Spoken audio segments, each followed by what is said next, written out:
Reaper is on the way out. It is going to be double Reaper. At least double Reaper, potentially more. Rebellion was well-timed with his probe getting out of here. Doesn't need to use a recall, just saves it. Straight up. Even a nice little pot shot saying, hey, get the hell out of my face. Get your damn hands off my lets. Oh, it is going to be a third Reaper and a second Hellion, almost certainly. No shield battery just yet for Rebellion. It is going to be double stalker, triple stalker even. Oh, look at that. Look at that shift click. No. He fixes it. But we caught him. We saw it. It was right there. Oh, did he cancel? Oh, never mind. He canceled the third Reaper and the second Hellion. Nice grenade, but Rebellion able to get the target fire on that Reaper. Oh, and the third Stalker pops out. How much damage is this going to be? Not a whole lot. Nice block with the probe. Oh, man. That Hellion was really struggling. Whoever was driving that, they were not... They didn't get a great score on their license exam. We'll say that. Oh. I was like, what's happening?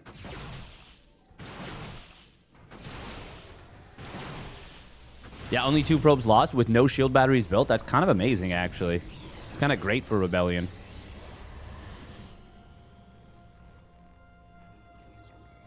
Going to be going 2 gates straight into the third. No robo just yet. Triple mine drop. Will have to do quite a bit here. Going to have to be doing quite a bit with this.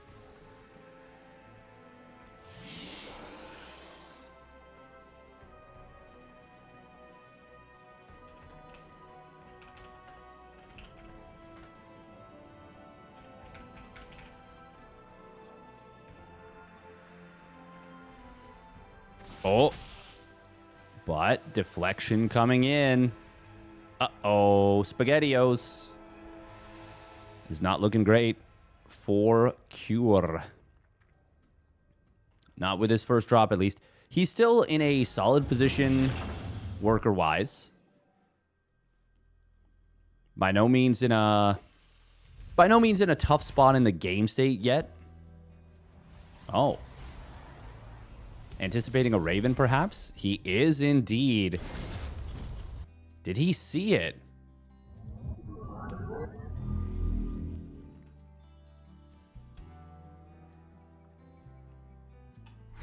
Oh, that's unfortunate. He just missed it.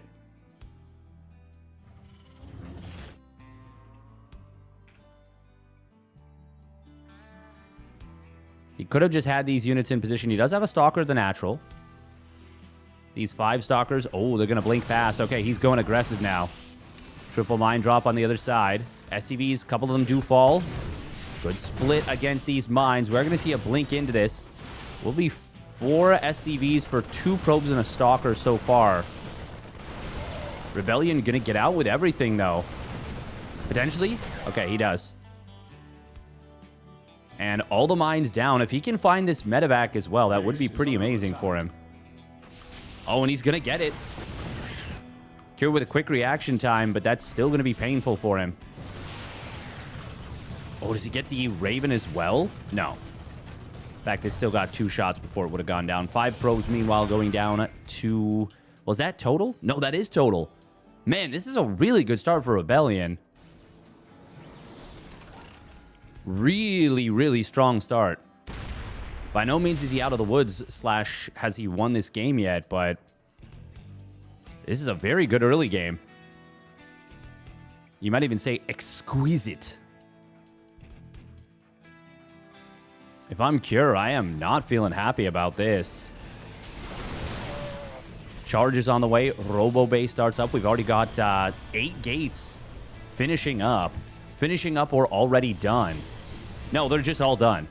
That's it. Cure is going to need to get mega damage done with this.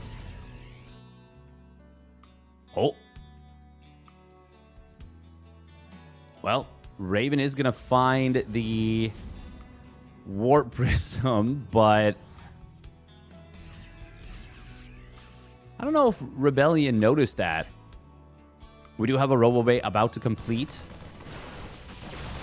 I feel like that's one thing probably herO does better than maybe any other Protoss, is it feels like he sees everything. The moment it appears on his minimap, he's clocked it, you know?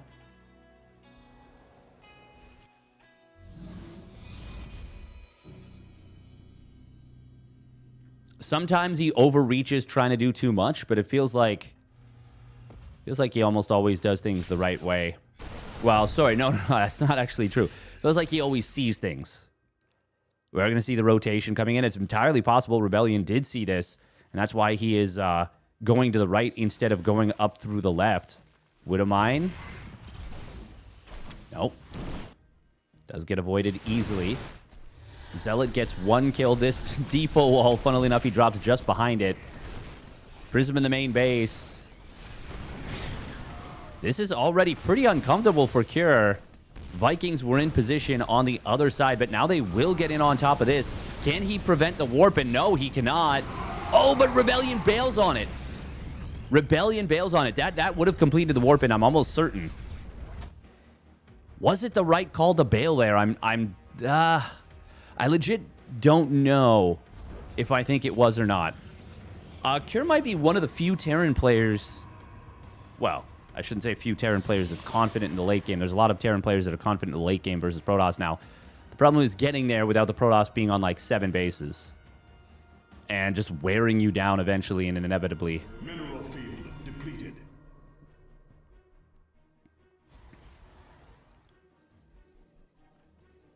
Cure has gotten very good at surviving, though. We do have Rebellion, speaking of which. Okay, he is going to see this army.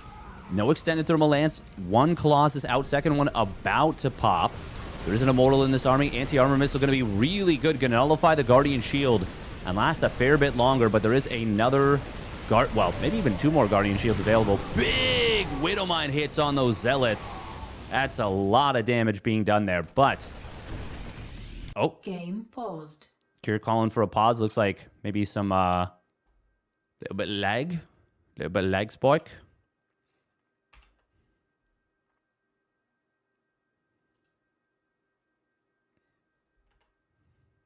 Obviously, we're going to give him a moment. Like, you know, not going to be like, no, Cure, you must immediately restart. The gods demand it. Which iteration is this? Of StarCraft 2? This is the current iteration. We are... Oh. Huh.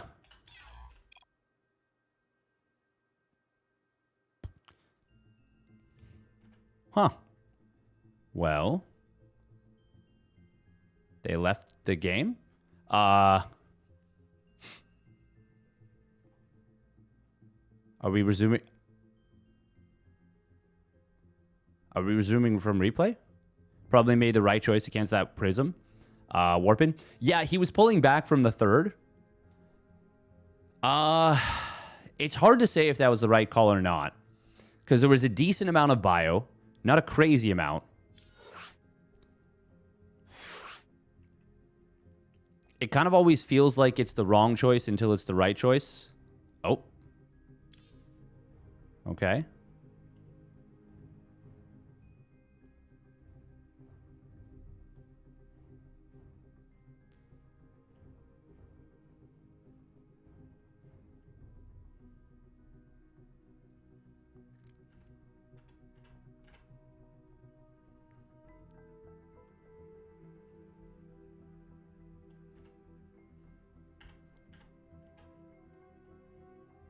It's really hard to say. It really, really, truly depends on how well the opponent handles it.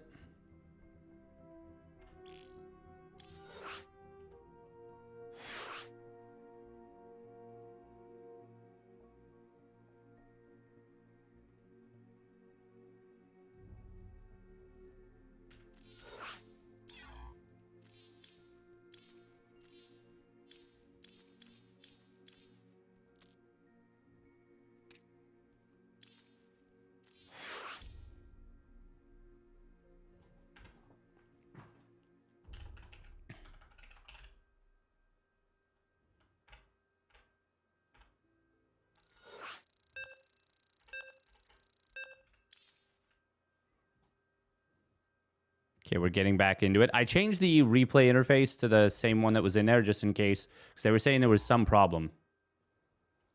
So, obviously, we want to make sure. Yeah, it's hard, once again hard to say, Sinista. You might be right.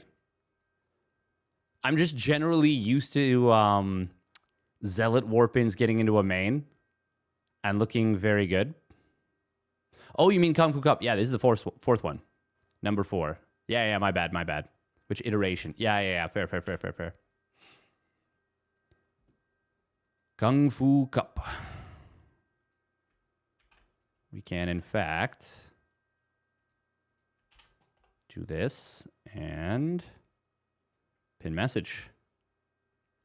Thank you very much. I has Burrito for the tier 1 resub at 54 months. Thank you. And welcome, Rob. 3 stream watch streak. Very cool. Very cool.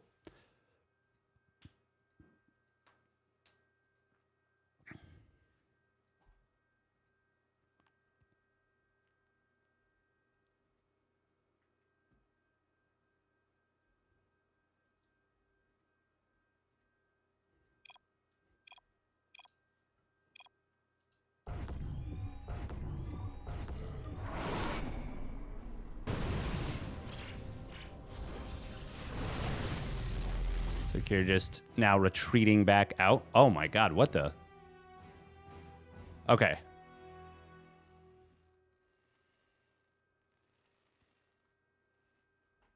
Something's different now.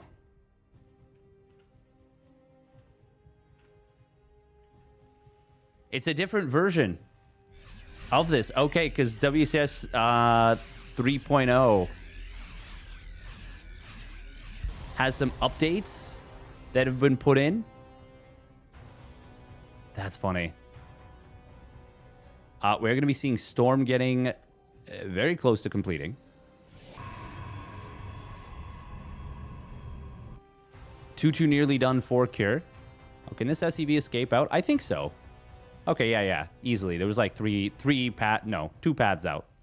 Technically 3 if you include, what do you call them? Medevac. But 2 paths. That's a big mule hammer. And this is a very important base for Cure. Oh, nice little wall getting set up here, impromptu. Zealots charging in, a couple of them. Oh, spotting the Templar is very good. +2 weapons has completed for Cure. That's not a very good Storm. That hit like a Medevac and a Marauder for half a second. SCV does spot the rotation. That could be a big Storm right here, this Templar. Oh, that's a pretty decent one. Will zone out a lot of this army. A lot of Storms being dropped on the Vikings. Rebellion is kind of wedging himself into the natural, but there's still a lot of bio at the top side, and this is going to potentially turn into an overcommit. Yes, it will. Cure gets a good fight. Rebellion was not expecting, I think, as much bio on the top side as there was. Prism will get taken down, and that is going to be a good defense for Cure. A lot of damage on this bio, but Medevacs will heal it up. Only 3 of them able to heal right now. And of those 3 that still have energy, one of them is about to run dry. This is not trivial, but it will be trivialized once this next round of 4 Medevacs pops out. Cure, though, has most definitely survived the scariest moments of this game. He's about to have Ghosts hitting the field, 5 of them in production. His barracks are all online. He's finished his 2-2. He's on 4 bases. He's getting a 5th. And adding on a significant, 3 more command centers. That is a significant number. Not getting ready to take the 5th yet, but any of these can be made into a 5th. Huge mule hammer again. He had 6 mules before, another 6 being dropped down. Rebellion, though, is going up to 6 Nexus. And already on 3 Robos. 3-2 upgrades done, so he does have the upgrade lead, and he will add on the +3 armor and the +1 shields. Whereas Kira is going to be getting the Ghost Cloak, the 3-3. Never got +1 ship weapons, but will be adding it on now. And just completed this Fusion Core. Going to be going for the Caduceus Reactor, the Medevac energy. More and more Terrans are realizing, yeah, that's a good upgrade to survive. It's a really good upgrade. Oh, we are going to see storms on the SCV line. That will hit hard. Oh, man, Cure just kind of bathing in them. 12 SCVs and a couple of mules go down. Just getting battered by the siege tank. And eventually, and the planetary for that matter, eventually will go down. We need to see repair on this planetary. It's actually burning. Okay, there we go. Cure not really prioritizing that too hard, but will prioritize rebuilding workers. He's already on a good count. Oh. Cure is going to be able to deny this bottom left base. There will be a kill. These SCVs really leisurely repairing this planetary.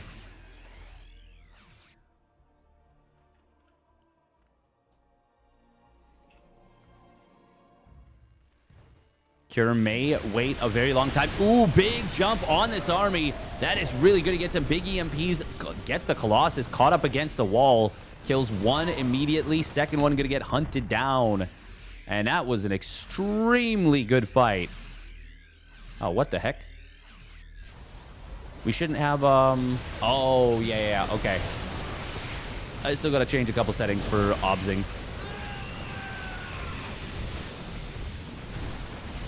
Not to worry, it all will be good in the next game. Cure. Oh, he's just going to abandon a hapless Ghost and a Marauder. But the Ghost is actually going to win this fight. It cloaks up.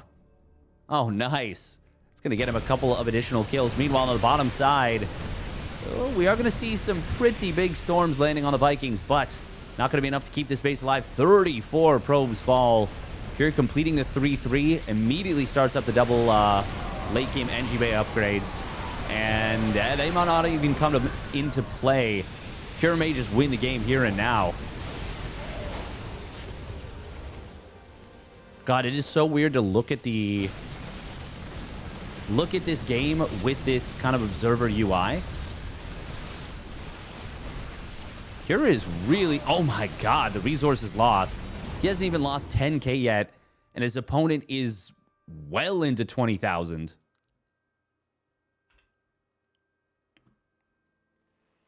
Sheesh. Advanced ballistics done. Cure hasn't even hit his full power spike yet of the +2 range liberators. They have range, but no +2 just yet.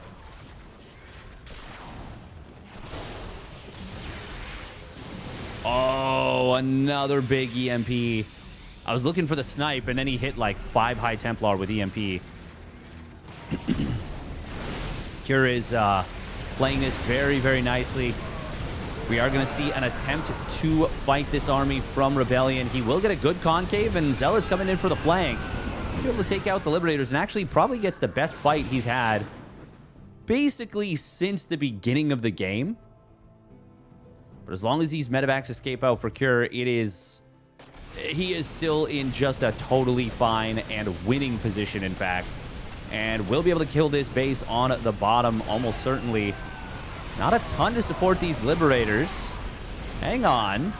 Nah. Don't hang on to anything. It is fine. There are a lot of Immortals here. Oh, but there's actually no detection to deal with the Ghosts. And the anti-air runs out. Liberator's still surviving. Cure does take game number 1.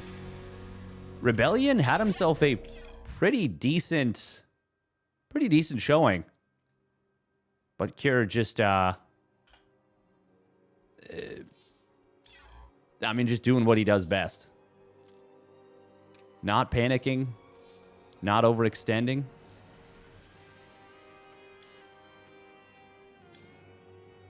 Honestly, kind of making it look easier than he has any business making it look.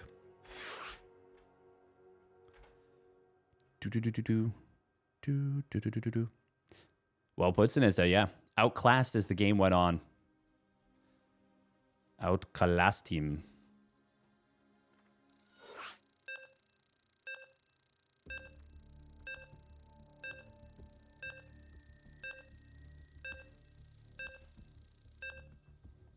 Gotta have some water.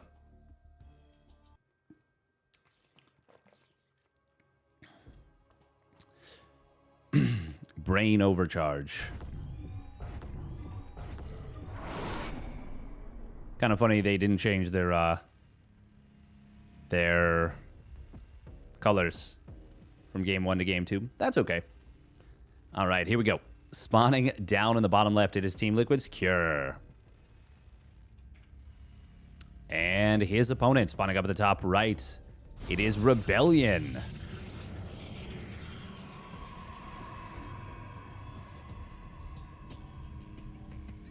That would be pretty fun, Potato Wizard. Shopify Rebellion's Rebellion. If only.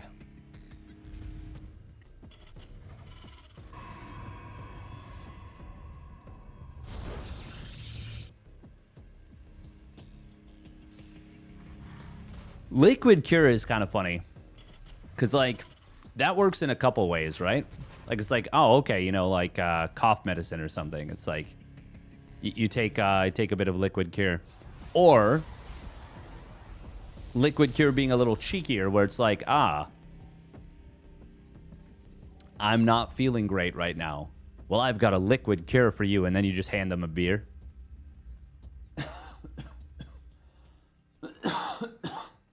And then they're like, excellent. Now I don't have to address my problems. Haha.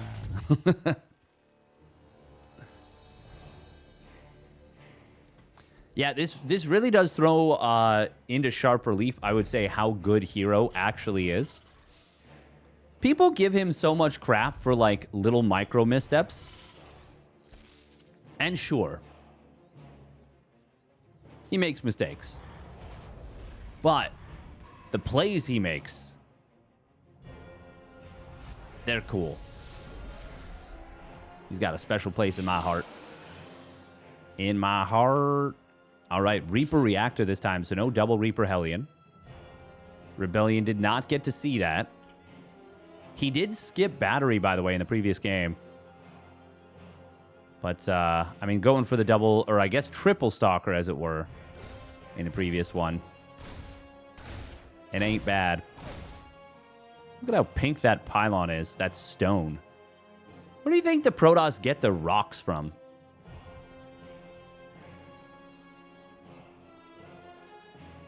Liquid Cure is also the thing they used to make bacon.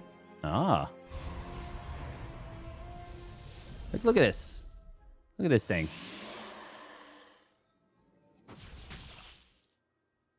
Probably eBay. I was thinking Etsy.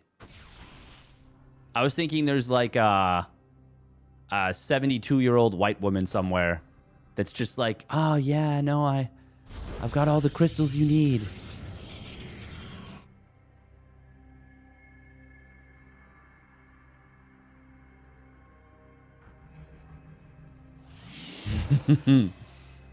Someone somewhere just got very offended.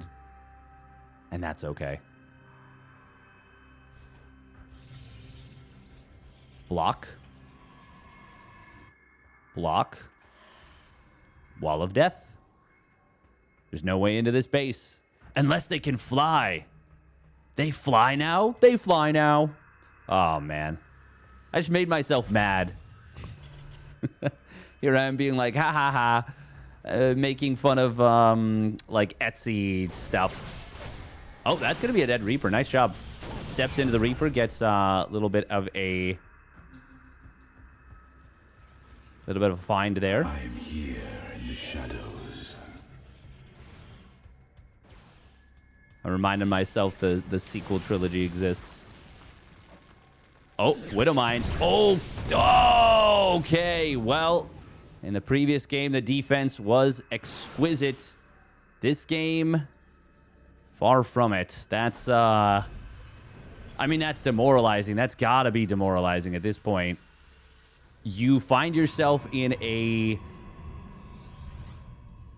great position, I would say, after the early game of game 1, and you can't do jack squat to your opponent. Now, you, instead of killing 3 mines, eventually the medevac, and dealing damage on the other side of the map for way less than you lost. You now don't get the mines. The medevac is still almost at full HP. And you lost 7 probes. And Raven's getting in and doing the same thing that it did in the previous game. You also try to do something with your 4-stalker hit squad. Kill nothing, lose a stalker. Whereas previously you got 5 stalkers in, kept them all alive, killed some SCVs, killed some Marines. I mean, yeah, it just doesn't get a heck of a lot worse than this. This is very uncomfortable. Very uncomfortable.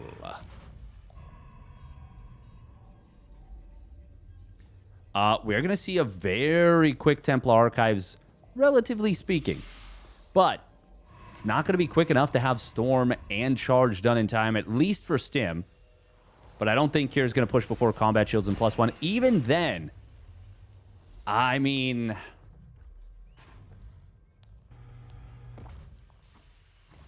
I don't think there's enough chrono to get both Charge and Storm out in a meaningful time. Nice scan right there from Kier. Gets the kill. Which do you prioritize? Well, he's actually not making Storm yet. He doesn't have the... Well, he didn't have the cash.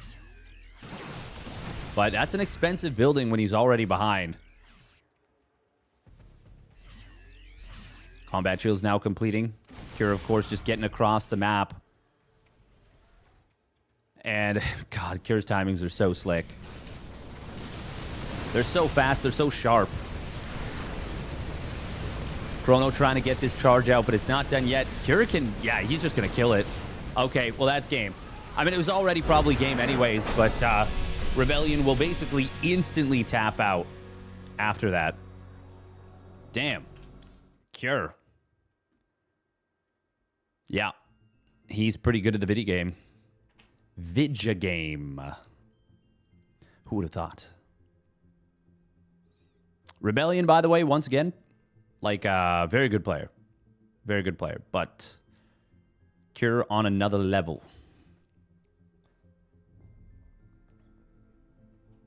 All right, Shin and Percival battling. Classic shameless battling. Clem and Trigger going to be battling. I'm sure, surely Roddy's covering that, right? He's got to be covering that.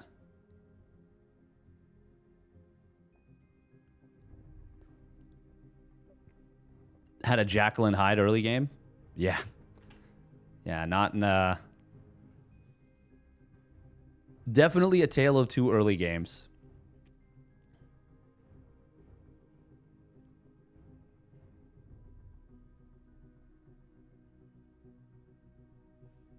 Damn, there's so many good games today. All right, we're going to run 3 minutes of ads, and we'll get into Rogue versus Kier. Kier versus Rogue.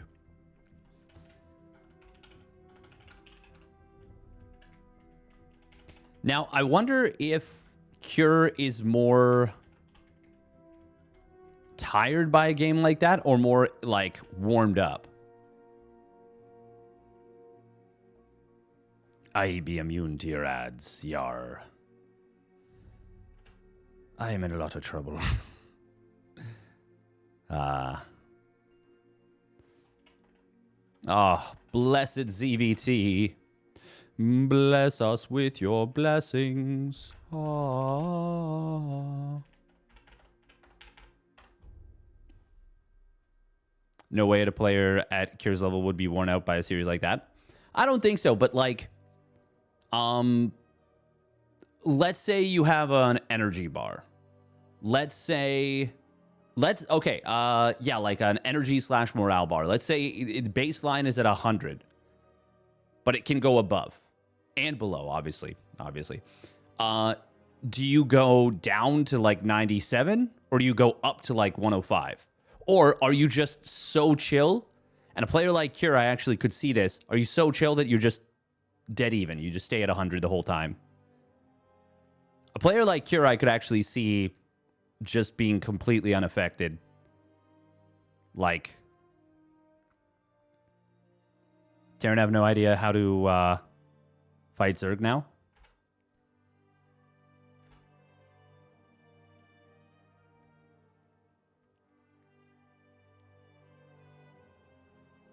That is...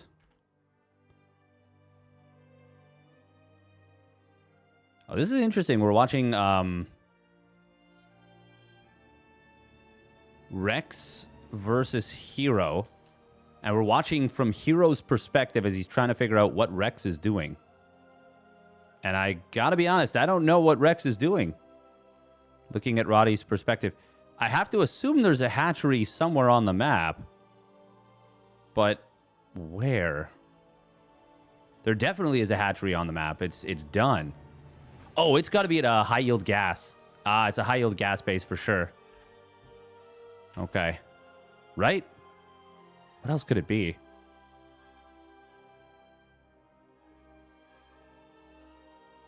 Yeah, he's literally getting 8 gas at a time. Yeah, it is definitely a high-yield gas.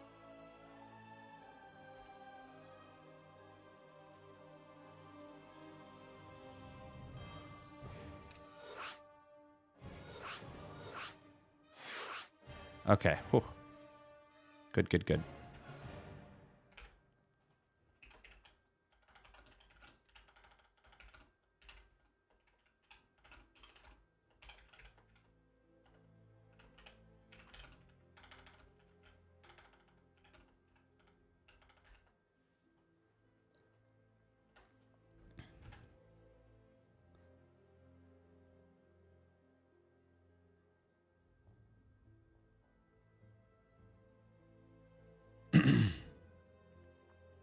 God, Heroes early games are so, so good.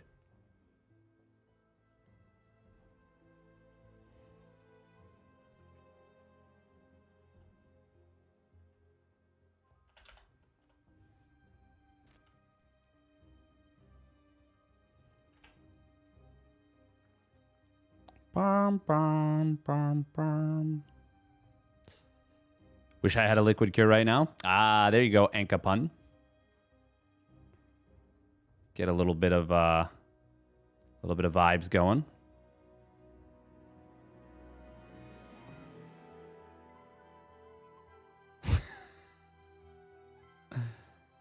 I wonder if Kira actually realizes that currently Rogue is not in the player slot.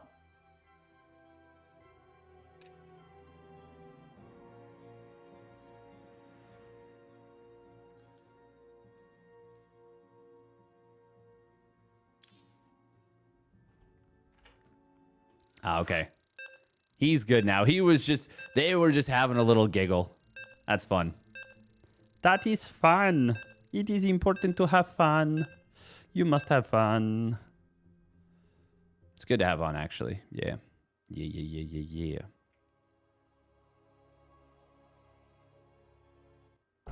Oh, yeah. I forgot that in some team leagues, they do pretty cool stuff. Oh, everything looks so big now. That's what she said. Spawning up in the top left. It is Team Liquid's cure. In the red. And his opponent spawning down on the bottom right. It is Rogue. In the blue. Hey, welcome to EM97. Rex doesn't know what Rex is doing. No one else can know. Man, I miss players like Bly. I do wonder... Well, first of all, if we've already seen it. Second of all, if we haven't, when will we see it? Celestial Enclave. Oh, Bly did play in the last BBB. He crushed Bowenan. And he did it in Bly ways, too.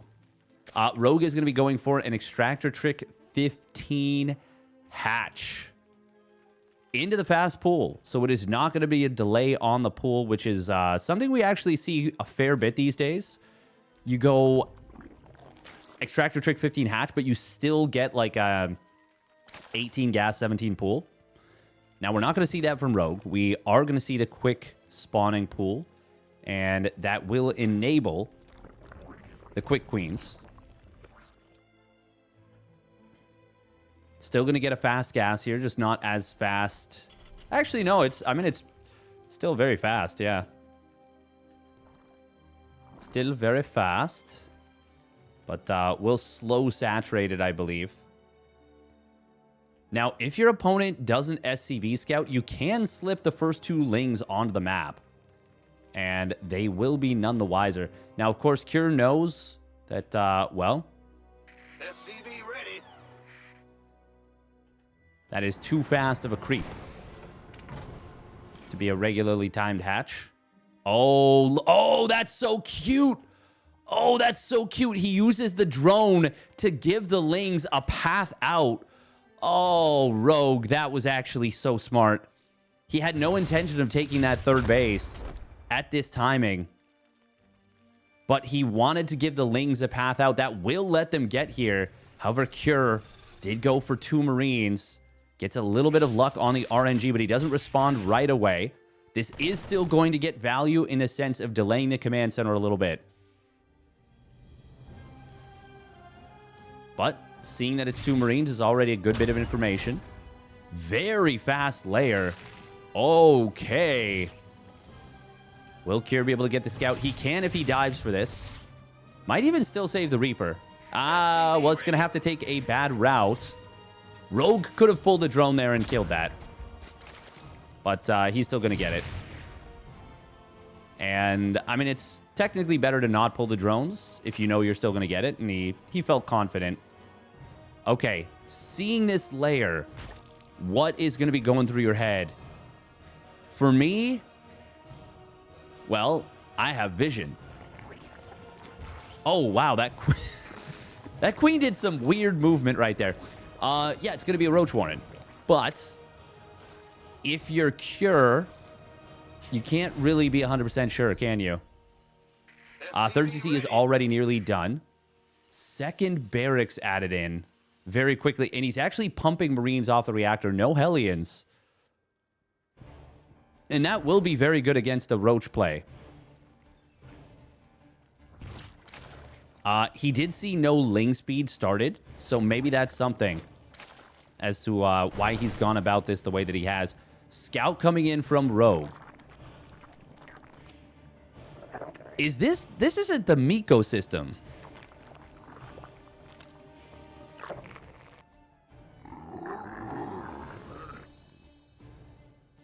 I mean, this is a very, very fast Overseer, but it doesn't have speed. So, no, it's not the Miko system. This is not a lasers very cool setup that he came up with.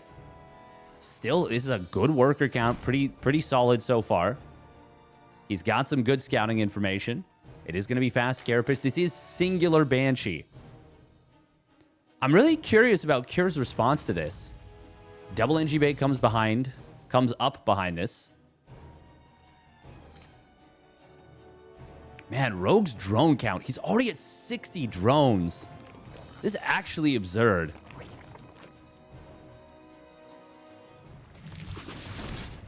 All while having Roach speed done super, super fast. I'm a copy this real quick. Now, he does only have the 1 spore. So that means the queens really have to be in position, and they are going to be in position, but oh, he's just going to sack the Banshee for 1 drone. Oh God, that was very bad for Rogue. Or so, no, that was very good for Rogue, obviously. Hey, that's what I was looking for, the Contaminate. He gets it on the siege tank. That's going to slow that down, and that's going to make Cure feel very uncomfortable. But he's still going to move out. I mean, he got the scan. He saw the double Evo chamber. Doesn't see the infestation pit, but that should already tell you that there's not going to be a massive Roach Ravager flood right this moment. Still, look at the gas. Are we just going to see, like, a huge swell of infestors right away? Even morphing in 3 Ravagers immediately. Oh, there's no vision, by the way. This drop is literally here. And good cancel on the Ravagers, but that's going to be a kill on this base. That is a bold drop, but it paid off in spades. Infestor does start up. Ling speed on the way now. Hive is already started, but this drop has gone gangbusters already. 5 drones. Kills a Ravager, kills a couple more Roaches, gets a Queen. Oh, no, it was only one more Roach. He's only lost 2 Marines for this so far. Sheesh. Rogue absolutely had what he needed to stop this drop, but didn't know where it was coming from. Cure needed something like this because Rogue got away with a really good setup for himself. Oh, there is an Infestor here. Even with this damage... No, this is definitely a good situation for Cure now. But it's not amazing. It's not game 1 yet. Like, this is still a very fast Hive. The 2-2 upgrades are ahead for Rogue.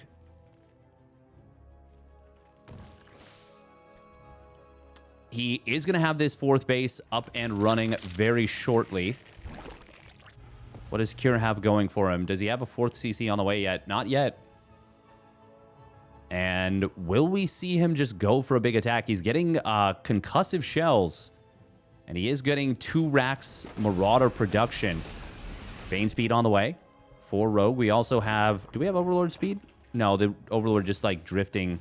Oh, yeah. For a second, I thought they were kind of like bumping up against each other kind of quickly. Lings do have 1-1. They are going to get in. They will be able to cancel this 4th CC 100%. And going to be able to find some value here. Actually getting a lot of SCVs.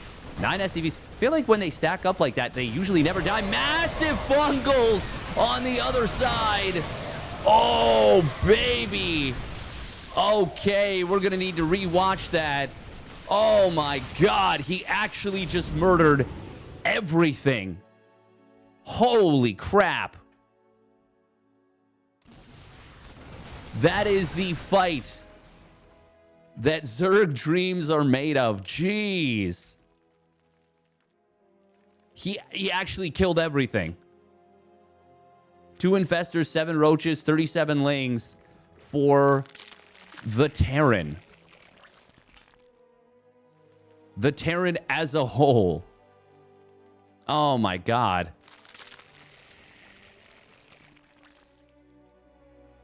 Rogue, what a setup.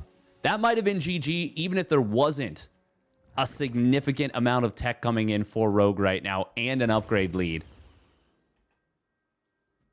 But with all that, I mean, Cure is going to have a devil of a time in this game. Now, this is kind of nice. Going to find a couple of Banelings. Very quick reaction time there from Cure. Funnily enough, he actually didn't need to really split, but he will pre-spread in order to deal with the Fungals. Unfortunately, is going to lose some Marauders on the front line as they were just kind of fungled up. But Mine gets a decent connection. Meanwhile, oh, Spores in the Natural. He wasn't anticipating those. Did lose one of the medevacs. Meanwhile, Ultra's now with chitinous plating. Adrenal Gland's about to complete, although there's no Lings really in the army. A couple more will reinforce. Cure is struggling a little bit to hold on 3 bases. Well, his opponent is on 5. That should tell you... Well, I mean, that fight in the middle. We're going to rewatch that because that was actually insane. I didn't see the kickoff of the fight. But, yeah, wow. God, Rogue actually got the most insane fight there with the fungal roach bile.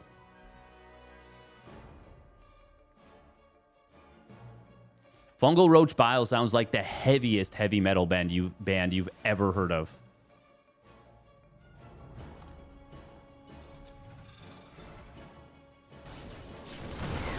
Oh, nice unburrow. Oh, damn. And he gets a big hit on the Ultra with a lot of splash damage. Ultras get taken down very quickly. Siege Tank does go down to Biles, but it's honestly one of the better fights we could have seen from Cure, given the situation. Fungal will connect. Corrosive Biles do take down the backline tank. Even as he holds, I mean, he's just so far behind in supply. Another big mine shot hitting an Ultra and splashing a bunch of Lings around it. But 6 more Ultras in production. There's no detection, so the minefield is not being cleared. But, I mean, Rogue pretty much has this game wrapped up and won. It's just a matter of Realistically, it's just a matter of getting speed on the Overseer, making sure they stay alive, and clearing out those mines.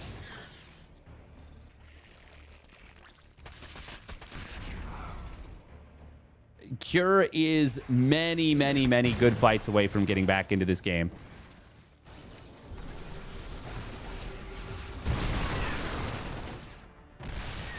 Oh, Siege Tank does get a good shot on those Infestors, but not going to be able to take them down.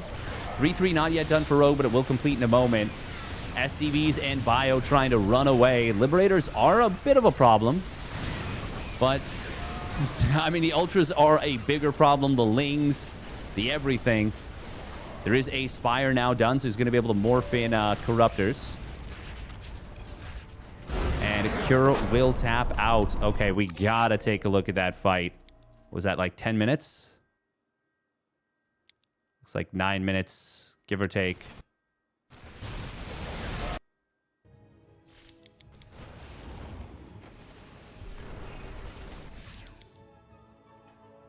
We're just gonna...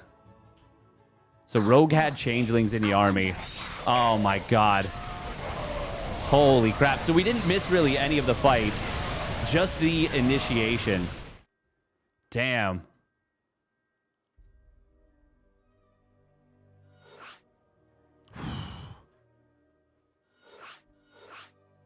And it was all powered up by the setup there.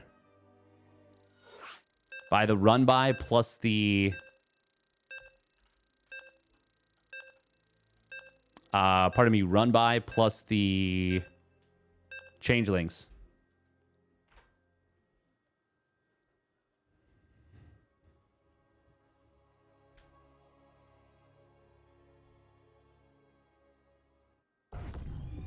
As a Diamond 3 Terran player, something about the way Rogue plays annoys me so much.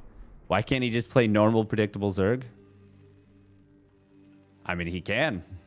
But even if he does, he's going to play it in a way that is going to annoy you. Almost definitely. He is way too good at the Vidya game. All right, here we go. Spawning up in the top left, it is Cure. Okay. And we've got something sneaky coming here.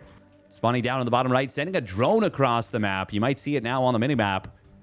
I almost never see something on the minimap, so this is a special day for me. It is Rogue. We got to roast ourselves a little bit, you know? Okay.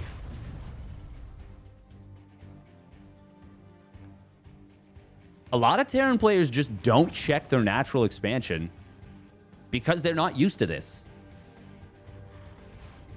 If you're not used to this, it can easily catch you off guard. And you see it super, super late. Creep gets up. You know, they get a queen out. They start spreading creep tumors around. You have to spend multiple scans. I really don't know what the break-even point is. But I feel like if you can force 2 or more scans, you're already getting a lot. Curia is going to see this. Okay, what's it going to be? We're going to pull SCVs. It's going to be a bunker. Obviously, you want to start that before the base is done. It will be a quick reactor. Okay. Okay, I kind of like that. Is Cure just going to take a command center over here? No, he wants a scout. It was a hatch gas pool, now an expansion at his own natural. Of course, he can start a queen pretty much right at the 2-minute mark. Well, I lied. 202 if he wants it. There we go. Starts it up. Of course, you're going to be wanting to build Marines here as Cure. And that is exactly what we will see. Yeah, the goal so far from this for Rogue should be let me get creep out. But he is going to be building a lot of SC or a lot of Lings on the other side. Does just ignore this SCV. Meanwhile, continue to mine gas after starting Ling speed. Oh. Oh, he gets a kill on the Marine. That is actually quite a nuisance. And now we're going to see a Spine Crawler start up. Cure, I was going to say, I thought he was attacking that, but he actually wasn't. As the Queen pops out, this actually gets a little bit of, becomes a little bit of a nuisance right away. Rogue is going to commit to this. That's the thing. You never know how much they're going to commit.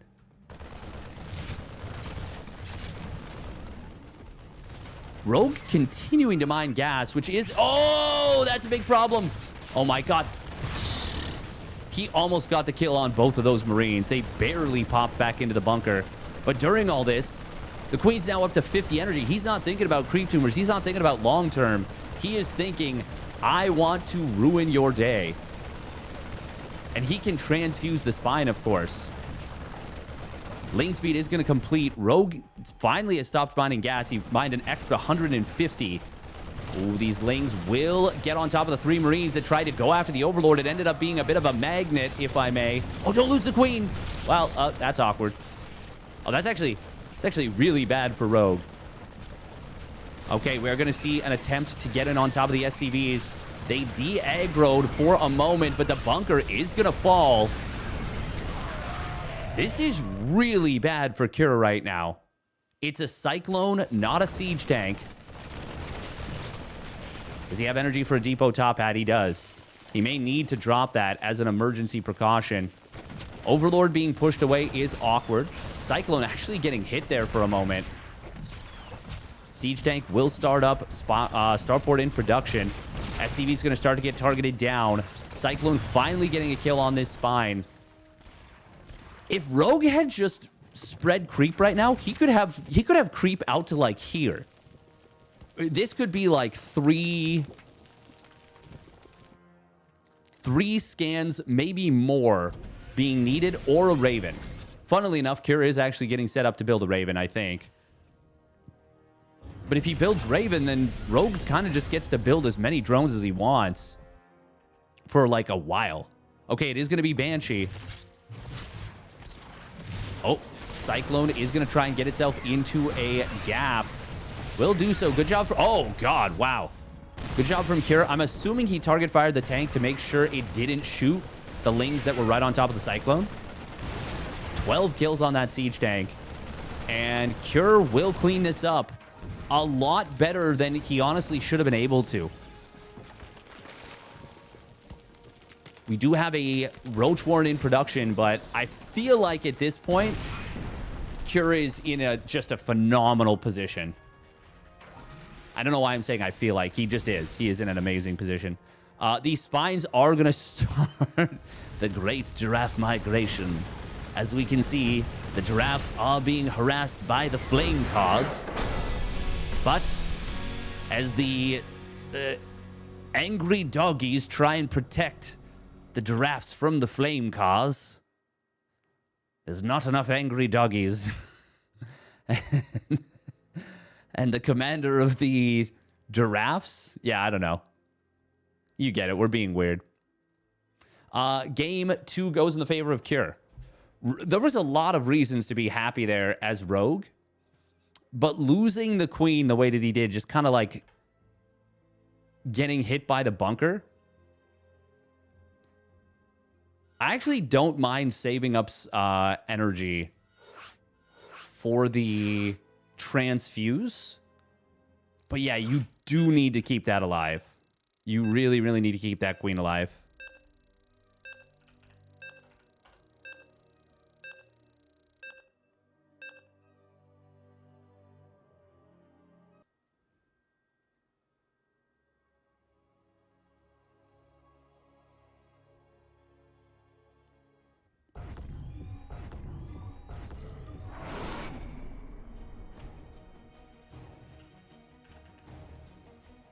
All right, here we go.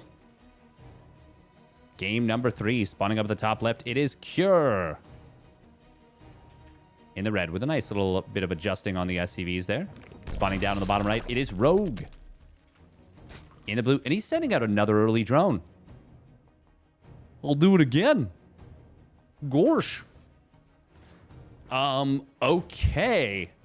Well, if at first you don't succeed... Try again. Maybe he didn't like Cure's response to that.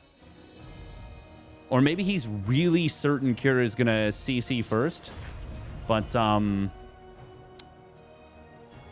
he is incorrect about that.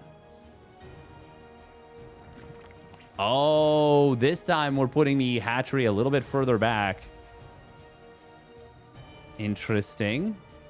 Is it going to be a gas pool this time? It doesn't look like it. No, it will. Okay. He's just waiting till the drones pop. Dirty pop. Interesting. I'm very curious to see where this is going to go, because I assume the game plan is going to be different. Kira's going to see this at basically the same time. I mean, I guess where the hatchery is, it's out of range of siege tanks from the high ground is what I assume. It's the same response from Kira. A quick reactor, which is very, very good against aggressive play.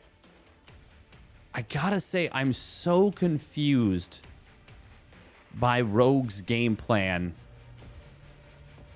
Like, if he just kills the bunker and kills the SCVs and macros earlier, doesn't lose the queen. I don't know. Yeah. I'm also... Okay, so he didn't take drones off gas mining in the previous game. But he didn't do anything with it. Not until like 150 gas did he pull drones off gas mining. But what is the game plan with it now? Is he actually going to bust this? Because that would actually be kind of sick if he did a Baneling bust now. Oh. No, it's a Roach Warren. Okay. Okay. Kira's getting a quick factory. This time we will see a creep tumor. Rogue did not need to show that this energy was used. He could have kept that hidden. Okay, there's only one SCV on the low ground. This is going to be a bust attempt on the bunker, and he will take down the SCV. Queen, I think, was being targeted initially and then realizes, wait, no, that's the wrong thing to fight. The Lings are obviously way easier to kill. And very high DPS, especially with the armor of the bunker, mitigating so much of the damage from the Queen. Roaches in production. There's a high ground bunker. This is a very hard commit from Rogue. I don't know, Kev. I don't know, Kev. I don't know. Why would he try this again? That's kind of what I'm wondering.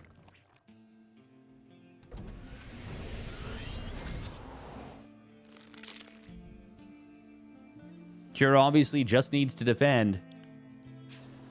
But that's not a given. But with the bunker, this feels like it's going to be tough to get anything done. Oh, but we're not building a... We're not... Oh, my God. Oh, my God. He baited him. He baited him. Oh, no. Cure. Ay, ay, ay, ay, ay. He's building a Raven. He didn't build a tank. That is why this... Okay. Yeah. Oh, man. It's Hellion production. He starts a Banshee now. This might still work for Cure just fine. Okay. We don't kill the depot. Yeah, this is actually still... This is actually still just fine. This is actually still just completely fine. I think Rogue's dead. I don't imagine him breaking this, and the Banshee's going to be out.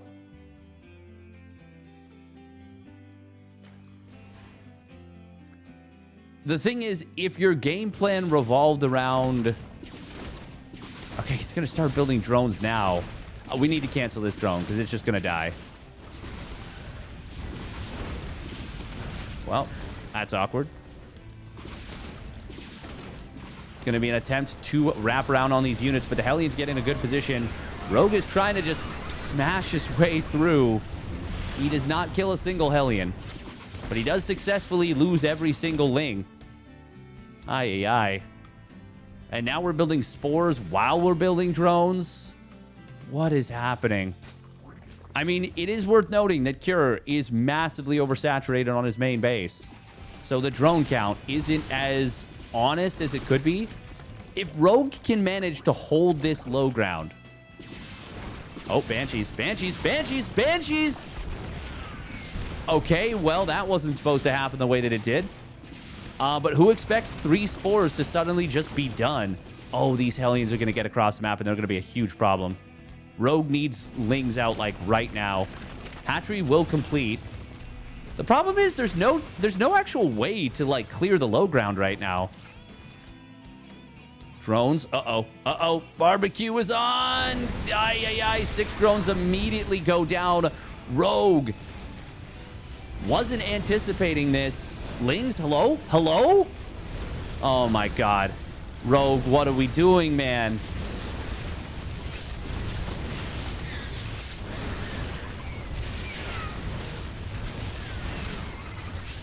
Well, good job from Cure. Now literally everything that happens on the other side of the map is irrelevant. Because, yeah. Rogue's on 7 drones. Well, that sucks. Good job from Cure, but, Rogue, we didn't need to play like this. We really didn't. Really good job from Cure to go for the counterattack there, but, Rogue just didn't really do anything about it.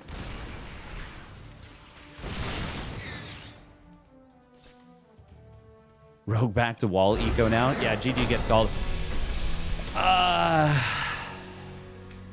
want to see how much larva he had when the Hellions ran by. Okay, so he sees this. He's got 3 larvae here. He just made some drones here. He could have even just walled this with Evos.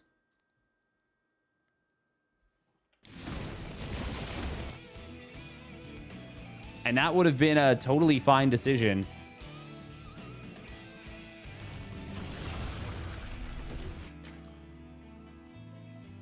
Oh, man.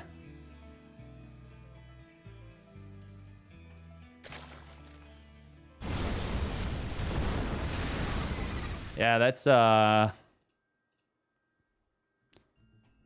how you want that to go, to say the very, very least. But now it's going to be herO versus Cure. All right, and I ain't mad at that one bit. I ain't mad at that one bit.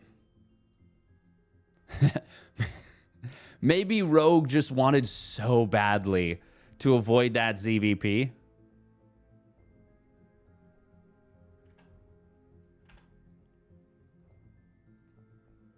Task failed successfully. Or task successfully failed. Good job from Cure there. Rogue's like, haha, now I don't have to play herO. You fool, you've activated my trap card. Get me out of here. Well, okay. I mean, yeah, I guess. Haha. It's an interesting one. ZVP Dodgers Unite. Welcome, Microfields. That game was just bizarre. I feel, yeah. Surely, after game 1, Shameless Bleak Classic 2-0. God damn. I said, God damn. Shameless has been cooking. So there was a thread that was like pretty rude and insulting towards Shameless, honestly. Being like, oh my God, he beat Solar and Rogue in the Wardy Weekly. And it was, I mean, hey, I get it. Protoss feels very strong right now. But like, Shameless has been having good results against top players for quite a while at this point. Like, this is not the first set of Koreans that he's beaten. It's probably the first really big name Zerg players that he's beaten from South Korea, like big Korean Zergs. But it's definitely not the best players the first really good players he's beaten. But now beating Classic 2-0, that's kind of like, well,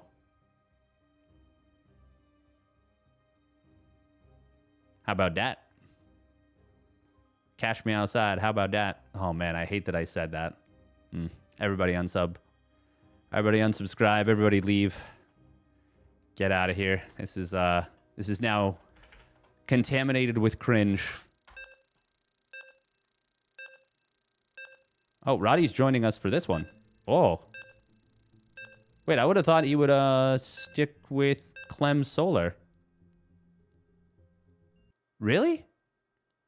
He doesn't want Clem Solar. Really? I also hate that you said that. It's fair. It's fair.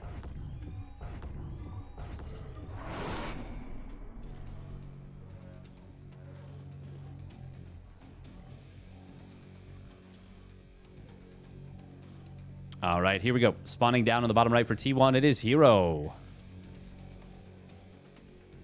In the red. And his opponent spawning up at the top left, it is Team Liquid's Cure. In the blue. Oh, I saw the... God, herO's so fun. I saw the early probe leave, and I'm like, oh, he's just going to be, you know, a nuisance with his early probe. Nope. He going to be doing something deranged. When herO has the option to play like a crazy person, he will take it every time. He'll take it every time. I love it. I'm here for it. Oh, but he is going to get scouted instantly.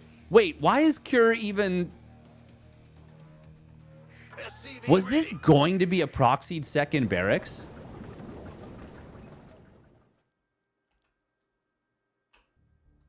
I think it was. Now I'm yeah, this definitely got spotted.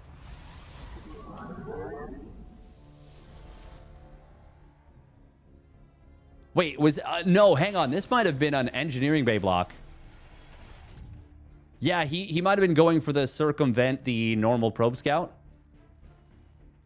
Okay, now this game is super weird already. I mean, it was already weird. But now this game is weird even for herO standards. Smack me, Mike. Okay, scout on the command center, scout on the no second gas. Bunker on the high ground. Zealot is produced. Of course, we're going to see a Nexus behind this. herO will cut probes in order to make stuff like this work.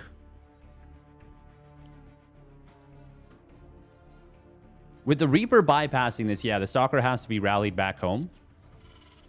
Oh, Zealot. Oh, God, the RNG. Oh, man, the RNG actually just fucked him so hard. Sheesh. That is so sad for Cure. That SCV had the death wish of all death wishes. And you know what? It got its wish.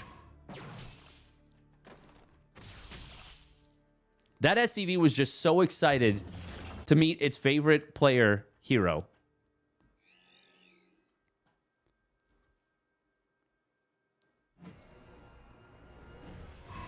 Proceeding to an early grave. Ha ha! It's actually so sad. I feel like Chrono Boost provides a lot more flexibility in economy than people realize. Because you can just not use early Chrono. And kind of save it up. Hey, welcome Neat Pete. Feel like it's been a hot minute. Good to see you. Good to see you. You just missed a bizarre series between Rogue and Cure, where Rogue successfully avoided playing herO in the next round.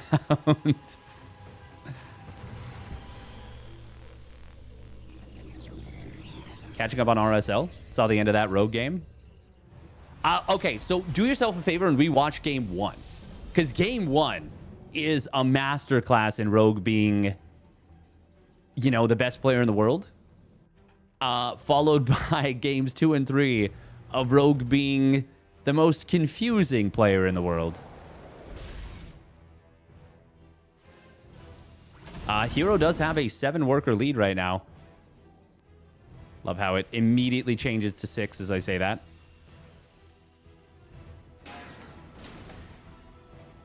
Mules are nice, but if you don't have production, then it's useless. Mules are just kind of interesting. They're just kind of interesting units. Cure is kind of battening down the hatches a little bit here. He opened up with the Raven. No medevac was made. Kind of feels like he senses that this could be a charge lot play. And it is. Mules are amazing. They're very strong units. We're going to have a Guardian Shield available with this, but... Okay. Oh, is he going to go? Okay. There's one Widowmine behind. That was very cute. Front one did get kind of scouted immediately. Raven on the other side of the map. Really quick response from herO. Despite the fact that he was microing aggressively. Only loses one probe. Oh, okay. Yeah, he saw this with the Observer. Still, very well done. Behind this, RoboBay coming in. This does kind of turn into like a Zest gateway. Which was originally, for people who don't realize, the Rocker gateway. Chrono's so versatile? Yeah. I feel like herO really uses the versatility of Chrono probably better than any other Protoss to like hard pivot. Nice hold position right there so the Zealots don't charge into their death. This is a lot of stimmed Marines, but you know what's good against stimmed Marines? Big Daddy Colossus. He's using the Zealots like Blink Stalkers, but they don't shoot. But they're just kind of like keeping tabs on the army. That even forces a little stim. There's a medevac that just hit the field, but just the one for now. Combat shields will complete. Scan comes in. He does see the Colossus. Guardian Shield is going to get activated. We're going to see an army crush attempted. Zealots coming in from the back. Won't be able to hold this in place indefinitely. But that was pretty decent for herO, I got to say. There's another Guardian Shield available if he wants it, but as more reinforcements show up, carried in by the medevacs, herO will just kind of cede the position. He says, okay, you've got what you need. But now there's going to be extended thermal lance, and the second Colossus done. Third one's already queued up. We got double Forge on the way. Blink is on the way as well. It is single medevac into the natural. Oh, the Sieged Observer sees this. Now, it means that Cure sees that this has been seen. Widowmine gets taken out before it can burrow. Nice force fields right there. Hot pickup will come through. It's a decent mine shot, but he's going to lose that mine after it fires. Good skirmishes for herO, I would say, overall. Killing Widowmines, killing Marauders. Defending as he gets up towards his additional Colossi. Oh, these units stimmed and then immediately like kind of ran in, and the stim expired just before he got in. Cure. Gonna try and boost right past the army. Shadows. Colossus going to be walking back up to the high ground, and that will allow them to get in position here. Oh, but this is very dangerous for these Colossi. One of them does go down. Get some decent hits on this. Even losing the Colossus, though, is not the biggest of deals. As long as you don't lose all of them, and you still trade out. Which he did. The Colossus technically kind of did their jobs. Losing the Stalkers in addition, not so great. But this is definitely a fight, and it is pretty even right now. Actually, Cure hasn't landed his third CC yet, whereas herO is now mining from 4 bases. Cannon and the Natural going to do what it can to help. Cure gets 2 probes, and that's really all he can get. This is just a 3-gas Protoss. herO about to complete his 1-1 and even the upgrades out. And we... Oh my god, hero's been on just 4 gateways this whole time. Sheesh. Oh, can he get a kill on that medevac? He can. It's an empty one. Still better than nothing. Oh, Widowmine. Wow, herO with the eagle eye right there. Very impressive. I think he wanted the hot pick up there, but still, that's kind of fine. Oh, Stalkers were hunting this. Hunt me. You should have hunted me. I love the idea of the Warp Prism just being a suggestion as opposed to actually being something that herO uses. 5th Nexus on the way. 2-2 on the way for both players. Cure, though, is going to have a tough time defending this. There are 8 Vikings out. So maybe he won't have the toughest time defending it. But Guardian Shield is strong. Oh, nice playing forward. Snipes one of those Vikings. Oh, there's 2. Okay. I was like, that doesn't feel like 8 Vikings. Kind of looked like it, but it doesn't feel like it. Big stim coming in here.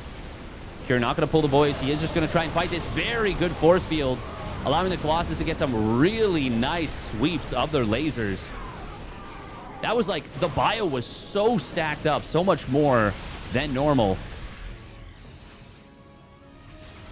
And with those force fields, even with the loss of that Colossus, that felt really, really good for herO. But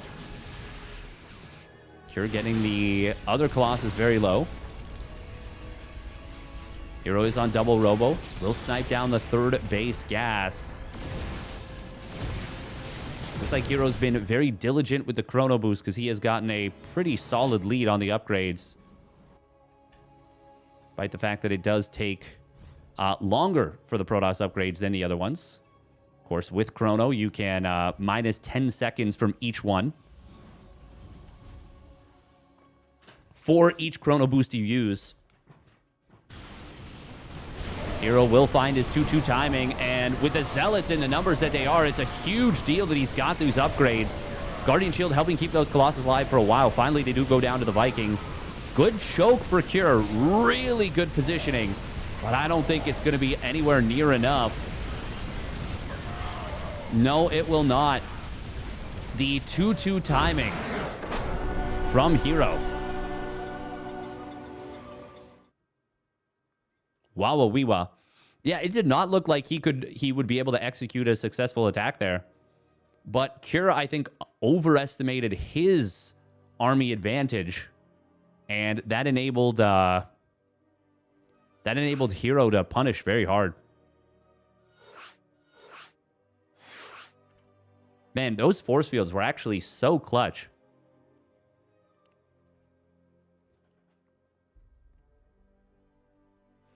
The force fields actually did just so much.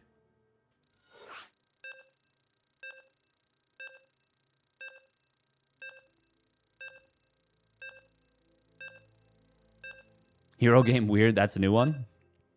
I know, right? Thank you, Hangadang, for the Prime resub at 3 months. Thank you, thank you. Yeah, the force fields went crazy there. They actually popped off so hard. Like, I think it's easy to underestimate the value of forcing the bio to stack up like that. If somebody can remind me at the end of the stream, I want to go back and look at that specific fight and see the difference that the force fields did in terms of augmenting and boosting the damage of the Colossus. Because I'm pretty sure it literally made them hit twice as many units, maybe more, with how stacked up all the bio was. All right, here we go.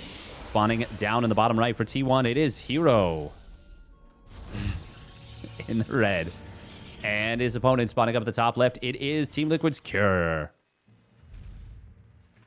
in the blue.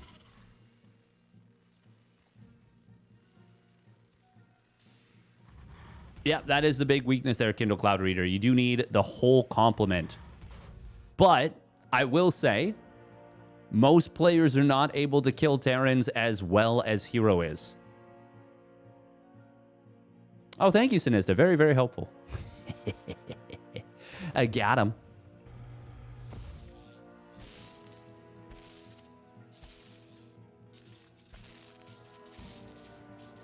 I may see if we can get the Clem versus Solar series afterwards. Possibly cover that one from replays. It is going to be Gate Nexus. There we go. Now herO's doing something normal.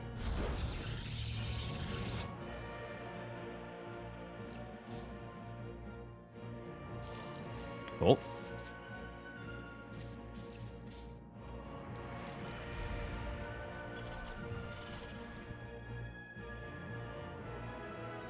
I really genuinely wonder, like, how does herO think about the game? Because to me, herO is like a hunter. He is hunting for that perfect fight, or that good fight, that ideal fight, you know? And sometimes, like a hunter, he walks into a swarm of bees, or a trap that he set himself that he forgot about, or, you know, whatever. Like all the best hunters, they're constantly walking into their own traps. But he is so good at hunting that he still almost always catches his prey anyways.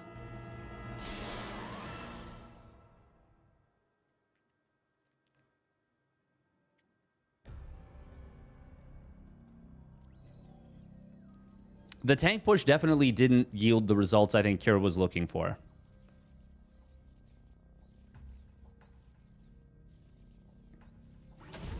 But I don't think he was in a terrible spot.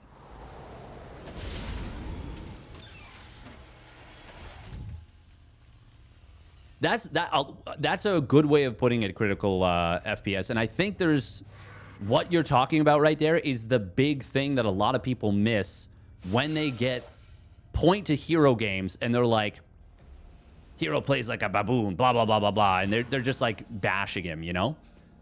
herO is very, very, very, very good at winning tipping point fights and tipping point battles. You're going to see an Adept shade forward into the main base. He's going to get at least one Marine. Oh, SCVs will pull. Can he get the kill on one of these? No, not quite. herO reads fights so well. Yeah. And if you win a fight that is... So let's say the game is at a 50-50. And the fight that you're about to take, whoever wins this fight will swing the win percentage 40% in their direction if they win it hard. herO wins that fight, and he crushes that fight so often. Not every time, but very often. At that point, if you make a bunch of little mistakes, maybe they give your opponent 5% chance to win back. So now you've gone from 90 to 85-15. Then they win another one. Gives them another 4%. Okay, cool. Now you're at 81-19. Small little things happen. And then herO gets a Prism in your main after you've gotten it back to, let's say, 70%. And he jumps it back up to 95%. You know? Because it's like he does something with like a storm drop or something. It's like, oh man, herO, you know, he lost all of these things. It's like, okay, sure, he lost more fights, but in terms of impactful fights, he won the most impactful one. We are going to see a blink into the main base. Nice job. Waits out the tank. Knows that it has a long cooldown to shoot. Eats the first shot, but doesn't take a second.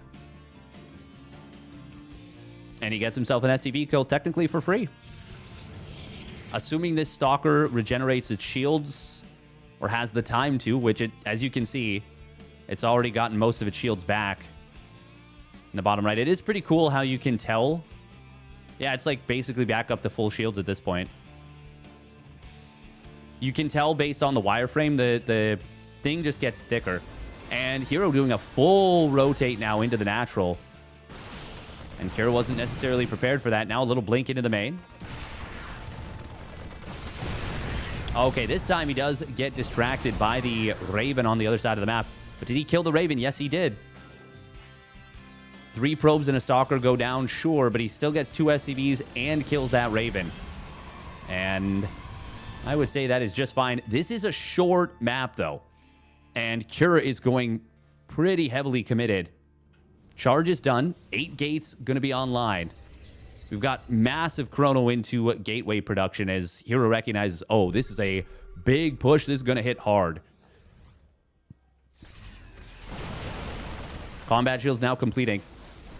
No +1 weapons. Blink forward comes in on top of the tank. Will get the kill on the first one. Second one is also going to fall rather fast. There's a lot of Marines here, but herO already kind of feeling like he's got a handle on this. Nice hold position, and he dodges the mine shot. Oh, second mine does get dragged into a Marauder. Good kiting from Cure. But as the Guardian Shield is popped, these Zealots gain +2 armor. And going to be that much more difficult to kill. Stim expires, and Cure has to drop a big stim. Nice kill on an Observer right there. I believe it was in Siege mode. Yeah, herO feeling his most F2-y today.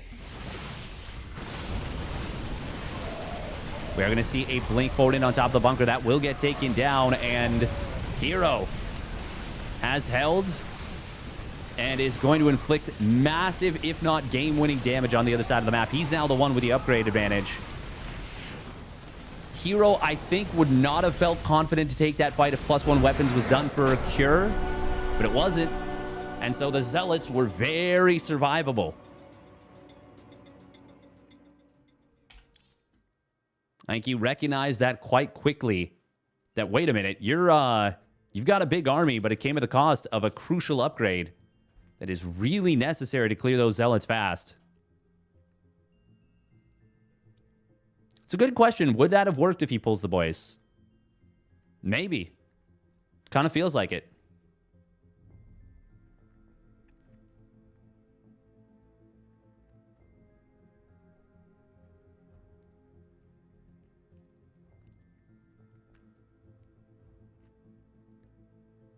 Bop, bop, bop, bop, bop.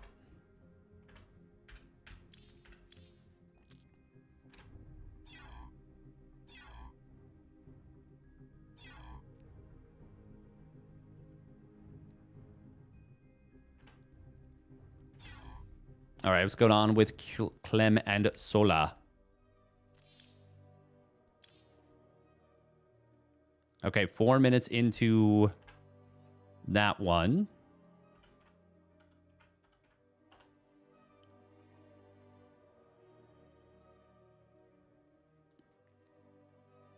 Clem is up 1-0.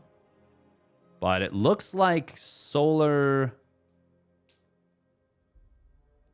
Did he get ahead? Maybe? Bum,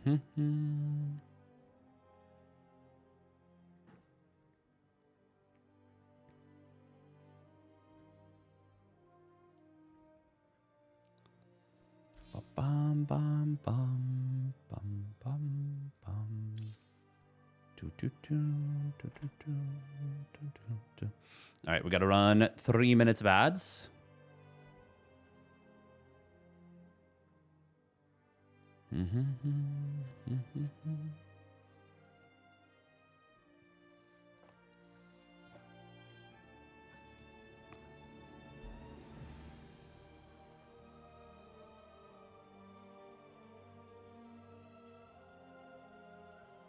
What stream is Clem Solar? TKL is the only one covering it. I think.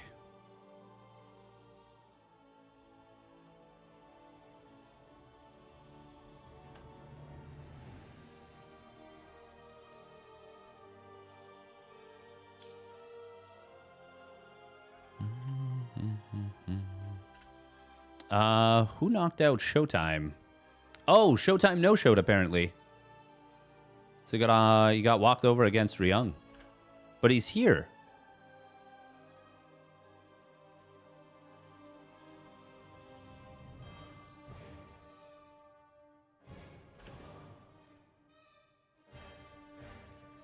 Huh. I mean, I could have covered Clem. I just, I was kind of already on this side of the bracket. And... Oh.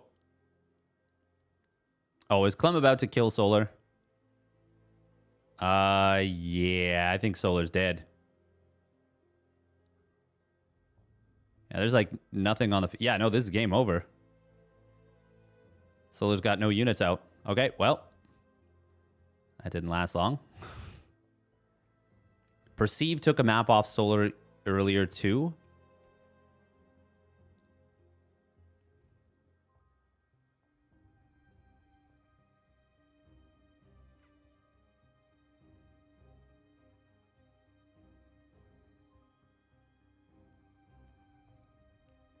Okay.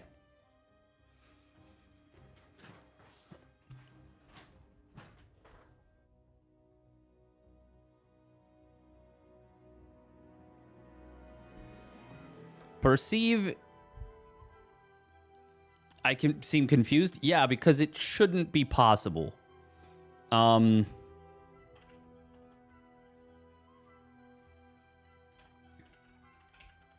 Not under normal circumstances.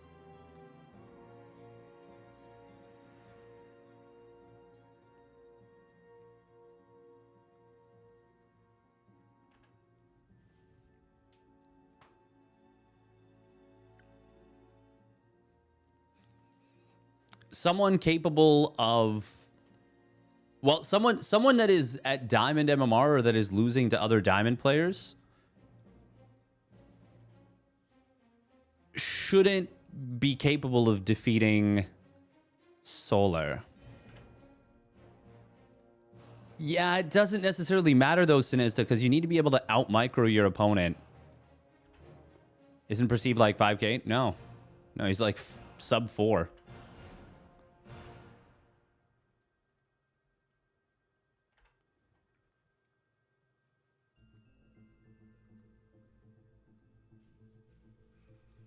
Even as a 5k player, I would never be able to take a game off Solar. Never.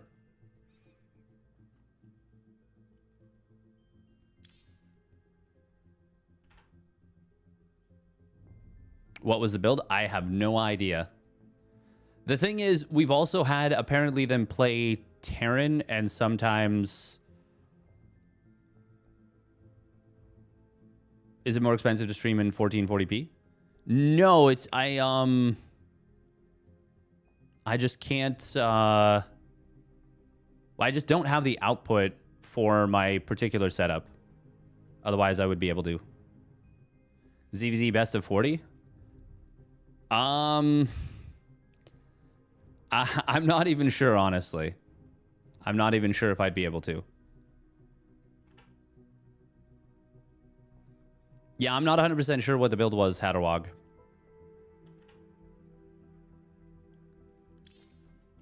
I don't think anyone was streaming it, though, SCT. Maybe, but I'm not certain.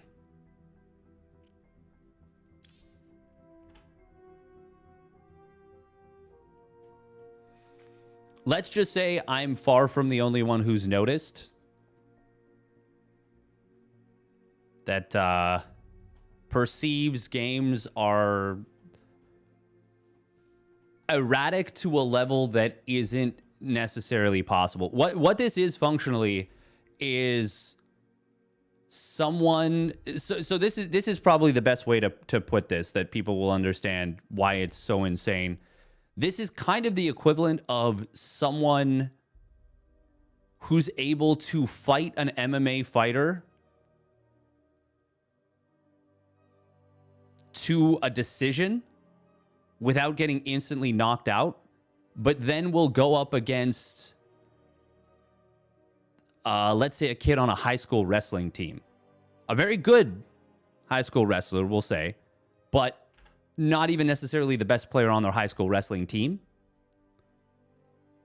And not like an esteemed wrestling team at that. And like getting like beat up.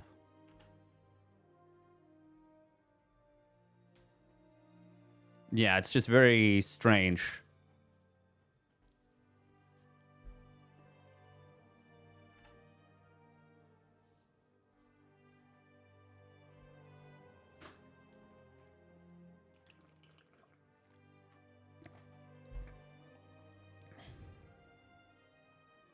Like, it's something that I don't think has literally ever happened in StarCraft 2's history. And it doesn't really... Yeah, it's...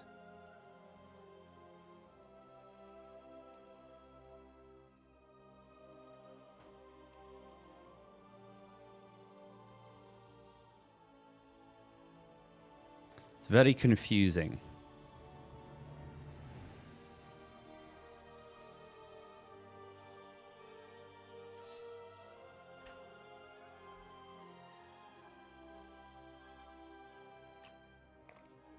Maybe he let him win Solar? No, I don't think so. These guys are fierce competitors. They're never going to just let somebody win.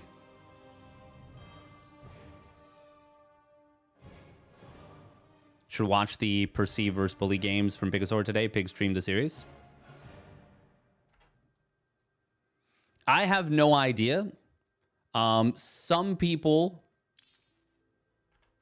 I have seen it mentioned that it might be someone playing, like different people playing on the account, which I have no idea. I have no idea.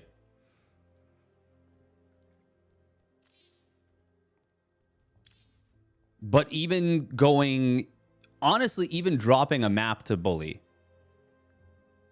should mean you're not able to take a game off Solar. And that's nothing against Bully. Bully is very good. That's just more so to show how insane it would be. But more so than anything, it's like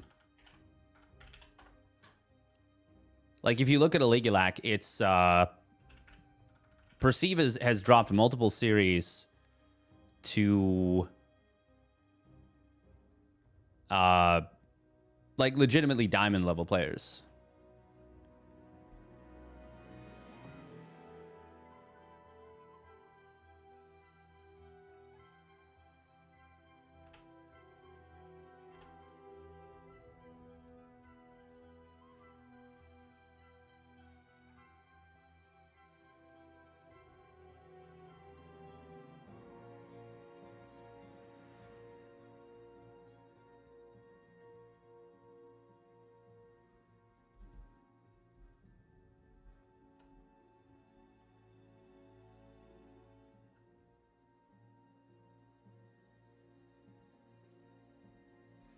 Yeah, that's why I'm confused as well, Sinista. Like it's just it's a level of variance that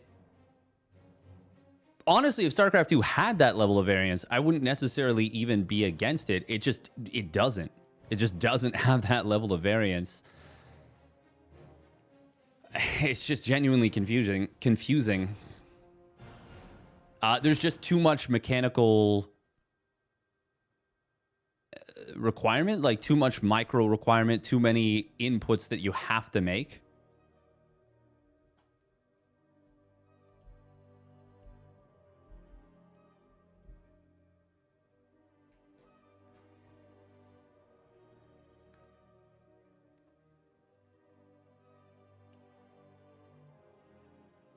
Also, shout out to Proto-Stegosaurus for souping up Aligulac in a big way. Yeah, like Perceive dropped a game to Hatsu and has dropped a game to Ragnar Roxas in chat.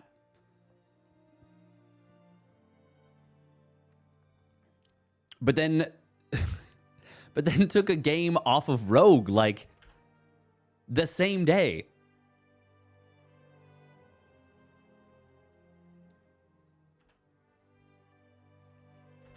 Once again, like it would be neat if this was something that could happen in StarCraft 2.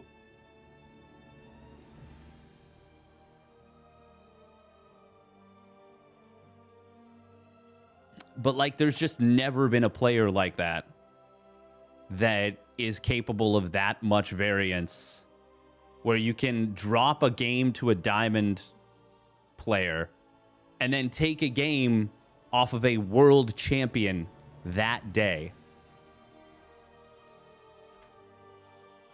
It's Oliveira's alt account.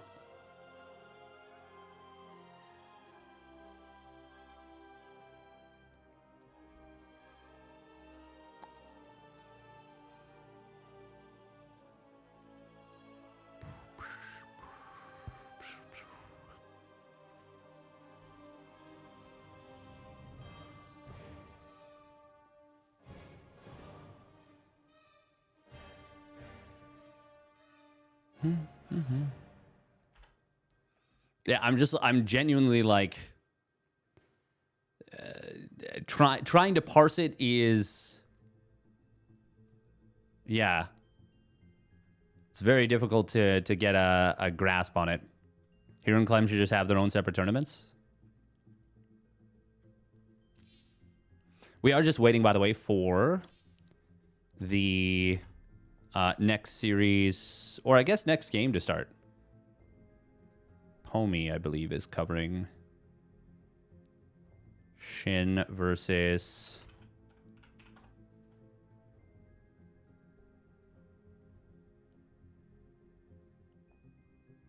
Shameless versus Shin. Yeah. Oh, it's game 3.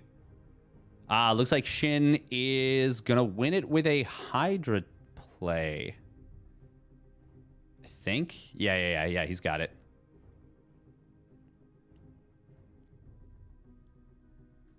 All right, so it is going to be herO versus Shin. Rogue is so unique, speaking of variants. Yeah. Absolutely.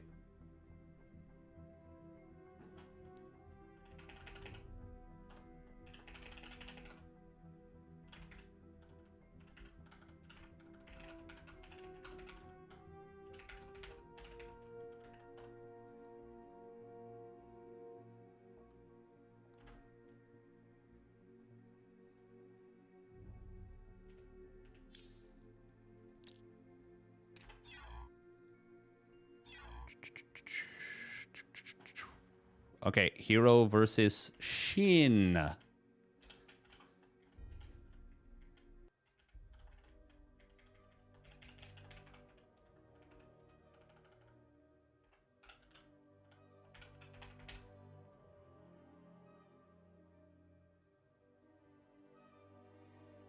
Yeah, absolutely. Are there no? There'll be Monday Night Weeklies next week. They just didn't. The funding didn't cover this week's completely.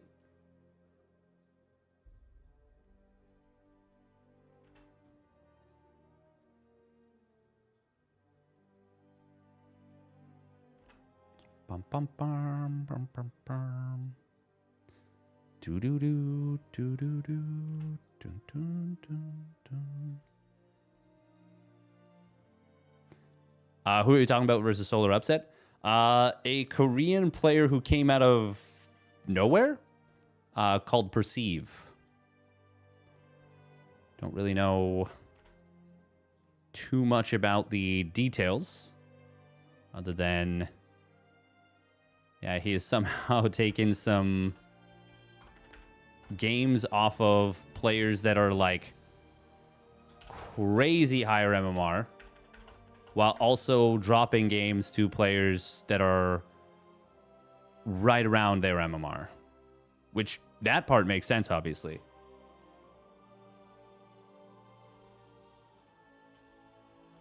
Wake up alarm, time to wake up.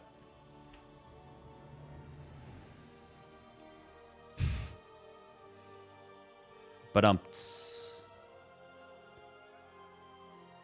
yeah, like I once again, I really would be, it would be cool if there was that possibility for that level of variance. But at the same time, I feel like a lot of people wouldn't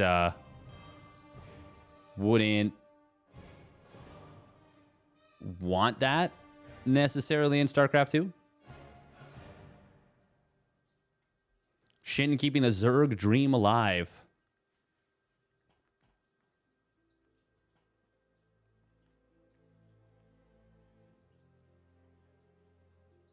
So we do have one of every race in the top 4, and with Clem, kind of 1.5. Have you seen SC2 esport earnings? Finland is second with 2 billion, with herO being 1.8 billion of that. I assume you mean 1.8 million.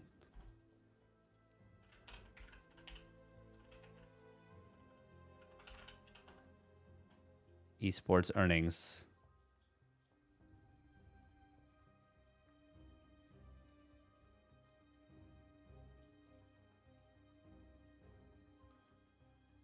I'm not really sure. You're just saying that because you want to beat Clem? I mean, I will never beat Clem. Never in a million years. I assume you mean in StarCraft 2, right?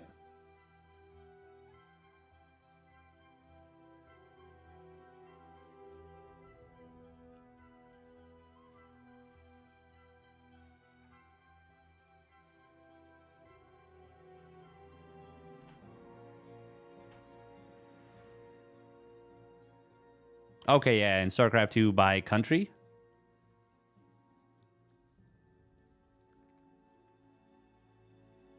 Damn. South Korea is so far above every other country. Holy crap. I'm surprised that China sits in third. Huh. Very interesting. Very interesting. Wow, we've actually still so far.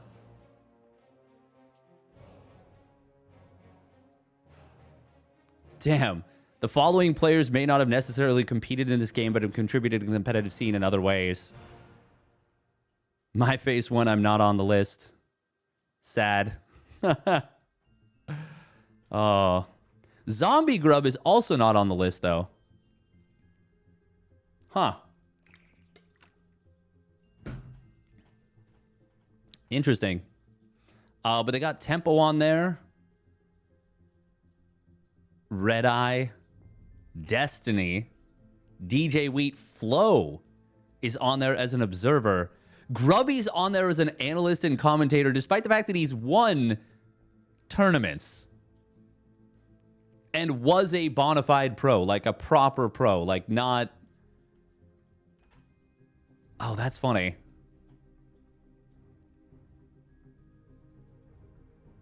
Like Grubby is a pro player for sure. That is really funny. Wait, Vietnam. Wait, what? Who? Oh, okay. For a second, I was like, wait a minute. Did Mio Micah pop off?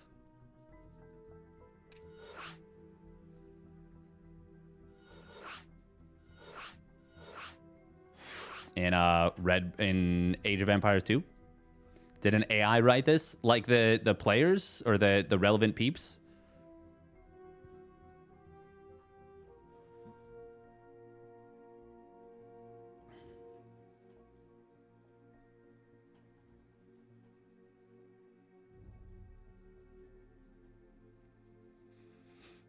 This really makes it seem like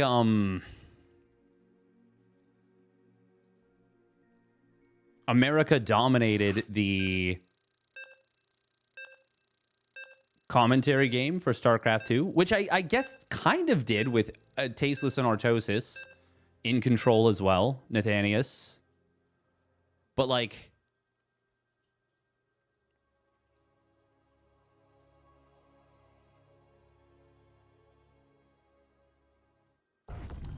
yeah, I don't know. It still feels weird. Idra is still fourth for the US. Oh, wow, that's funny. That is really funny. That's weird. Who are the top three before that, then? Let me think. Who would the three be that have him beat? Neeb, obviously, should be number one. All right, spawning up at the top right, it is Ragnarok. Now known as Shin, but he's going to the old school route. Spawning down on the bottom left, it is T1's herO.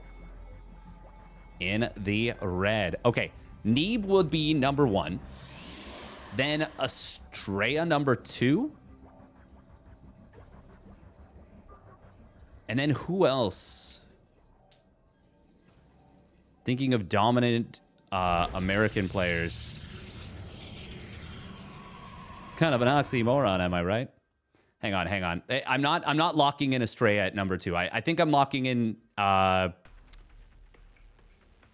Neeb at number one.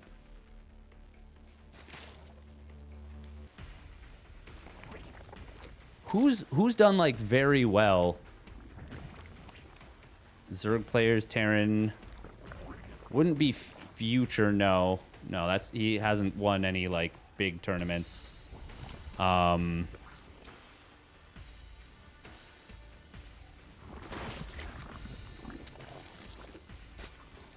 I'm not looking at chat. So I wanna try and like think my way through this. It's funny because every time I think of an American player, I'm like, no, they're not. They're like, or like I'm thinking of North American players. So I keep thinking of Canadian players. I think of like Huck. Obviously. Oh, drones. Nope, not gonna get it. He didn't pull that many, so it's not that bad. And in fact, they kind of all had gas in hand, so it's even more okay. Who else would it be?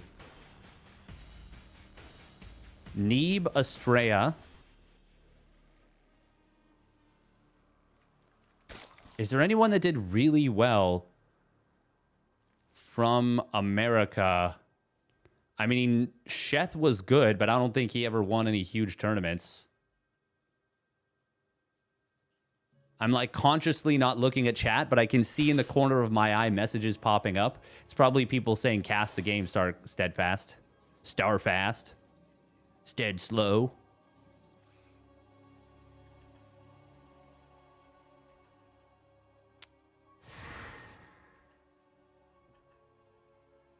Wouldn't be Jinro, would it? No, there's no way Jinro out-earned Idra. But he did have two top 4 GSLs, I think.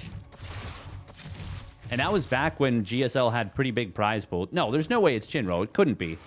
Surely Idra out-earned Jinro.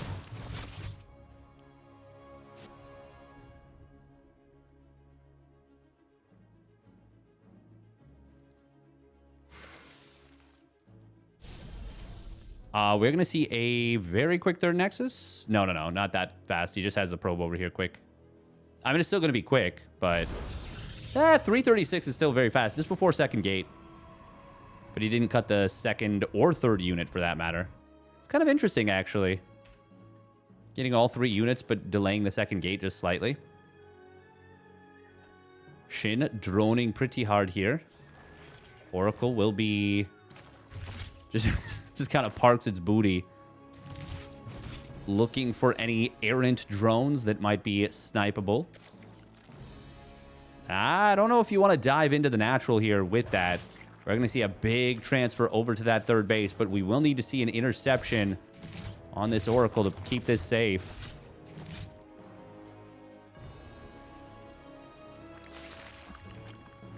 Oh. Good queen position and queen movement here from Shin. Really well done. Really, really well done.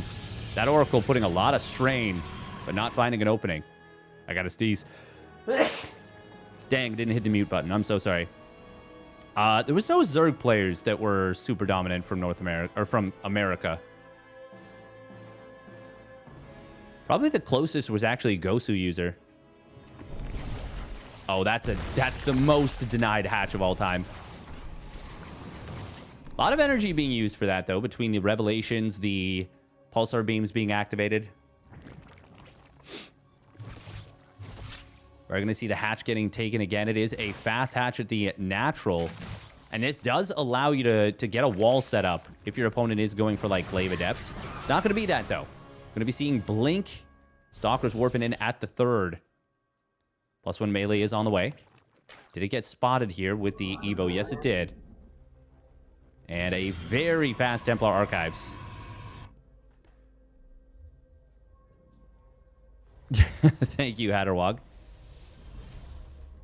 Oh, it could be Nina. It could be Nina on longevity, but I don't think she won that many tournaments. The thing is, there's so many Canadian players that I'm like, it could be this player. It could be like Kane, Scarlet, Hendrilisk, Masa, Huck. It's got to be Jinro, right?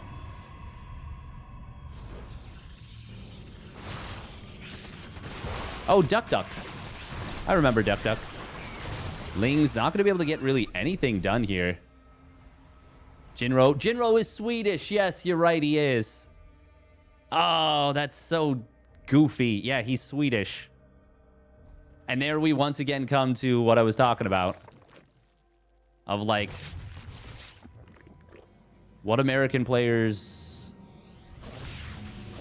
I mean, there's like illusion. Oh, could it be Suppy? No, it couldn't be Suppy, right? Is it? It's not Sup. No, there's no way. Suppy would not have out-earned Idra.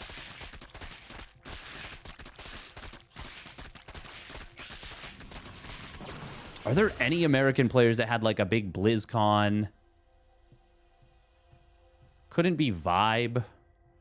Vibe was active early, but didn't actually have like amazing results.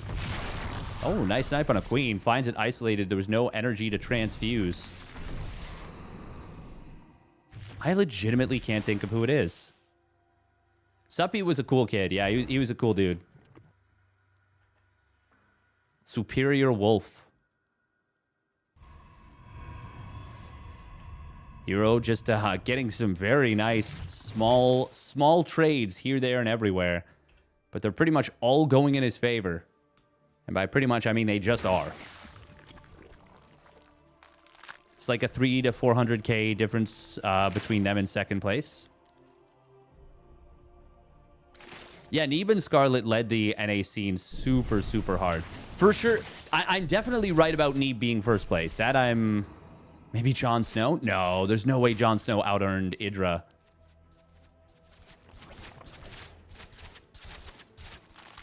In before, it's actually like... Oh, oops, I misspoke. It was Idra was third. And it's actually just Neeb and Estrella, and that's it.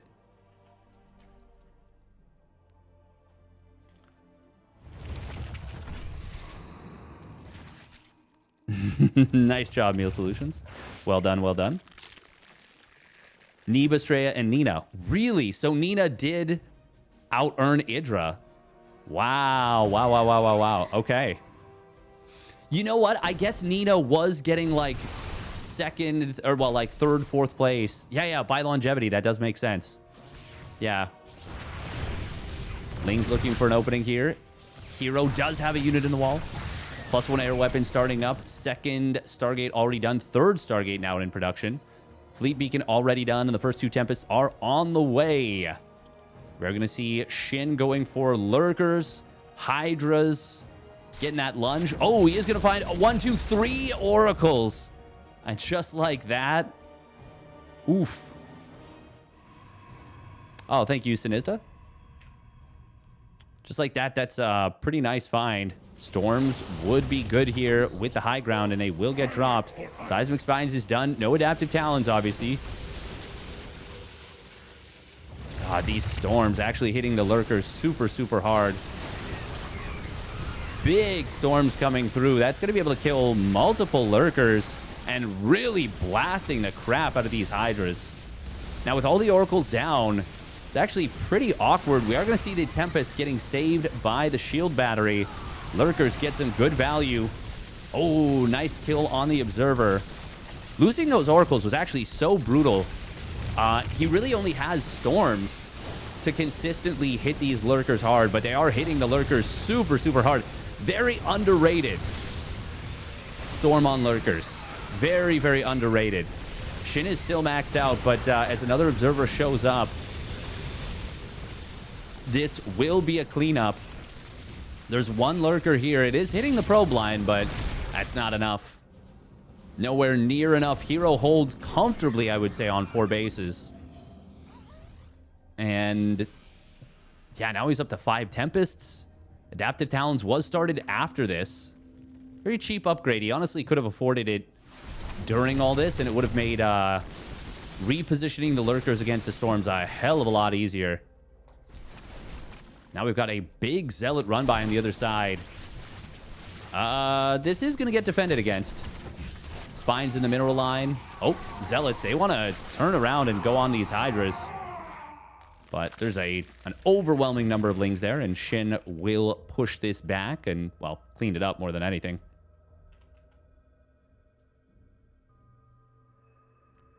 Has Nina played any of the weeklies recently? I don't think so. She's mostly been, well, she's been playing Zerg pretty much full-time on the ladder. She's gotten quite good. Unfortunately, quite good with Zerg does not always translate to big MMR gains. Even if you're SCBoy, it takes a long time. And most of us are not SCBoy. In fact, there's only one of us that's SCBoy. His name is SCBoy. We're going to see a Time Warp drop. The Lurkers getting into a good position, but now they're kind of going to just get surrounded and enveloped. They're all going to get taken out. Maybe one escapes. Yeah. 2-2 is done for Shin, but that is not going to be enough. Oh, High Templar will get jumped, but Cloaking Field activated, and all three of them are saved.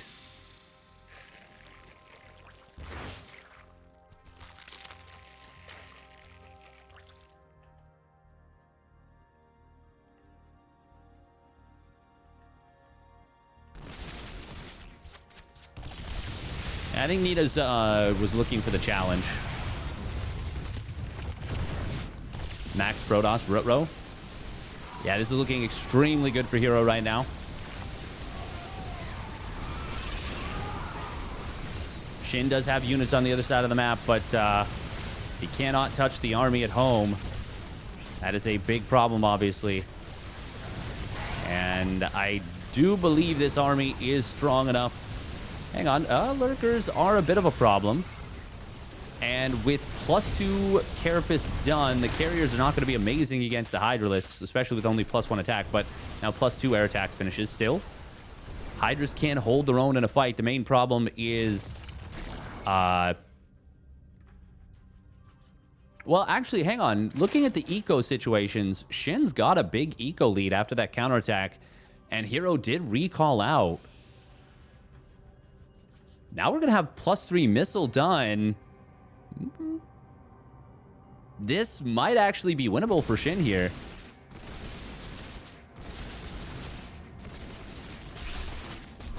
Usually with a tech situation like this, this is not a good situation for the Zerg, but because those Hydras are so well upgraded, they actually can hold their own against the Sky Toss. Problem, of course, is going to be dealing with the High Templar, and that's where you need the Lurkers. I mean, obviously, it's a complex dance. That's kind of just how this be. herO not thinking about a 5th base just yet.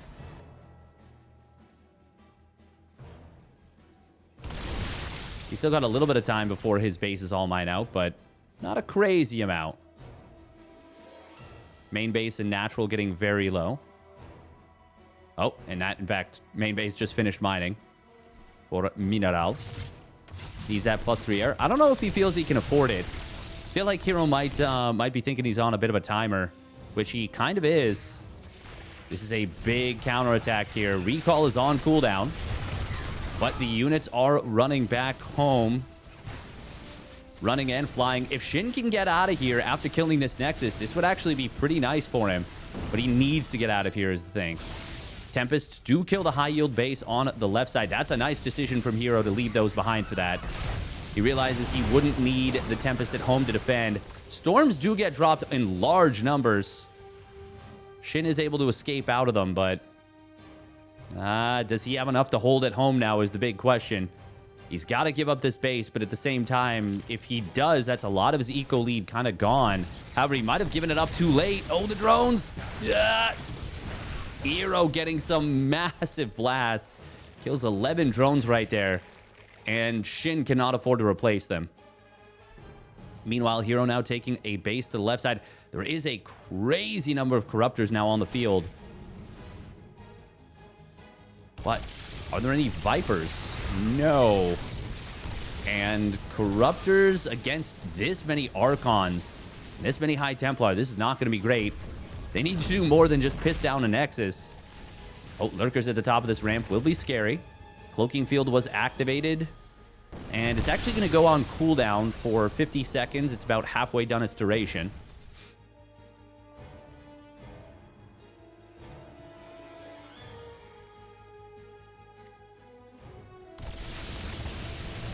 Tempest will get a kill on one of those Corruptors. Obviously going to be difficult to avoid with the range advantage. Storm's going to come in. We are going to see a dive on top of this. He will get the mothership almost instantly. Time Warp did get dropped. Oh, man, those Hydras struggling with the Storm. And herO getting a Very good start despite losing the mothership. Shin now kind of in an awkward position of, how do I possibly fight this? And the answer is not with what you've got. You kind of can't. Not unless herO blunders his High Templar, and I don't think that's going to happen. But there's not a crazy number of storms. The thing is, oh, well, okay, there we go. 3 more High Templar show up. And there is still a lot of storms available.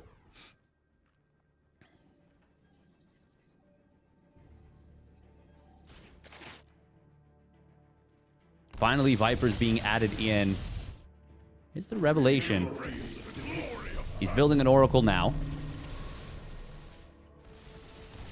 Recognizing this is kind of settled into a slower-paced situation. Oh, but the Lurker's not going to be able to protect this ramp.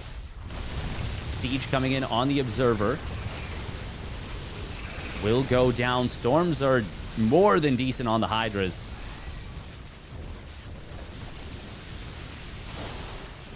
Oh, Storms on the Corruptors hitting hard as well, and Shin's just going to tap out. He can't find the engagement.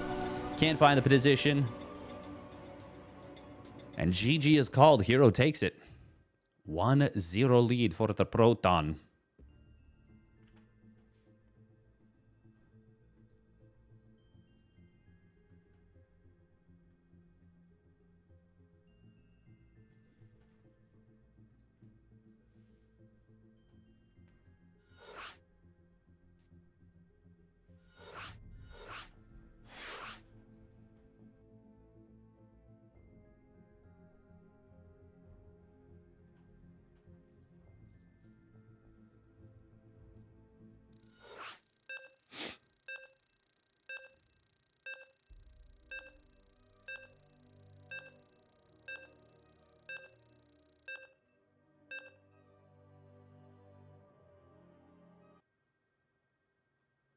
Huh. Interesting.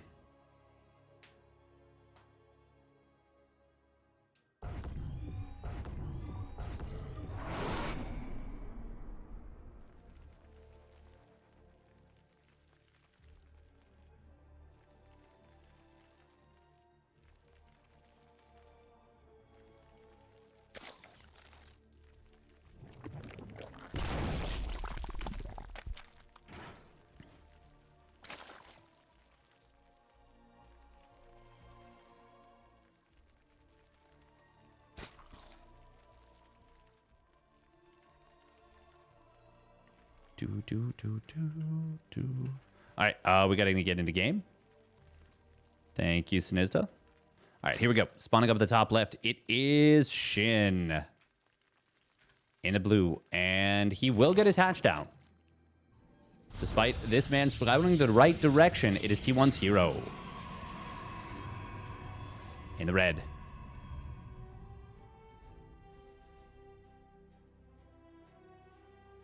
I mean, hey, it is pretty tough to play late game ZVP. A lot of Zerg players that are struggling with it. A lot of Zerg players struggling with it. But yeah, Shin didn't have the Vipers. Obviously, it's tough. I wonder what Dark would make of ZVP right now. Wonder what he thinks about it. Because Dark just, he's the honey badger. He don't care. He'll win. He'll win anyways. He will win anyways. I feel like Dark more than anything is really, really, really good at always finding the army and knowing where to pick and when to pick his spots. And we'll find out. Yeah. Yeah. Poor Shin still doesn't know where herO is. He's just now realizing, crap, this Overlord is gone the wrong way.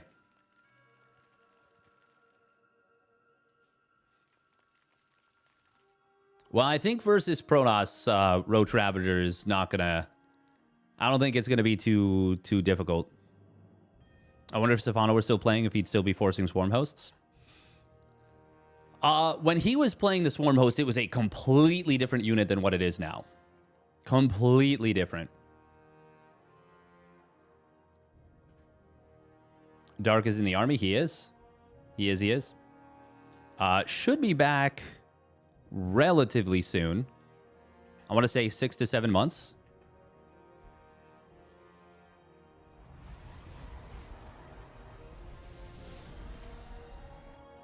He also had his baby. Yes, he just had his baby a little while ago. Well, scout on the Stargate. Obviously, that's quite important to know about. But it is usually what we're going to see. It's very rare to see anything else. This time, second gate before third base. We'll see if he takes the base towards the Zerg or if he takes it away. I would assume he takes the pocket base. Would be quite strange. Queen's in position at the natural. Spore being built in the main. I do like the kind of staggered Spore Crawler position. But it does mean you kind of can't let the Protoss get into this little pocket. You have to zone them away. It's a little bit more all or nothing on the defense, because if you can successfully keep them to the outside, it makes it very difficult for the Protoss to find an angle to get their oracles in. But if you can't, and they cut into here, they have a bit more of exposure on the mineral line. So in theory, I think this is the correct way to play. It's just very challenging to execute it perfectly. We do see a nice Evo Chamber morph there, saving one of the drones. If it was a Spore, it wouldn't have gained enough HP quickly enough and would have been painful. But herO's still able to get the kill on one of those drones as it was a little bit out of position. Is he just going to turn this into his Evo Chamber? That would be really funny. I mean, it does save you a little bit of money. It is going to be Resonating Glaives being produced. Meanwhile, we've got all the Adepts shading together here. That was a very unsuccessful fight, but the Stalker's not in the wall. herO. Oh, that's a big oopsie. Now, will Shin identify that this is Glaives? He's got enough information to see that it is, but I don't know. He starts up +1 melee. Oh, he switches it to missile. Okay. Still no Roach Warren in production. This is very bad for Shin. This is, I would say, very bad. He's got a lot of drones. He is going to pump Lings. If he can find the right engagement, this can still be acceptable. The problem is that kind of requires herO to make a mistake and shade into a bad spot. I think you shade forward here, yeah. There's a lot of queens, but the Lings are going to get absolutely shredded. 24 more Lings in production. Queens? I mean, 5 queens shooting is a lot of additional damage. More Adepts are going to cross the map. This was not terrible for Shin so far, but it will be the follow-through where things get really messy. Drones already having to be pulled away. Oh, and now as the Oracles show up, they're actually going to cover the Adepts. 2 more of them shade together. Double Stasis Trap kind of overlapping. And yeah, only 1 Ling is able to trigger this. Yeah, this is... Shin got caught greeting. I mean... maybe it was too late on the scout anyways. Yeah, it was. It was too late to throw down a Roach Warren. Could he have built a Baneling Nest? I don't really think so. If he had right away, a Baneling Nest probably would have been enough. But he didn't, and it wasn't. Well, Lings weren't. Now it is herO with an eco lead. He's got Blink nearly done. Templar Archives on the way. Going up to his 6th and 7th gate. Already has +1 weapons done as well. Can go pretty much straight into +2. There it is. And even spending that still has not enough money for a... oh, wow. He went to a lot of Adepts. Oh, my God. I didn't realize herO committed so hard on Adepts. And with them actually shading in an awkward position, it doesn't matter worth a damn because the other ones show themselves. And there was like as many Adepts as Lings and like one Hydra. Yep, he's fine. Should have gone full diamond and built some spines. I was honestly thinking maybe at the very least he needed to wall his natural, I think. But yeah, he just kind of didn't.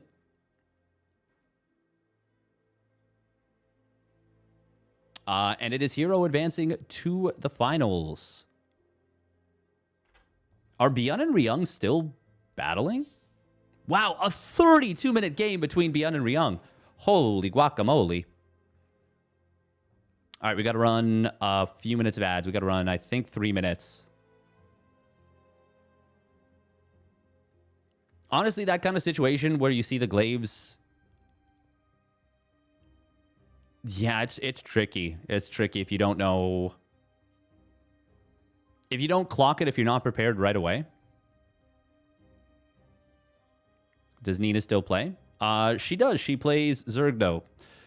And she just streams. Thank you very much, James, for the Prime resub at 16 months. Thank you, thank you. Appreciate it. All right, 3 minutes of ads. Yeah, I mean, that's trying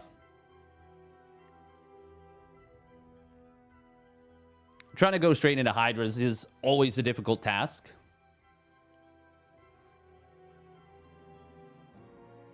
You can use the Baneling Nest,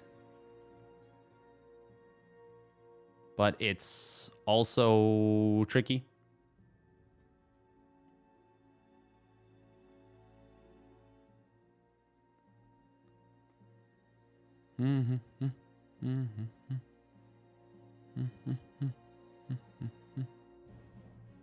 And there's the theory that if your opponent goes 7 gates, it'll just run over a Ling Bane defense.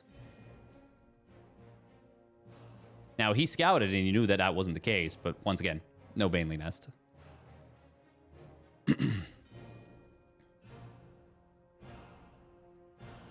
Good job from herO, by the way, to recognize the best way to punish that particular setup was by adding the oracles in, kind of pulling them away. herO, yeah.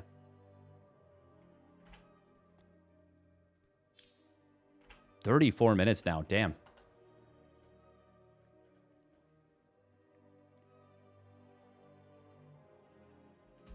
Ryung is up 1-0. Oh my god, Byun's on 13 SCVs. What is happening in this game, in this series? Byun's on 170 army supply. Damn.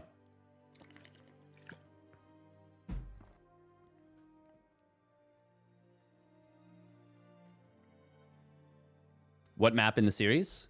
Ryung is up 1-0, but it looks like Byun is on the verge, I think, of winning game 2. I'm just looking at the army supplies. It looks like the map is mostly mined out. There's one base up in the top left that has not been fully mined yet. Actually, no, that's not true. There's multiple bases that haven't been mined. But the...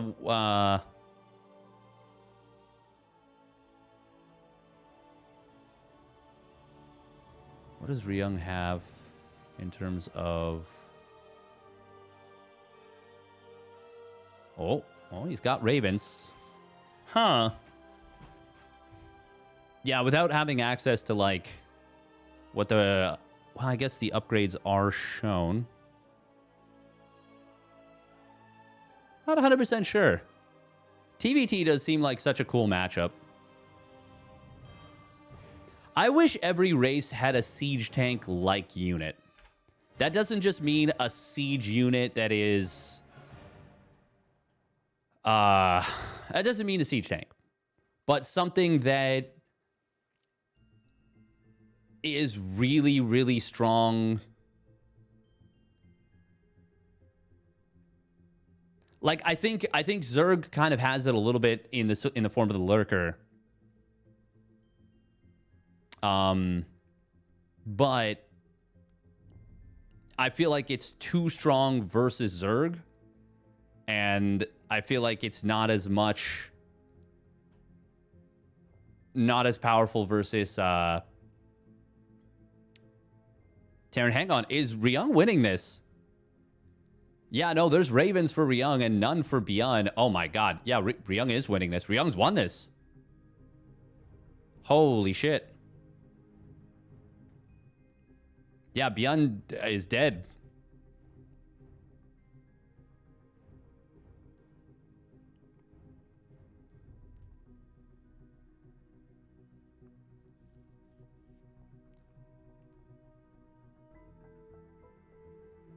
Damn, Daniel. Like a disruptor with auto aim? Not exactly. Thank you, Sir Siren S, for the follow. Yeah, Beyond is turbo dead. Ryung got this. Ravens reign supreme in late game TVT. They so often do.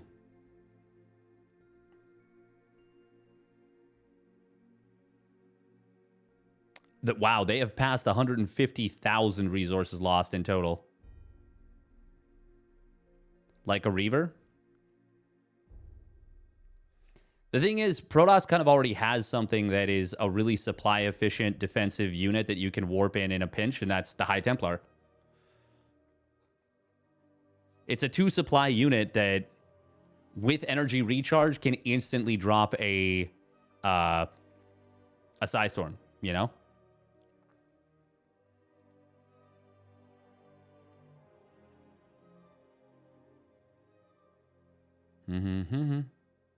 Bottom. Damn, it looks like this was a turbo banger of a game.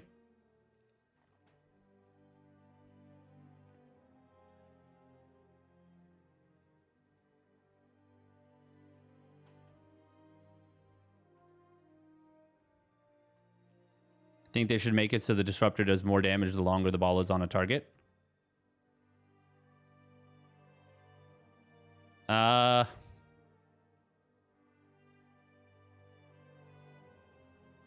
I don't really think they need to buff the disruptor. I mean, if you're going to do that, you need to nerf the crap out of some other form of Protoss AoE. I mean, I would be totally down with a more...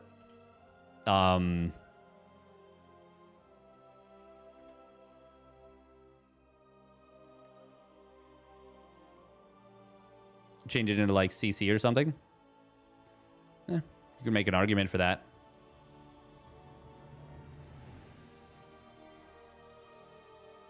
Man, Ryung is so good at TVT. It is crazy how good he is at it. Damn. It looked quite good for Beyond.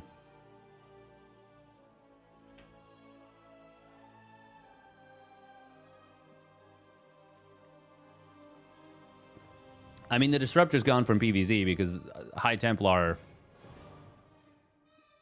are, like, you don't need to make anything other.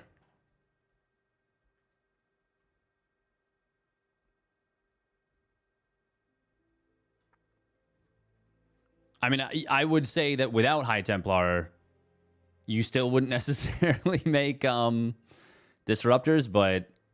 like, High Templar is they're so much better than every other option.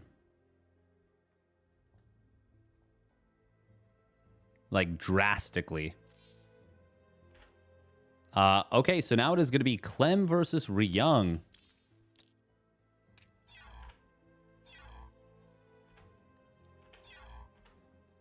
Man, if Ryung beat Clem, that would actually be so sick.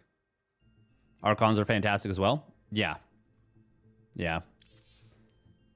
I always find it, you can tell what a player's race is by what their opinion on the Archon is. So, If they say Archons are garbage, they're a Terran or a Protoss, probably a Terran. If they say that Archons are okay, they're almost definitely a Protoss. If they say that Archons are insanely strong, then they are a Zerg.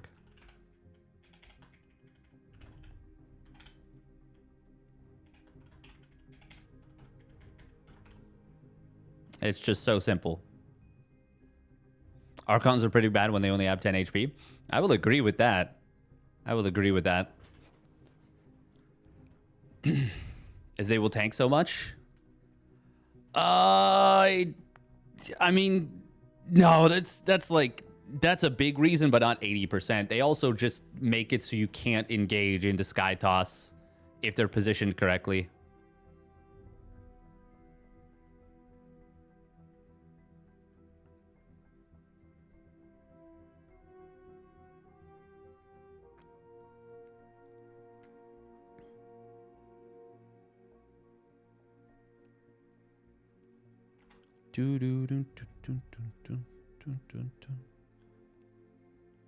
They also do bonus damage versus like the whole Zerg race.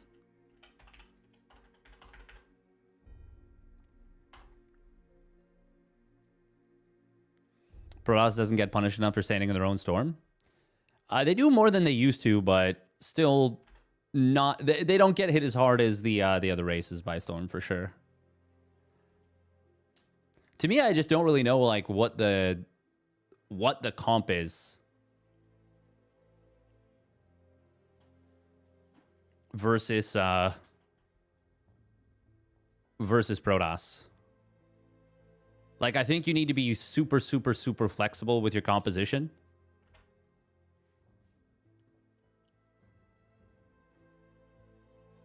What Protoss comp? I mean, hey, it depends. It depends. It's the thing is, I think what makes it really tricky is that Protoss doesn't necessarily really need to commit to a composition as much, but just because like supply efficiency wise, you can get into the mid and late game without maxing out pretty easily.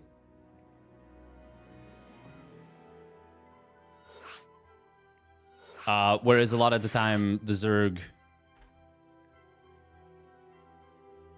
and maybe this is bad habits more than anything, but a lot of the time, Zerg players will max out. Oh, Clem switch. Yeah, Clem cycling the races there between Zerg, Terran, Protoss. That was fun. That was very fun. If you make too many corruptors into a ground switch,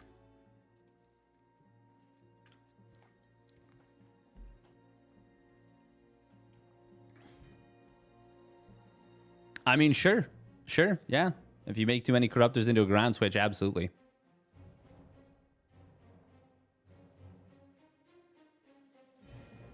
But if you don't make enough, it feels like it's pretty tough. Feels like it's pretty tough. I mean, StarCraft 2 has been tough for a long time. That's not anything new.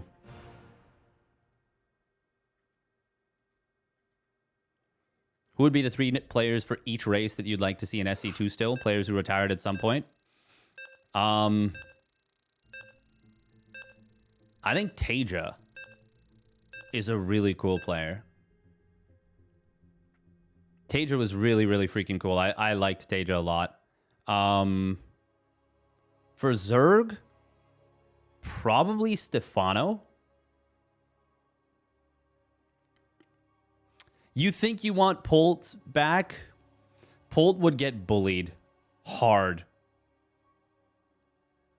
Polt would be not notable. Maybe that's a hot take. Maybe it's a bad take.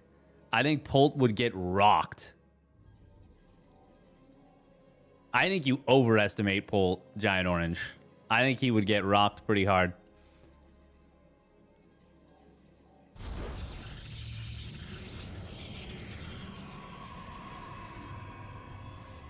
For Toss, I'm not sure. I feel like Neeb actually is a good pick. feel like Neeb would be... Neeb would get Protoss nerfed, actually. Yeah, so it's Neeb. It's Neeb. I want Neeb back. Neeb would get Protoss nerfed in PvZ. All right, here we go. Spawning down on the bottom right. It is Team Liquid's Clem. Clem playing Protoss. And his opponent spawning up the top left with a gas first. It is Onside Gaming's Ryung. In the red.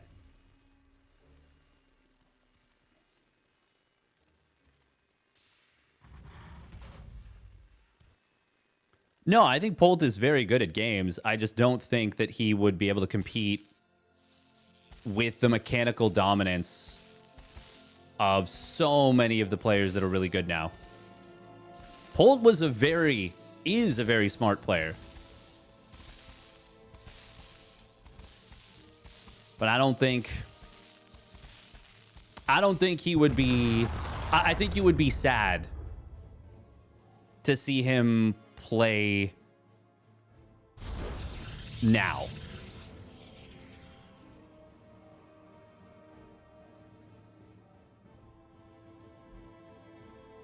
Zerg, you'd like Soulkey?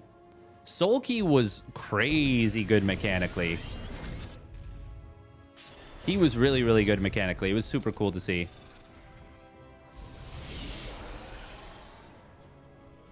Soulkey will go down in history as having one of the coolest comebacks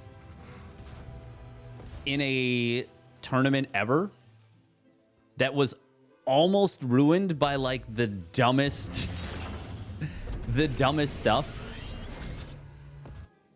Like innovation, seeing that there's mass muta, seeing nothing on the map and deciding to boost 4 full medevacs directly into a main base blindly.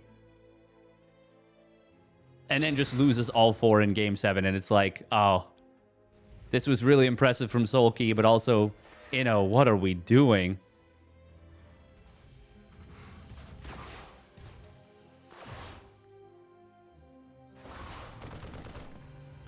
We're going to see Clem just checking in. He does see, yep. Oh, that's actually nice that he sees the add-on. Will he let this finish? He does. I have met the end. And that lets him see it's a tech lab if he didn't already click that. Second barracks in production. This just going to be a tank push. Might be. We actually have a recent example of this. MMA retired more recent, or TRG retired more recently than MMA. Adept does get taken down. Clem might lose both of these units. He's going to try and recall now. The Marines did not get on top of this right away. And that is enough time for Clem to get the recall out. I feel like Ryung should have been anticipating the recall. If he kills that Stalker, this is really brutal for Clem. As it is, still pretty awkward. But unless Ryung actually does something with these Hellions, it's kind of irrelevant. And yeah, there's no Reaper. Now that there's a full wall, there's no air unit either. Clem's actually just chilling. Even with no shield battery at the natural, I mean, the Stalker will hold the line long enough for the other Stalkers to get in position. If Ryung tries to go for the fight. Oh, Clem? Okay. I was like, Clem, what are we doing, man? We cannot be leaving the gap in the wall open like this. We can when we have Warping available. Cute. Oh, there's a gap for a probe to fit through. Yeah, this is corner to corner. Buildings are not square. They're slightly rounded. Hero wall, but in this case, it is totally fine. There's no Zerglings.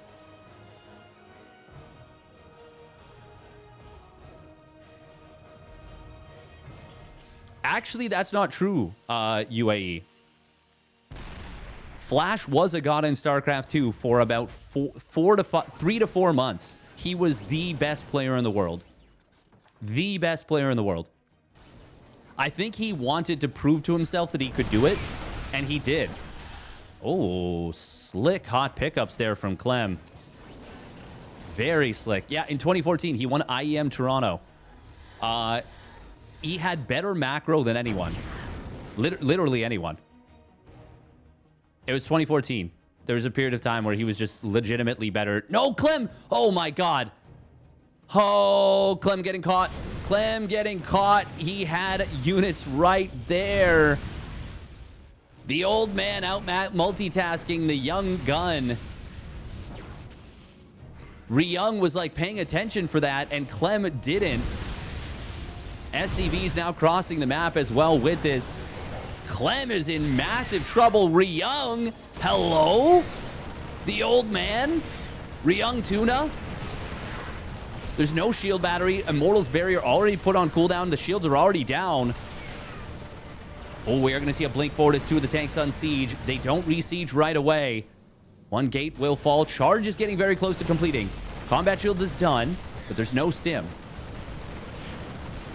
Clem is going to lose another gateway. He's only on 3 gates, even as one completes. Even with charge, I don't know about this. Siege tanks will get blinked on. Immortal did go down. reyoung has got him. Charge lots are not going to be enough on their own. Blink forward in on top of the tanks won't matter. GG. reyoung gets it done. Clem. Oh, boy. He was not on the ball for that Hellion drive-by. Wow. What a game plan from reyoung. That was kind of sick.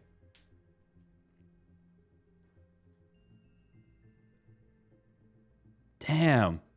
That was actually so sick.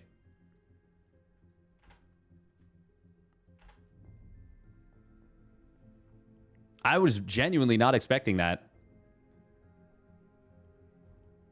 Games. StarCraft 2 is still 10th place all time for money dispersion. But it is about to get passed by Counter-Strike 2. I'm actually kind of surprised that they have CS, Counter-Strike CSGO. Wow. I was like, what is it actually called? CSGO. And CS2 as different games. Because, like, they didn't... Actually, did they? Did they fundamentally change anything? I mean, I'm sure they changed some things for sure, but... What did they change? It's funny that Canada... I was, like, thinking of, like, all the players it could be from Canada, but it's actually the U.S. and... the U.S. that has Canada beat by a lot in terms of total prize pool given. Going back to the esports earnings discussion. All right, here we go. Spawning down on the bottom left, it is Team Liquid's Clem. Belem. Getting stunned by the cars. And his opponent spawning up the top right. It is Onside Gaming's reyoung with an absolutely sick tactic. Super, super cool.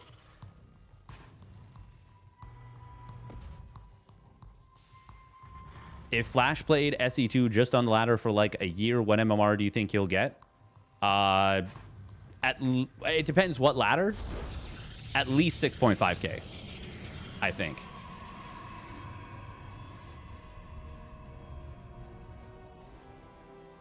Like, if he's playing on EU and he has got EU ping.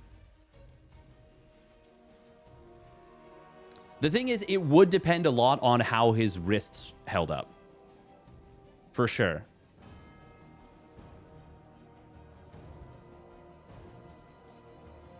If it's on KR,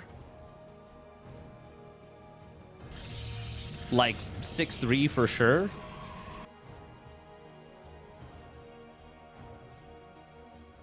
Flash is too good, too smart at StarCraft to not be able to dominate this again. And at first, like, the first game I saw of Flash in SC2, he played like a show match versus Effort. And they both played SC2. And it was very uninspired. And I was like, I don't know. But then he, like, went into the hyperbolic time chamber. Really, really grinded. And yeah, for just like a very, very brief period of time, I think he was the best player in the world for just a super, super brief period of time.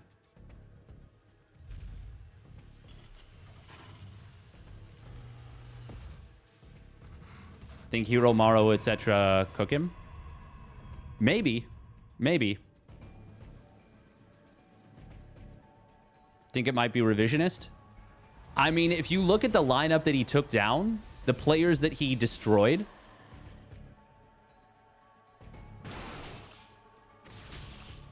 1-1 tournament and then immediately bombed out of a bunch afterwards. I mean, that was him like... That was him at the peak, and then he went down afterwards. But if you look at the tournament that he won, the players that he won, and the way he won some of the games, I think you would say that he was very, very good. Maybe it is a little revisionist, but I personally think it was... The thing is, I don't think GSL Code S necessarily tells you who the best player in the world is at the time. I think it tells you who prepared best for GSL that season.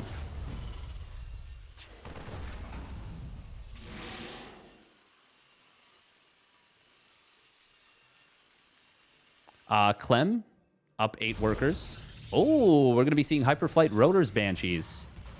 Nifty. Nifty, nifty. I mean, it may have been that Flash was super, super, super motivated. Oh, nice force field. Oh, no, it's not. He doesn't. Ah, that's unfortunate for Clem. Still gets 2 SCVs. But could have been 4. 5 even? It could have been 5, yeah, because there was 3 that escaped. And it was the second one that popped out that he killed. Actually gets another, wow, gets another couple. resumption, oh, little oopsie on not rallying the SCVs back.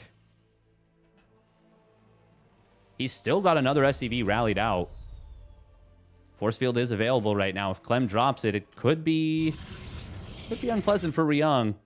Even with a couple of probes going down, I mean, this is still far, far, far better for Clement. resumption, though, oh, he waits until he is right on top of the units. He actually could have even waited a little longer there. Gets 2 kills. Clem was not paying attention once again. Oopsie poopsie. Can't tell you how many times this happened to me. I feel like that is one of the many reasons why herO is actually kind of a god. Is that just doesn't happen to herO.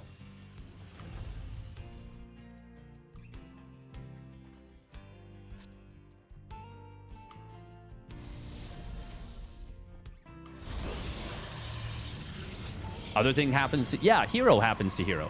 But, like, that doesn't happen to herO. No one can do more damage to herO than herO. No one. Not a single player in the world has as much of a type advantage. It's like psychic Pokemon in nice blink forward there from Clem. Gets the kill on the Banshee. It's like psychic Pokemon in Gen 1, but on the TV show where they're like, how do you defeat Alakazam or whatever? You need your own psychic type. And it's like, well, that's not really true, is it? It's that psychic is weak to poison and they're also poison or something. I don't know. Bro, isn't Mewtwo his Psyduck? Damn. Rex thinks the game's over with the loss of that Banshee. He says, I got places to be. Psychic is weak to bug.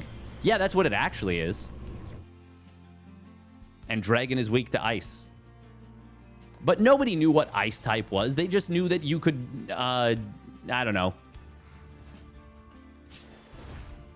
Nobody knew that Lapras was real.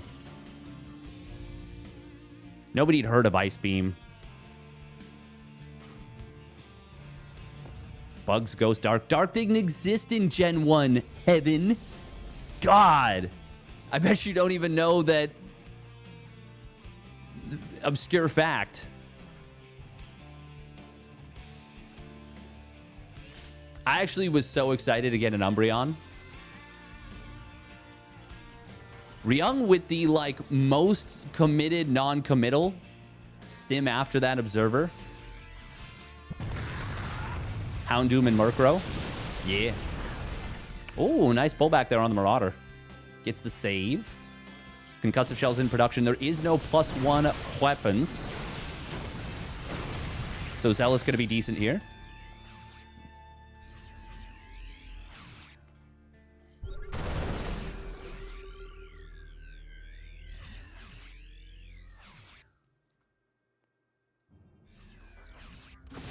Oh, we're pulling the boys. Choo-choo.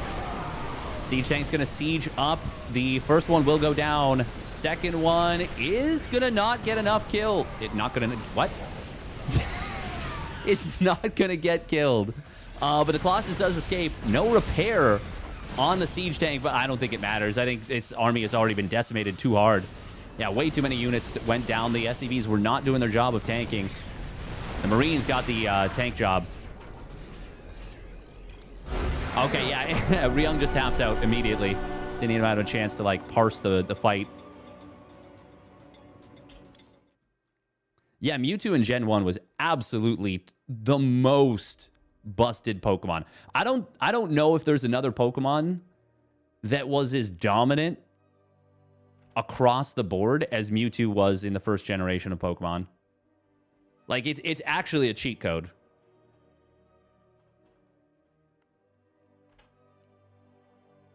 I'm sure there's someone who knows Pokemon, actually knows Pokemon, because I don't know shit, really.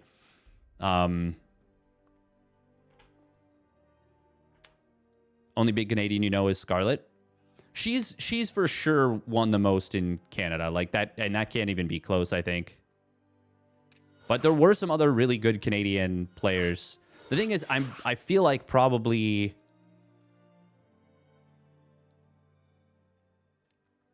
there aren't that many that won a crazy amount of money. Yes. Oh, wow. Oh, it's actually crazy. Both Scarlet and Neeb have the next closest player in terms of earnings, beat out by over 300,000. Neeb has it by almost 400,000. Scarlet has won 460,000 USD. And 468,000, and then Huck had 148,000. So 320, just shy of 320,000 difference. And then Neeb had 589,000, almost 590. And Estrella had 194,000. So just shy of 400,000, like 395. Is that adjusted for inflation? No. It's just absolute values. All right, game 3 here. Despite a couple of things going less than perfectly for Clem, he is still in a very good position. Still doing well. Spawning down on the bottom right for Team Liquid, it is Clem. Malem. And his opponent spawning up the top left, it is Onside Gaming's Ryung with a fake proxy. We're faking the proxy. We're putting it here. We're gonna make a barracks.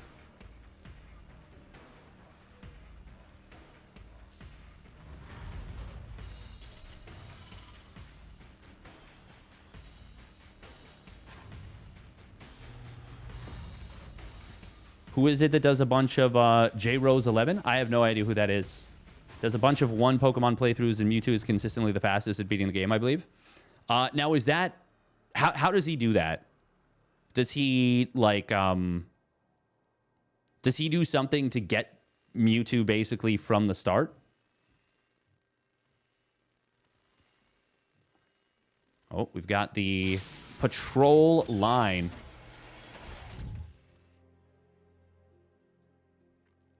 You make your starter whatever Pokemon you want? Okay, so then it's Mewtwo starting at level 5, right?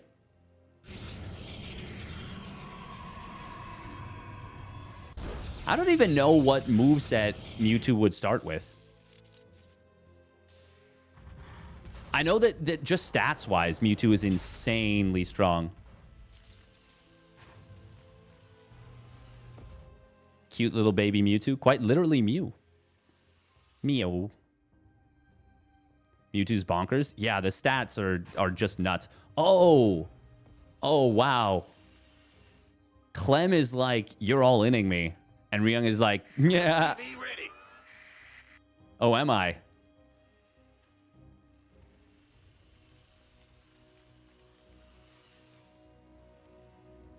Mewtwo, the most communist Pokemon of all. Oh, we're going to be seeing a Stargate here. Interesting. So what this looks like to me, if I'm Clem, is a proxy 1-1-1. But everywhere except here, pretty much that's close, and technically here, has been scouted.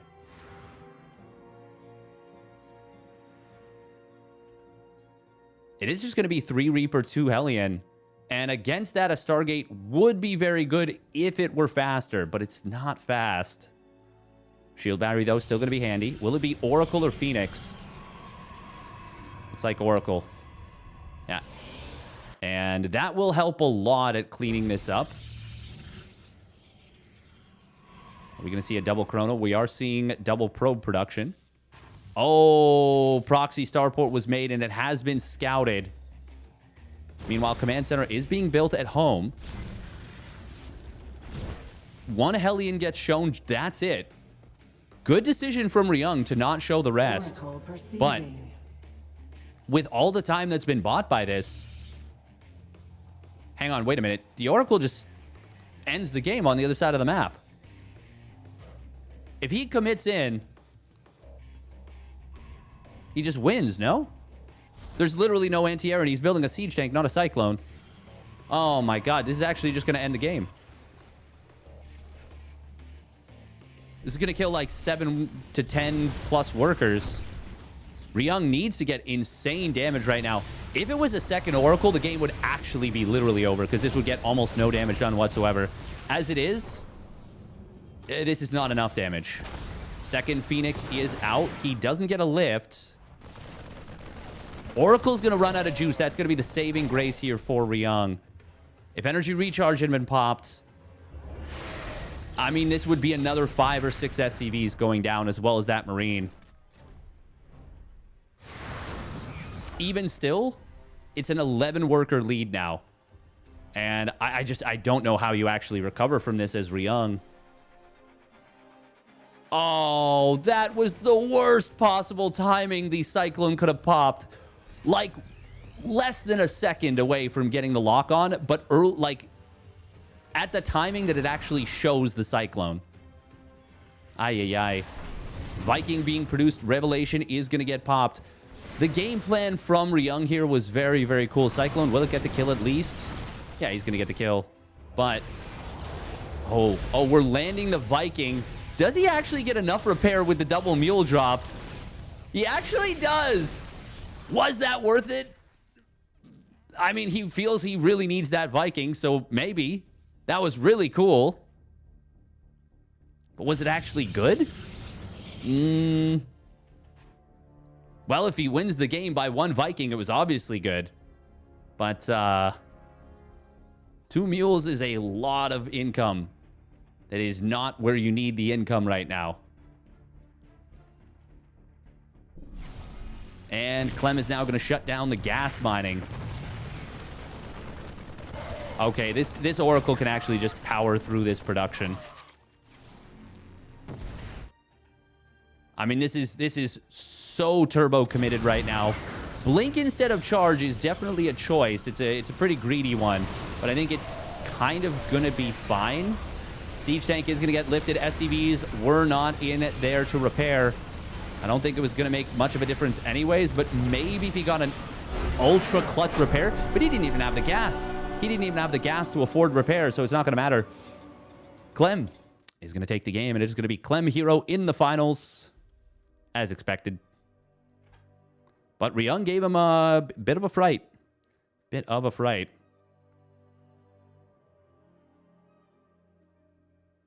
Mewtwo greater than Mew, greater than Dragonite, greater than the 3 birds, greater than Arcanine if you go by raw total stats. I feel like you would probably put Articuno as the best of the 3 birds, no? Because of the usefulness of ice. I've actually, yeah, Starmie was really, really strong. Starmie is probably the biggest sleeper pick for Gen 1 in terms of power Pokemon.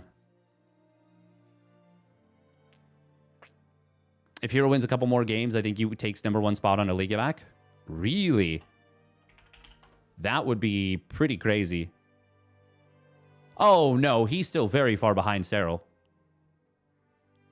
He's almost 100 points behind Serral.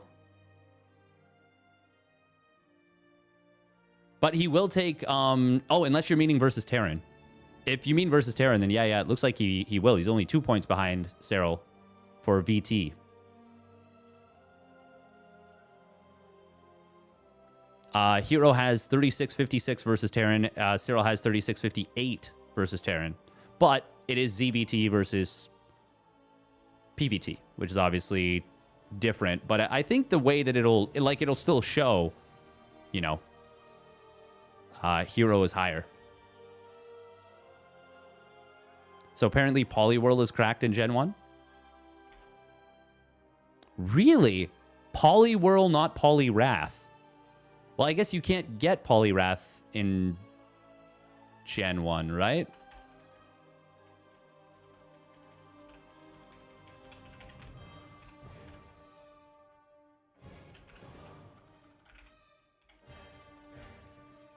Sorry. It's faster and has better moveset. Really? Interesting. Best of 5 PVT Grand Finals. It's been a pretty darn quick tournament. All right, minute and a half. Actually, 2 minutes of ads real quick. And we will get into the Grand Finals.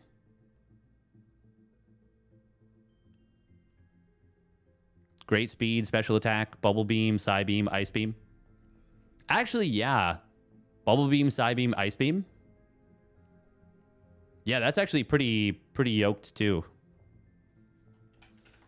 Because that's psychic, that's ice, and water. What would be your 4th move then for Starmie? Snorlax, Tauros, and Chansey, I think, were all big parts of the meta. I actually have no idea, like, what the meta would have been for Gen 1. Because was there even competitive play? I'm guessing no. I'm guessing there was not. Man, I really got to go to the washroom.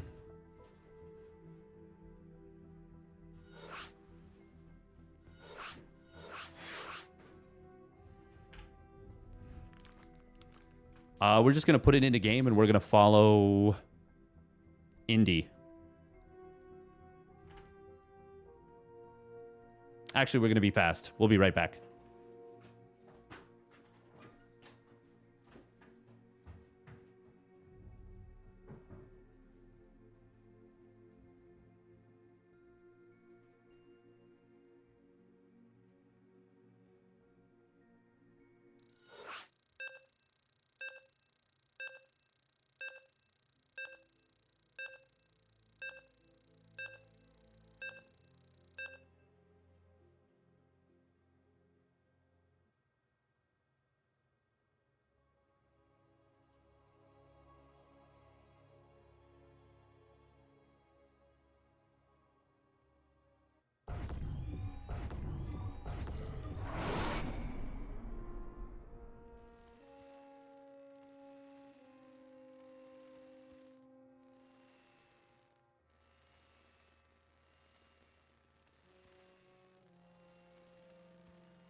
Ah, hero did crazy shenanigans again.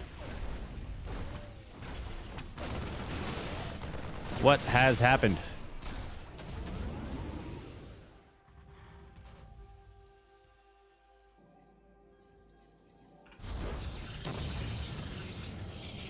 Oh, well. Okay. He proxied gate. He made Zealot. He killed SCV. He killed Scouting SCV. Now he have map control. Clem has responded with a 3 racks. Well, a 2 racks into a 3 racks. CC cancel low ground. Ah, so Clem no scouted then. Oh, Reaper on the other side of the map will get 1 probe. Doesn't get the second 6 save.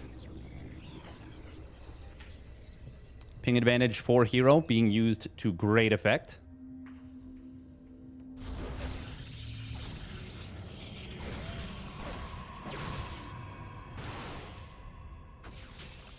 Damn. Oh, wow. He gets the kill on the Reaper. Oh, that is so frustrating. Damn. The fact that he like dodged with the probe. He dodged with the probe. And Clem missed one of the double shots on the Reaper.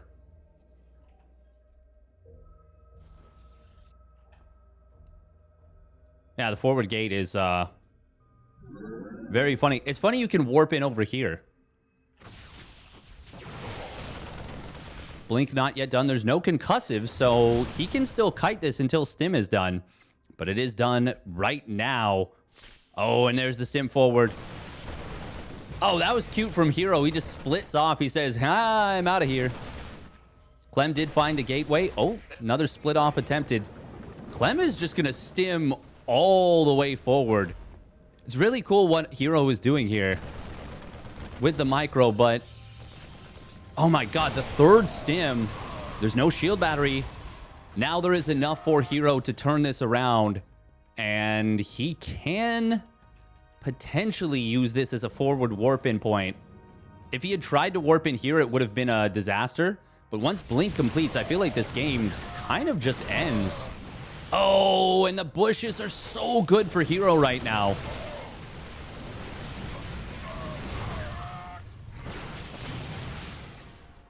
Oh, the bushes are making every stim feel devastating.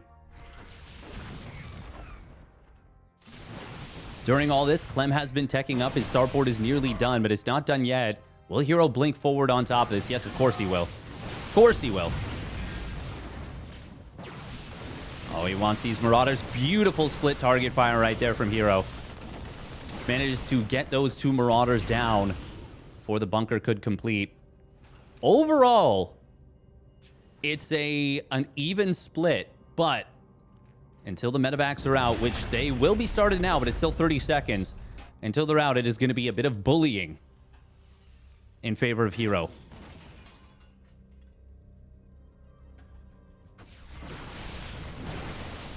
We're going to see a blink forward into the main base. Oh, the juggling. The juggling. We're dodging Marauder shots. Oh, that's so funny.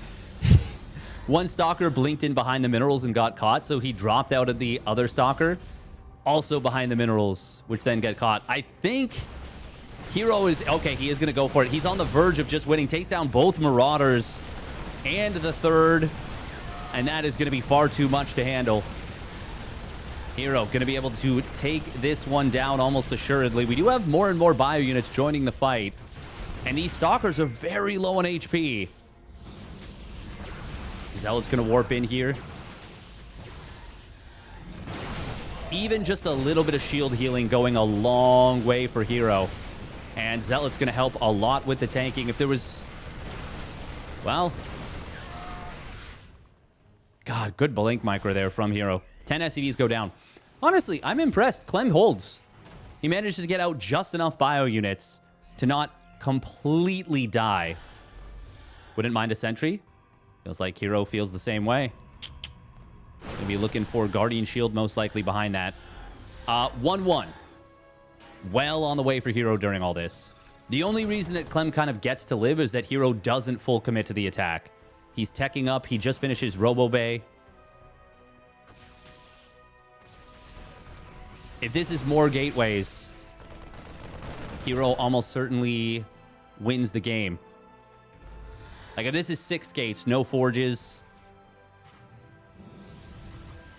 Actually, that's it. If he just doesn't build forges and adds on 2 or 3 more gates instead.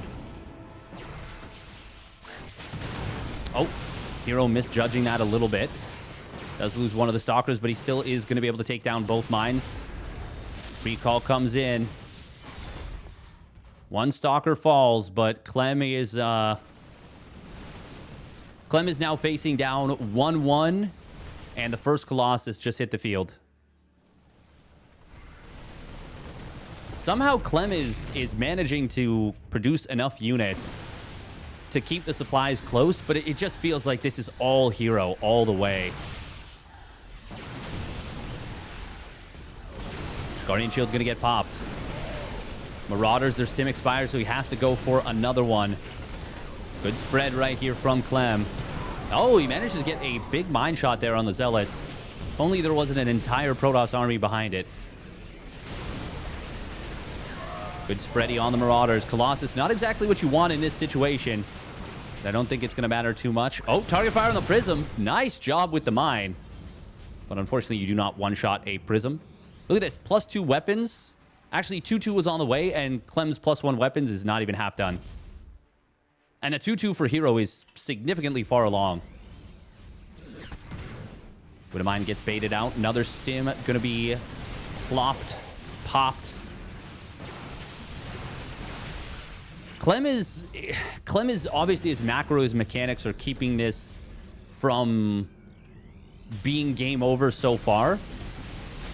But he's not really alive, is he?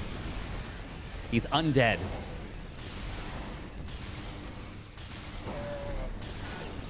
SCV's mules being pulled. 3rd CC is going to try and land.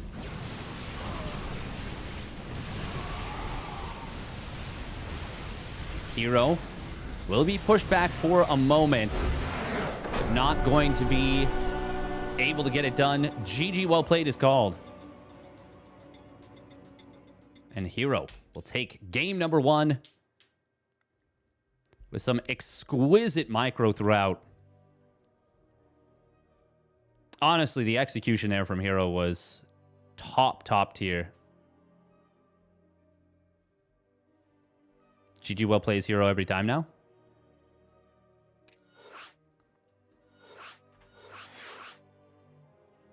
That is rude of herO to do to Clem today. Is it Clem's birthday? Yes, indeed, it is. He is now 24. Ancient in terms of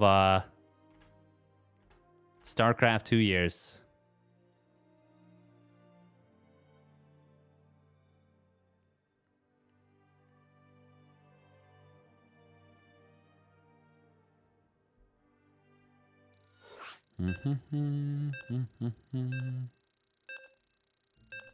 Ba-da-dun, dun, dun, dun, dun, dun, dun, dun. Bum, bum, bum, bum, bum, bum, bum. La, la, la.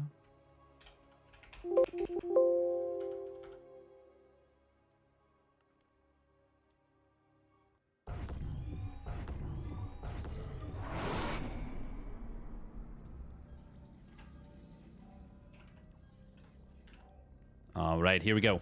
Oh, PvP. Okay, well, Clem's had enough. Spawning down on the bottom left, it is Team Liquid's Clem. Playing Protoss. I don't know that herO noticed. Spawning up at the top right, it is herO. In the red, he is proxying another pylon on the map. We'll see if he drops a question mark when he gets across the map here.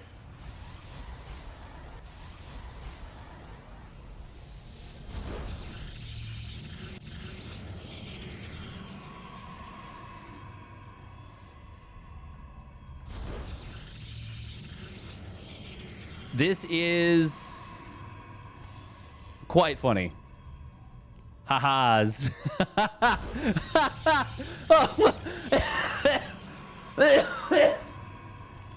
Oh, man. He's like, oh. Well, this obviously wasn't his game plan.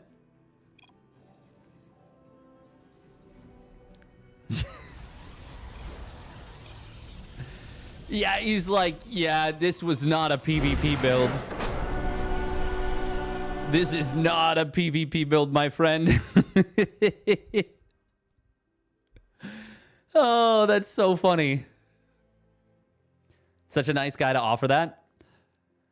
I mean, yes, but swapping races without saying anything, if it's good that he offered. It's good that he offered for sure. But the other thing is he doesn't know that herO doesn't know, or he doesn't know what herO's done.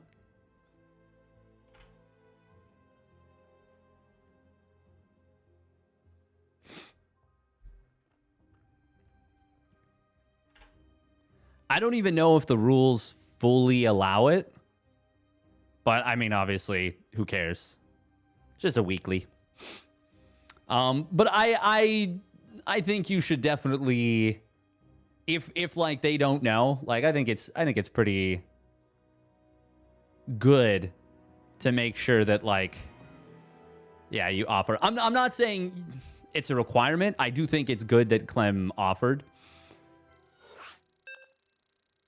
The thing is, Clem he just is a class act. So, yeah, that's kind of like expected behavior, you know? I would be surprised if Clem was not good about that. By the way, Future and Jon Snow are, in fact, 5th and 6th in SC2 earnings. Also, Idra is, like, way lower in SC2 earnings than I would have ever thought. Only made 64,000. That's actually kind of crazy. I guess he was in at the very beginning.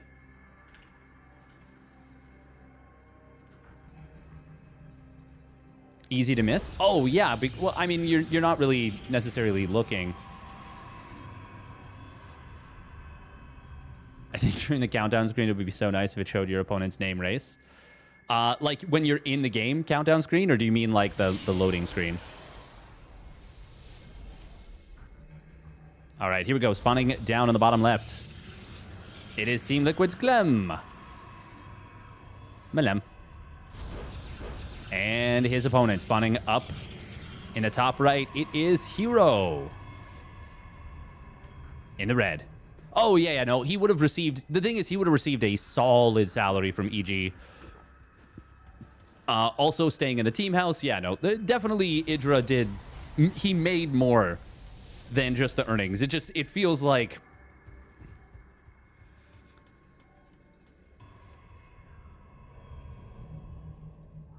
Like, for how much people hold him in high esteem.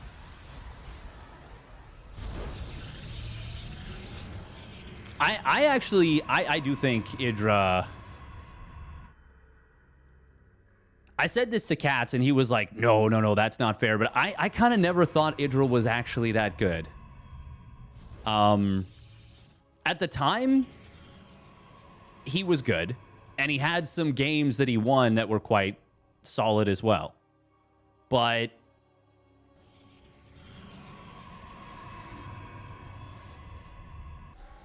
I think a lot of his success came from the fact that he kind of grinded the game very early. And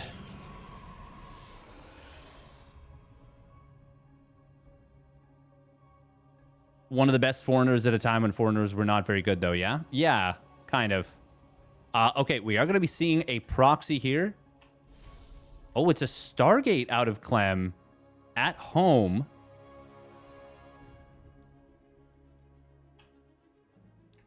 Oh. Interesting.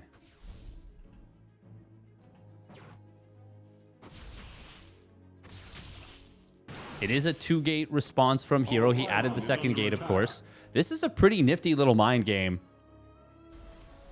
Will herO recognize the possibility of an Oracle.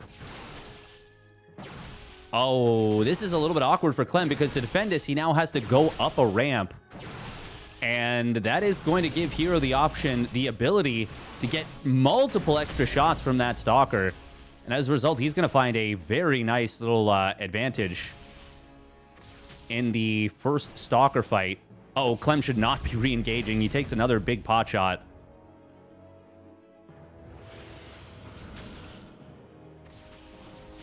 If the Oracle can find big damage, there's a chance here. But he needs to find significant damage, and Warp Gate's going to be done for herO. Actually faster than Clem's because he chronoed it.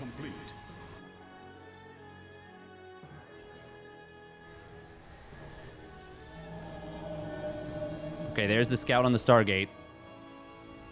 Two Stalkers going to be running back towards the main mineral line. And Oracle will try and get past here. There was a Robo, I think, in production. He cancels it to build a Twilight Council, it looks like. This is not enough damage just so far. Oh, no, this sentry. Ah, oopsie. That's a big mistakey, but he drops a Panic Force Field that's actually going to lead to the death of a Stalker. Wow. It messed up the pathing just enough that the other three Stalkers were able to get back in position in time.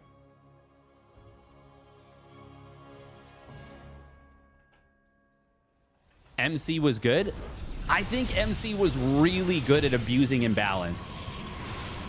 That's going to piss a lot of people off, but he was really, really good at abusing busted stuff.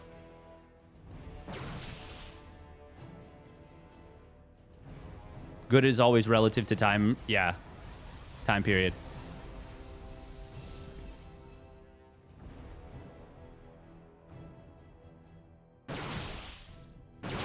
Hate the game, not the player? Sure. I mean, it doesn't change the fact that he was taking advantage of, you know, unfair things. Would I be winning tournaments if I can time travel back to the early 2010s? I mean, probably not. My mindset would crumble. I'm sure. In theory, gameplay-wise, easily, yeah. Probably. But even then... no, probably not, honestly.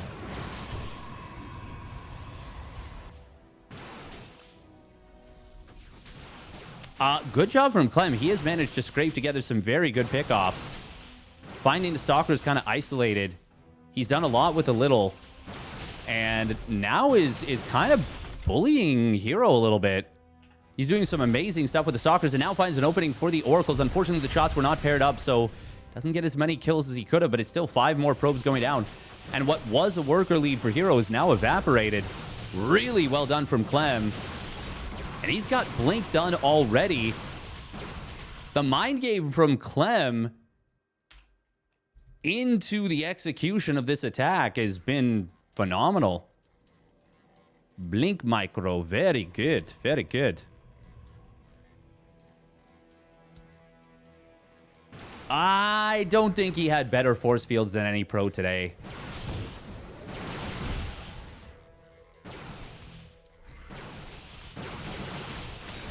Force fields were a really overrated form of micro. Here's +1 is so far ahead. Yeah, but with the Stalker and probe count as it is, I don't think he can do a whole lot with that just yet. Oh, now if he finds both Oracles, that will be big, and he does get them both. Okay. Well, that is what he needed. That is what herO needed, and now the +1 weapons matters a lot because it is going to translate to a +2 timing that is far, far ahead. Oh, man, that's brutal. That is brutal.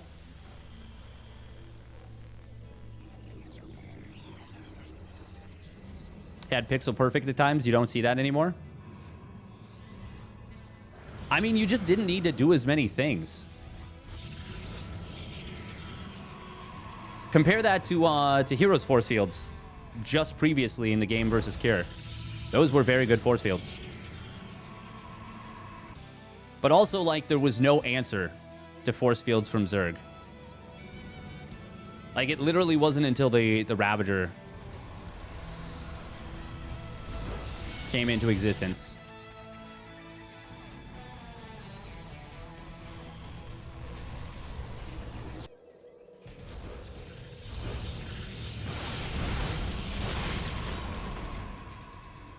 Clem trying to blink forward. He does snipe a gate.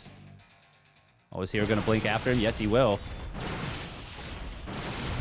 Oh, herO. Look at that. Reading where Clem was going to blink back from. Very cute little footsies here in the Stalker Wars. Nice blink forward there from Clem. Ends up getting him the extra Stalker kill to turn that from a dead even trade. Well, actually, I mean, he killed the gateway, so it's technically a positive trade still. Even now, I still like Clem's position, but Dizzle Tizzle. Oh, does he see it? Oh, it slipped out just before the Observer got there. Oi, oi, oi. How many DTs are there? Just the one. It's actually kind of a big deal. Force field at the top of the ramp is not going to help too much, but it will discourage a chase. Plus 2 weapons has now completed. DTs. Oh, well, they're going to get murdered. But this one will get into the third base. Oh, God, herO, no, go into the base. Please, please. Recall coming through. That will be the Observer getting recalled. Good job. Only 4 probes. Clem's still enjoying a really solid kind of tempo advantage. Oh, that Immortal got very lost. Where did that even go? I just got rallied into death.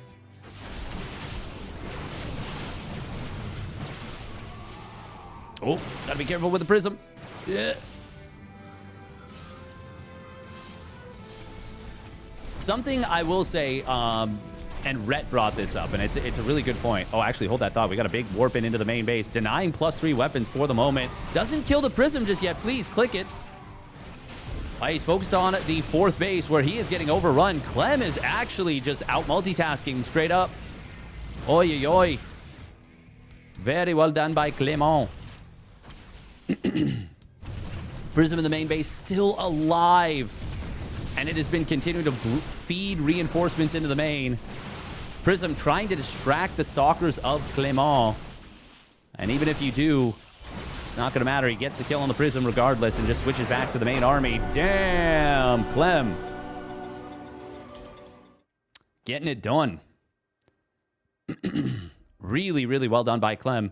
That was some in-your-face Protoss. Ooh la la.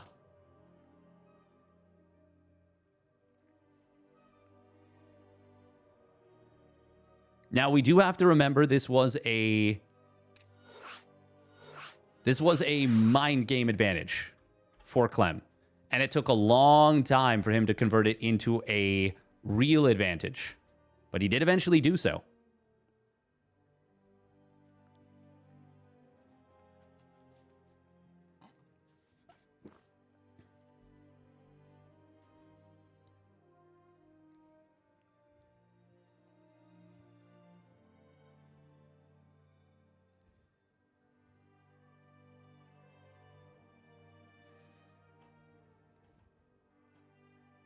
It's all about that mental victory, though. Yeah. Clem is going to stick with Protoss here on 10,000 feet.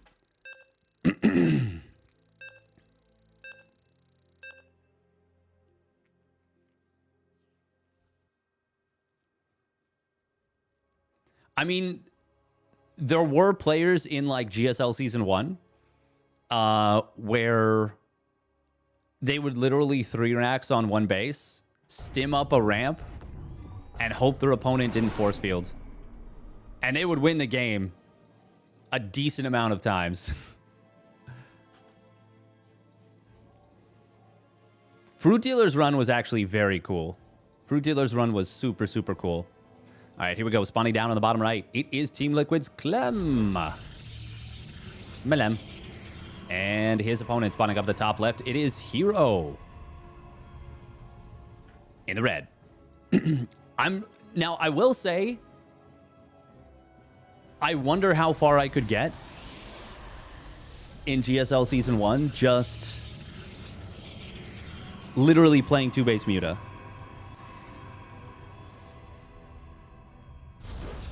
I feel like pretty decent.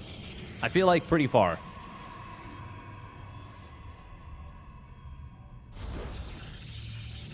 Now, I can't even remember, like, what the state of the game was at that point.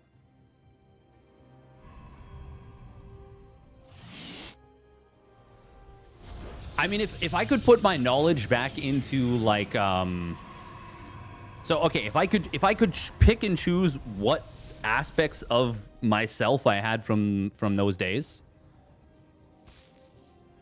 Do you actually think so, Juanito? I don't know. Maybe. The thing is, it would be shocking for people to be like, wait a minute, he's playing like double upgrade Zergling. Like he's playing 2-base Muta into double upgrade Zergling, like playing Burrowed Banes, playing like fast Speed Bane. The thing is, you might be so dominant with certain things that they actually nerf units at the beginning, like before the tournament's even done.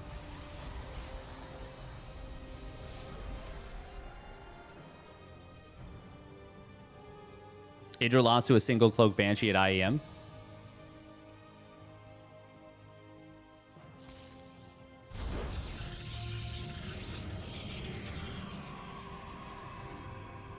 Maybe they actually were worse than I remember. We're going to be seeing a double gate opener this time. Out of herO. Clem does trap the probe. And he will get the kill. Nice job.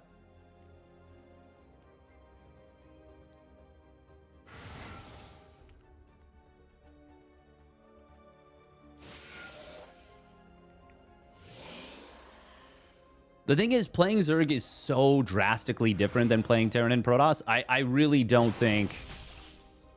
And like, also, right now, Clem has been playing mostly PvT, right? This is the first... Oh, it's only recently that he started playing PvP even against herO. PvP also does have a lot of mind games, and it's very difficult to be consistently good in PvP. The way you can be, I think, in PvT. We are going to see a prism being built here. Also, if herO starts preparing specific builds and mind games for Clem's PvP, that's going to become a very different situation. We're going to be seeing a 3-gate Robo. And Clem... This is not going to be necessarily the easiest thing to deal with for Clem, but having a Robo of his own will be very helpful. Now, is he going to do what Hearthstone did in a most recent video, which is actually kind of have the expansion as bait? Now, granted, Hearthstone was doing a 1-gate expand, but still, counterattack on the other side of the map while setting up at home. Now, if I'm herO, I'm like, you don't have any units at home. You have a Robo. There is a Warp Prism certain coming to my base. Like, that is what is happening. Now, if it's me, what I'm actually probably doing is like, haha, you forgot to build units. What an idiot. But herO's not. He's a lot smarter than that. But this is getting a lot of damage done so far. 7 probes. herO will have a Nexus advantage, but he needs to not lose more probes of his own. Okay, recall going to get popped. Oh, cute move from herO. Drops the force field on the ramp and will kill the Nexus. He wanted to get out of there as quickly as possible. Clem's got to be careful with the Prism. Oh, herO wants it. He's not going to get it, but it will drive back, will be driven back far enough. Oh, God, no, Clem, no! Ah, he went too far. Ay, ay, ay, ay, ay, ay, ay, ay, ay, ay, ay. That is painful. Wait, no, that was herO. What am I saying? Oh my god. Oh my god, I'm so dumb. I'm completely backwards. Okay, that was the most normal herO thing to do. Yeah, no, I could. Okay, but now it is herO with the sickest force fields. Oh god. Okay, now it's Clem. No. Oh, we were all over the place. But now it is herO with the monster dub. I am so sorry, chat. We had that completely backwards. Well, herO no, Clem yes, into now Clem no, herO yes. I was completely turned around. Oh my god. Second Prism being produced. All you Protoss look the same to me. Yep.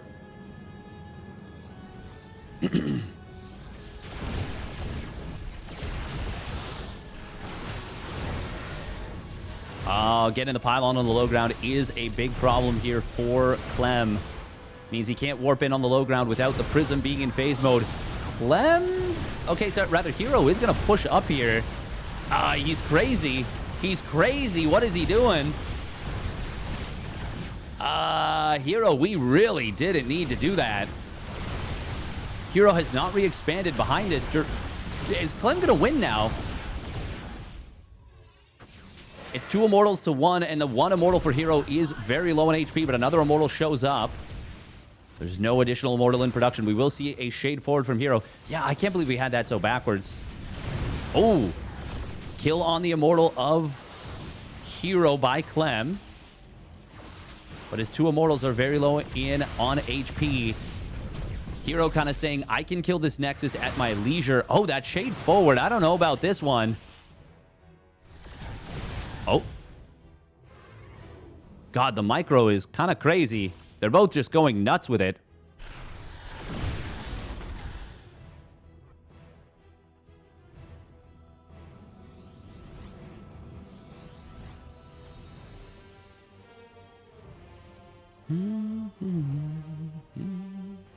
PvP is, it's a little all over the place. So killing probes when both players are on one base is obviously nice, but it's not as big as it can be.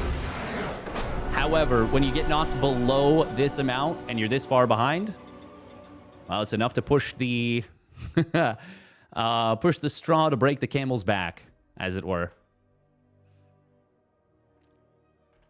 Did he? He didn't lose the prism, did he? God, I can't believe we casted that game completely backwards.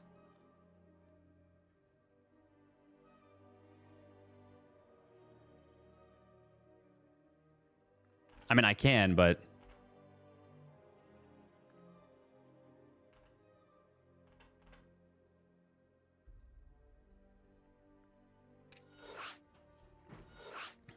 Making it so messy? Yeah. Yeah. Committing up the ramp there was kind of insane. But also, committing with the prism was kind of insane. But then also... getting the somehow, after losing the prism and a huge advantage, getting the sick force fields and the really good engagement to retake the lead. Wonder if he'll swap back to T? No, he's sticking with Protoss. Clem is protecting his mental. He said it before. Sometimes he can't play any more TVP.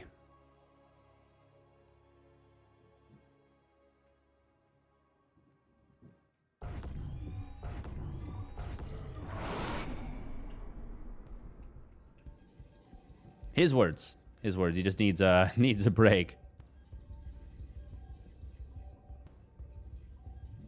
All right, here we go. Spawning up at the top left for Team Liquid. It is Clem. Melem. And his opponent spawning down in the bottom right. It is herO. In the red. Okay, herO is red. Clem is blue. My brain actually just refused to do anything there. My brain just all over the place.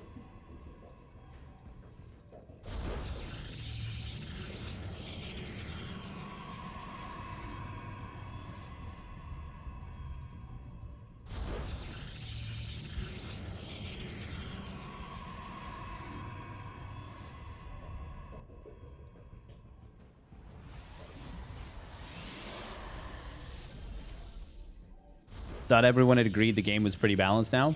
I don't think that everyone will ever agree that the game is balanced. But I do think Protoss is in a pretty strong spot. Oh. herO's probe revealed. More after this. Realistically, I think it's a lot closer than it seems.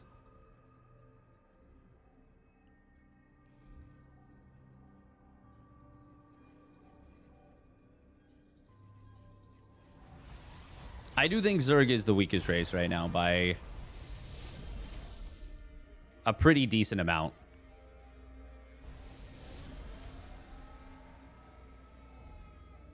Clem was a little late with his Cyber Core, but it's not disastrously late, and it doesn't necessarily matter too much. Proxy Robo. He says, welcome to PvP.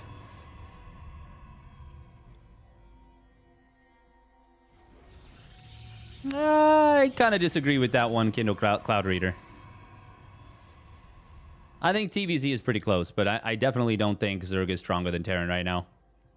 Oh, we got Clem going with the defensive Robo.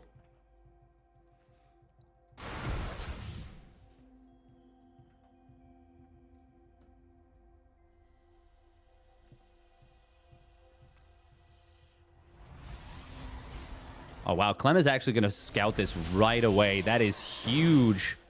There's no probe here. He's just going to deny this. Oh, but we got herO dropping the pylon. That is going to enable these two adepts to get in. But unfortunately, they kind of shade in an awkward setup.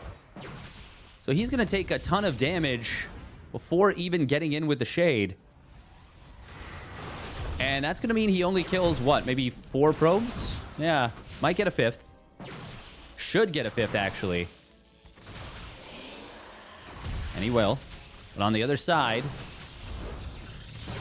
Oh, the probe of Clem is actually going to help out a lot here. This will be close enough to a wash, even though it goes slightly in the favor of Clem, that it will enable this Immortal to pop out. Actually, that's a lot of Stalkers. Chrono Boost is available. Clem is going to commit on top of this, but this is going to get funky. Oh my god, if he can kill the Robo. It is so close to going down, but it is not going to fall. Immortal's Barrier will get activated. Good job. Oh, wow. Really good job from herO. He knows that you don't three-shot an Immortal quite. It's a slower pylon. That's not going to be enough. He will kill the Robo before the second Immortal is out, and that is a big advantage to Clem. And now his own Immortal is out, and this is looking like Clem is going to send this to Game 5.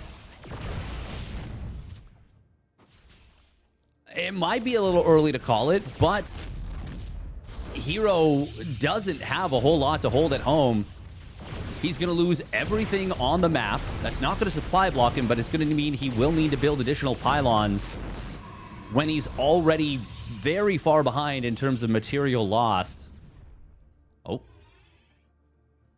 Oh, and herO trying to intercept an Immortal. It's going to cost him 2 Stalkers. That might trigger a GG.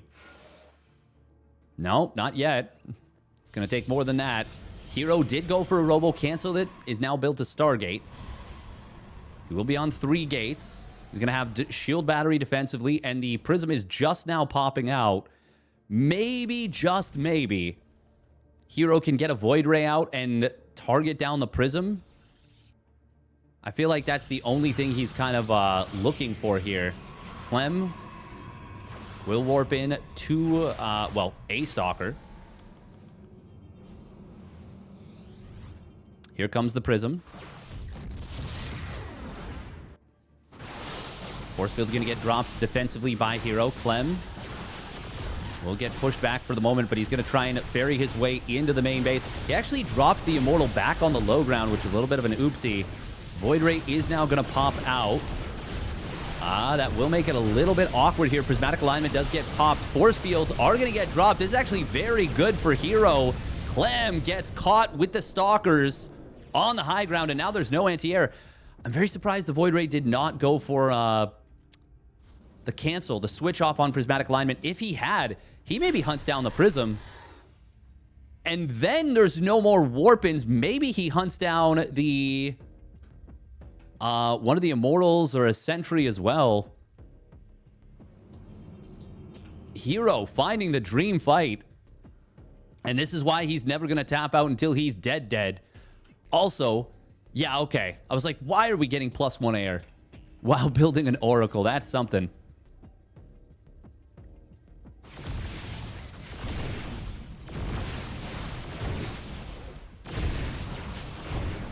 Gateway does go down at the front. There is a backup pylon, so this one going down is not the worst thing in the world, but there are still 3 Immortals. And those bad boys pack a punch. This will be a fake Prism on the other side of the map. But it will not be a fake Oracle. I think you just kill those rocks if you're Clem. Like, no reason to not kill those rocks now, the little unbuildable rocks. Just kill them. Oh, stasis trap. Oh, he didn't pull enough probes. That's a big stasis, and that is Clem's mining dropping, well, into the turlet. Into the turlet. You're gonna be mining on just about nothing right now. Scruffy hears you. Scruffy don't care. A lot of zealots warped in for herO defensively. Oh, nice force fields right there from Clem. That's going to get him 2 stalker kills.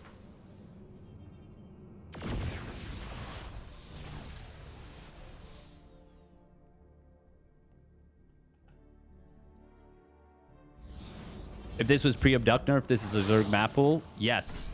But the abduct nerf went through. To me, that's what makes ZVT just really quite brutal, I think. It's honestly just made the games kind of suck a lot more to watch more than anything.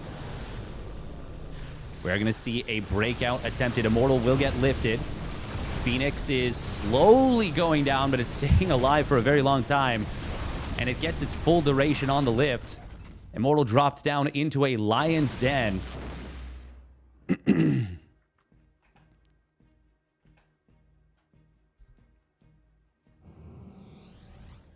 Now, Clem is on 2 bases. And even though he lost a lot of mining time there... Oh, looks like another stasis trap maybe tried to go off. herO does have to win the game with this. Another Phoenix is here. Phoenix gets the lift on an Immortal. Will get dropped back out and gets picked up by the Prism. Nice job. Clem, oh, he's got to be careful. He, barely able to get enough space back in the Prism. herO's got to go while the prismatic alignment is active, or he... I think just loses. Revelation would be very handy here to reveal this observer and kill it off. Oh, Blinky boys are going to find the Prism. Oh, very nice little blink from Clem. herO has to go right this instant. Stasis trap going to get popped. Can he get the kill on it? No, it will only catch a couple of probes. Oh, good job. Yeah, herO's got to go before the Stalkers get back, but they're kind of just biding their time. Very patient play from Clem here. I mean, he already picked off the Prism. He knows that time is absolutely on his side. What did he kill right there? Was that a sentry? Hopefully that wasn't his own observer. No, it was a sentry. Yeah. Where is the observer? Clem? Oh, he's got to be careful. The 2 Stalkers plus Immortal are a little scary for him. But as long as he... Yeah, as long as he kills enough, which he does, I think it's fine. Kills the Immortal, kills one of the... Did he kill both Stalkers? Maybe. Oh, that's a big find. The Void Ray's trying to go for a counterattack. Prism will get targeted. Does go down, but it costs him both Voids. And of course, now the big question is, can herO make the game weird enough? I don't think so at all, but a stasis trap, that's a pretty good start. 4 Stalkers getting caught here. But there's already still a decent number of Stalkers at home. Adept trying to get in here. There is a Stalker Sentry Adept army, but force field on the ramp kind of doesn't matter. Your opponent can just blink past it. Even if a ton of probes go down, it is not enough on its own. It's got to be almost all the probes. Double kill on the observer of Clem. Clem getting caught F2ing a little bit there. Hawk F2. Oh, these Stalkers. Okay, they do have the ability to blink. Clem finally going to get a chase down on herO's army. herO really did as many things to make this game weird as possible. Why did you say that? I get that a lot. Why would you do that?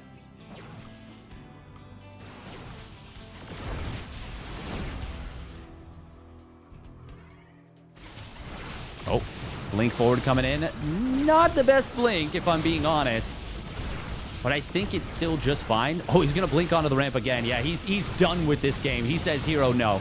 You don't have enough to defend. I know I've killed too much. And And he is correct.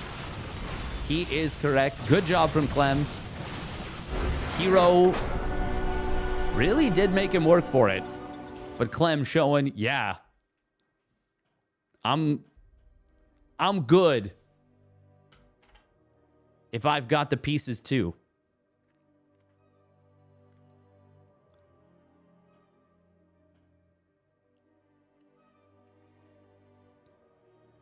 Only good thing about today's PvP meta is the fact all games last below 10 minutes. It's not just that, it's that they're very action-packed. I actually think they're quite fun.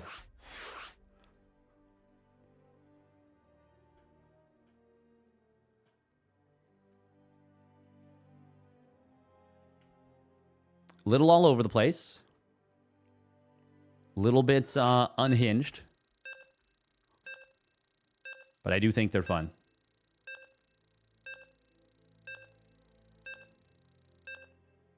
Bum, bum, bum, bum, bum, bum, bum, bum. All right, game 5. Clem looking to give himself a birthday gift of a tournament victory in the Kung Fu Cup with PvP.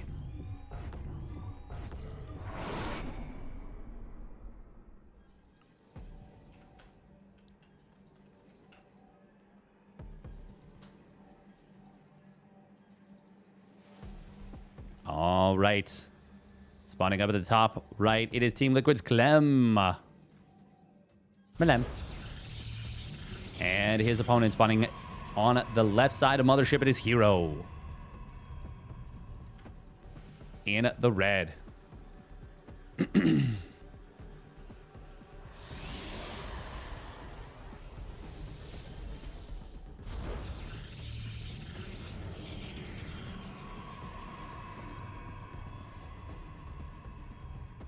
Are they going to patch the game ever again, though?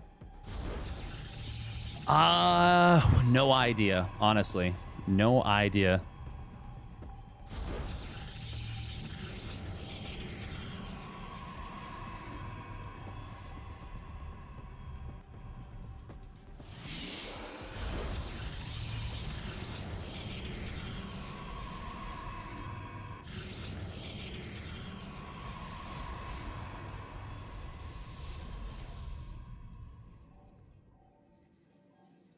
Yeah, I have no idea. I have no idea what the future holds.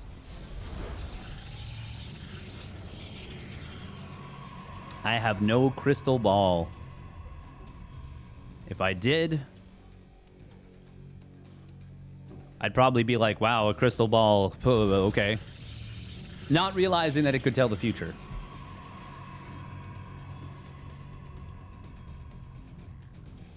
Oh, that sounds good, Sparkle Boys. Yeah, I'll take that.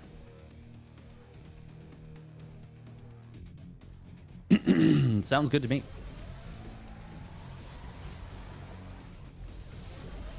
herO is going to go for the 1-gate expand attempt. Whereas Clem opening up double stalker once again. It is going to be a Stargate. Okay. We're max paxing. We're max pax maxing. Oh my god, that's so funny. Max pax maxing. Max pax maxing. Max pax maxing.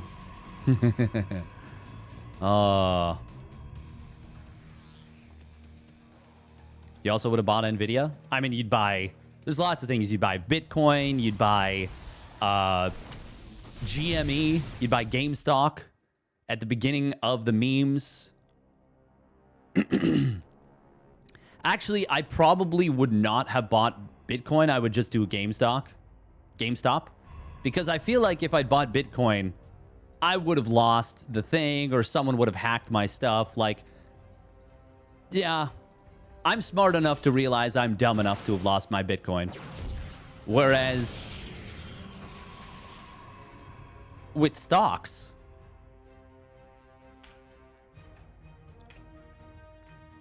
would have been different.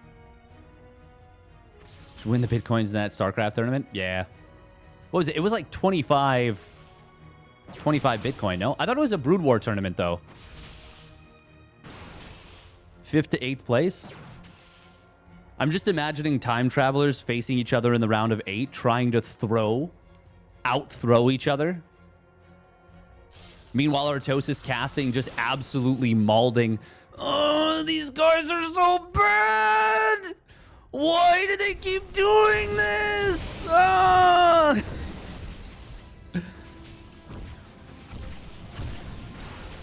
A lot of probes dying on the other side of the map here for Clem. herO getting 9 probe kills.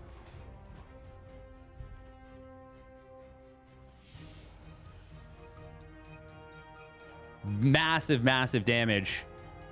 And Clem's dream of PvP victory may have very well gone up in 9 puffs of smoke.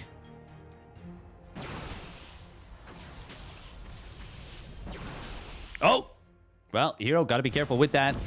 But gets another 2 probes. Yeah, this game is pretty out of reach. He does kill the first Oracle. Fantastic. Awesome. It will not give him back 12 probes, unfortunately, even if he kills the second one. What rank is Clem in the world? Like top. I think you would be saying anything below top 3 would be pretty unreasonable. Top 5 is like for sure at lowest you would rank top 5. I'd say probably top 3.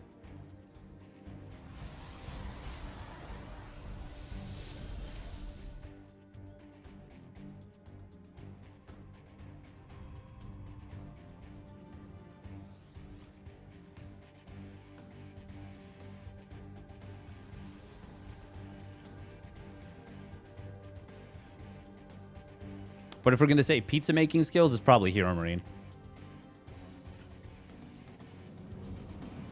All right, Clem is going to try and take advantage of his blink timing. He does have one, but herO is getting closer and closer towards blink. Oh, Clem. If there was a spot he could drop a force field on the ramp, that would obviously be very nice. He will bait his opponent into the main, and now we're going to see a blink back to the low ground after dropping the force fields, but herO's going to have his own blink done in a moment. It's not done quite yet. Clem has successfully navigated and found this timing, but it's not a big enough timing to win the game with. He knows it, and as herO blinks on top of him to the low ground, GG is called. herO gets it done.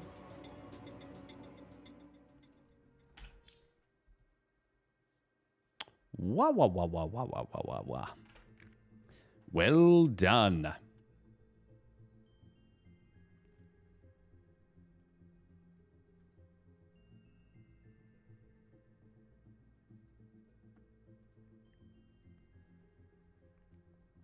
It's official herO banned from France.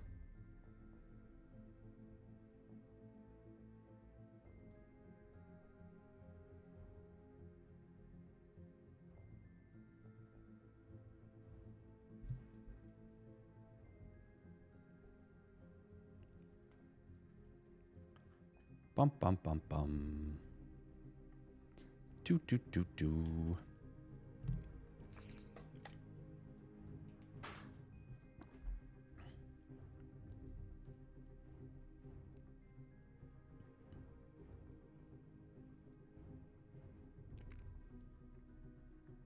Well done. Well done. Well done.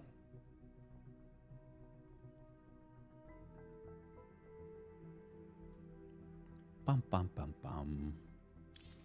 I really do think it comes down for who is better than who for so many of the players at the top level to for who is having a better day a lot of the time. Who is having a better day? Sometimes it does come down to who's got the better prep. There's a lot more to it, I think, than just this player is better than that player is better than this player.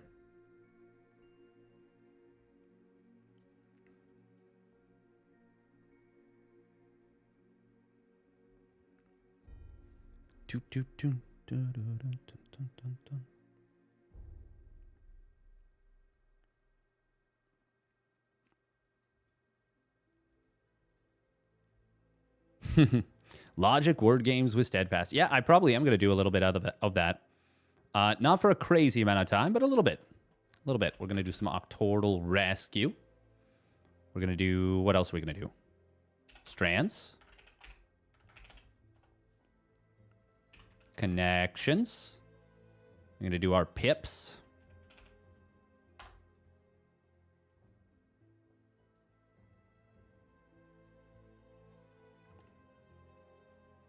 Going to do Fibble. Going to do Reunion. What was the other one we did? What was the guess one? Contexto. Yeah, we'll do Contexto. That was the one.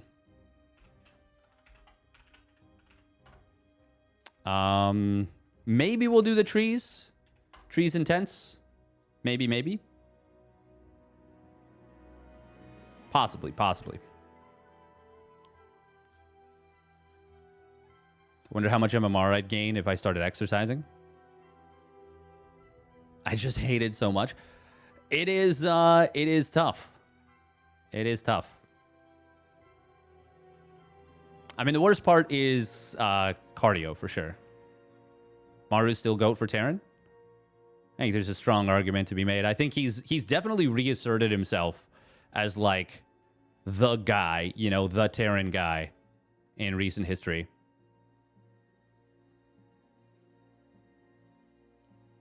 Big shout out to Lambo for his victory not too long ago against Maru when no one touched Maru in that tournament. It was only Lambo that was able to get the dub. Man, that one... Lambo had to bust his ass for that one. That one was a brutal one. Brutal.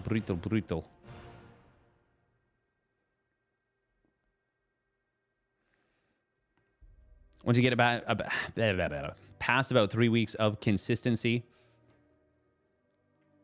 you'll start to get the fun chemicals, the endorphins. Sometimes, yes. But usually, yeah. All right, we are going to do, you follow Necro Sexy, which, that's very uncomfortable, isn't it? Daily brain teasers.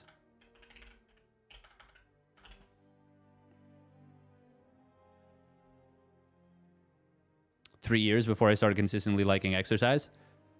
Yeah, it really depends on the kind of exercise you're doing. Play golf.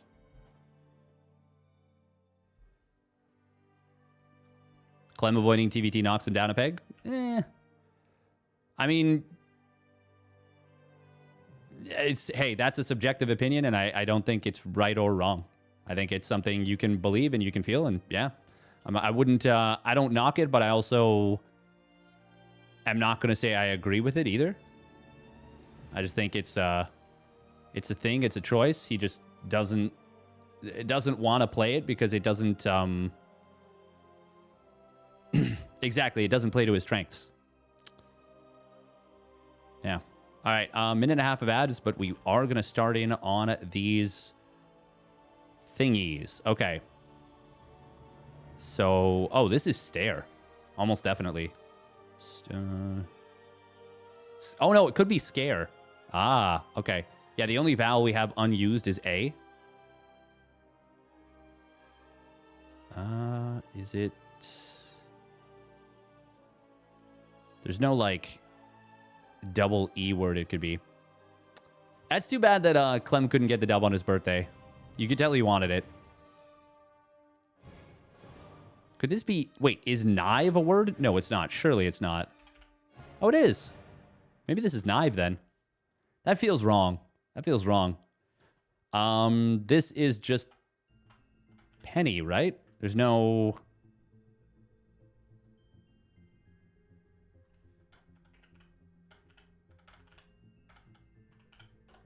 Okay, that would have been really dumb. Oh, this is spurn. Spurning advances. Whenever I try to go into a Protoss base, they warp in a unit and spurn my advances. Okay.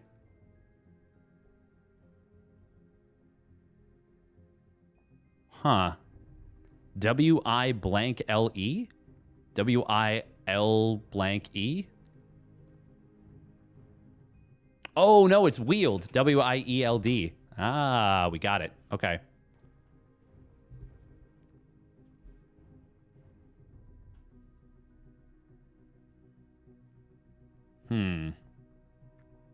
This is probably just visit. I don't think... It could be Vista. Ah. Gotta watch out for the potentialities. They like to snare you. This could be... No, it can't be retry. What could it be, though?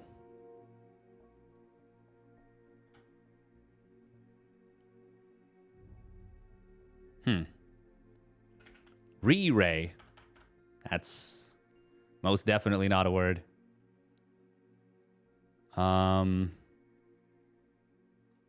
R-E blank something?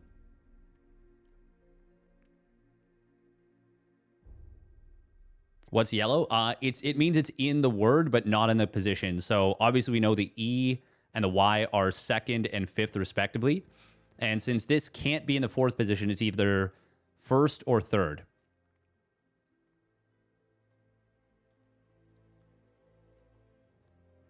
Do we just send it with knife? That feels so dumb if it's wrong, though.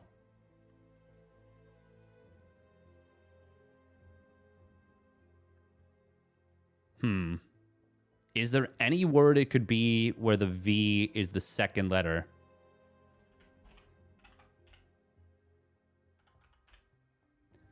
Eve. Okay, well, there's an N anyways, but Evite is a word?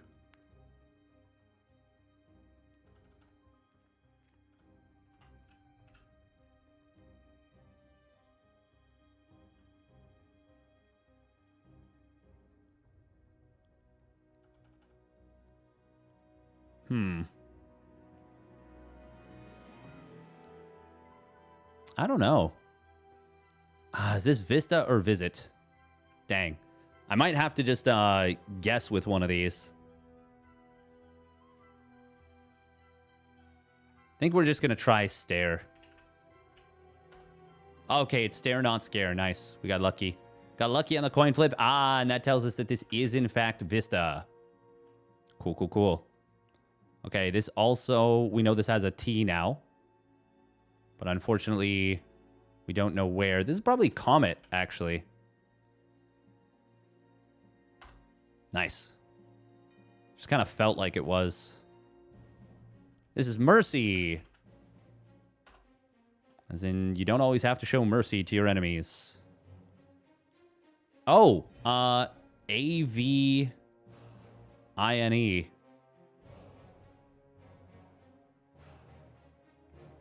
Wait, what? Naive. Okay. Pips. Let's go, let's go. All right, we got a 3 and a 3. Are there any other guaranteed 3s? No.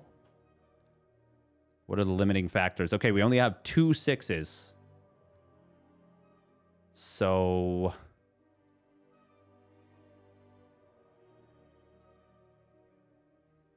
Okay, how many zeros? So this either has to go here. Because it can't go here because there couldn't be another 6. Because, okay, we only have 2 6s. Yep. We know that. Oh, we also know that this goes here. Cool. Yeah. It has to. Literally has to. And the only way for this to work is for this to be 5-5. Because since we know that the 6s have to go in here, and there's only 2 6s, we know that the 6s are spoken for, and that means that they're also the only way to add up to 10 is with a 5 on either side. Nice. And then how many 5s are there? There's a few. Ah, okay. I think that the 6-0 goes like this.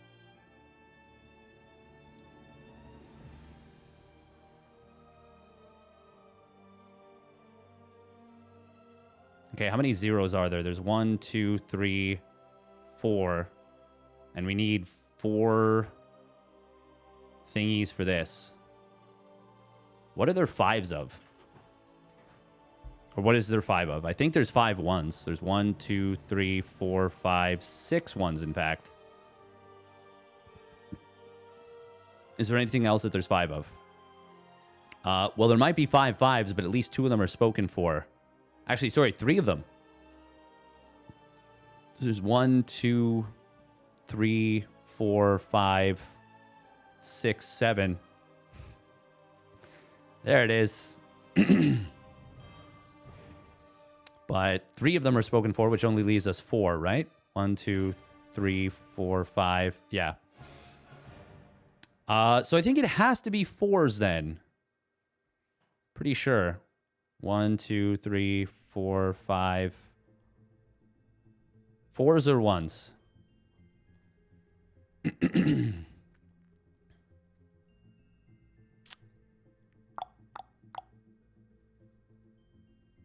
Is this correct? I think it is. There's going to be a 5 that goes here. There's going to be a 0 and a 1. Or is it 0 and 4 that goes like this? For that to work, it would have to be this, I think. Actually, not necessarily.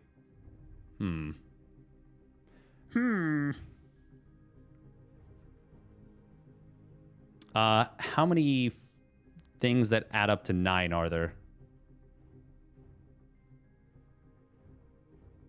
There are... It's just the one, so it's either like this, or we have to get a 5 and a 4 to go like this, or across, or something. I don't know. We're getting ahead of ourselves. Okay. Now, there's 3s. There's a 3-1, a 3-5, a 3-2.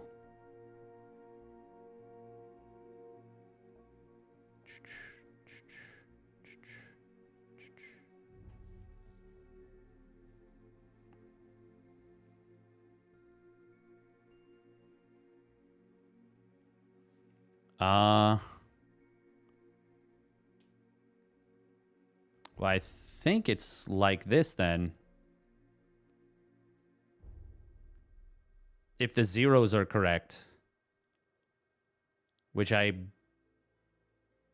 Well, the 0 has to go into one of these. Because it can't go like this, because there's no 6 to make this add up to 6. It can't go like this, because there's not a 0. So, yeah, it does have to be this. Yeah, that is correct. So this does have to be 0 for sure, which means that we know that a 0 has to go here. There is technically a 3-5. Not technically, there just is a 3-5, so it could theoretically be this.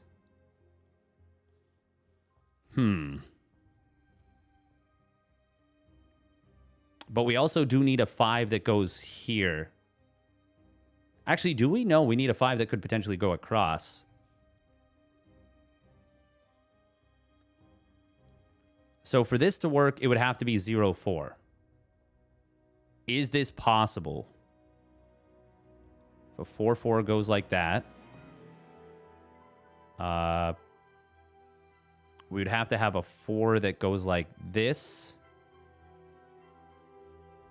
So would that be 4-2?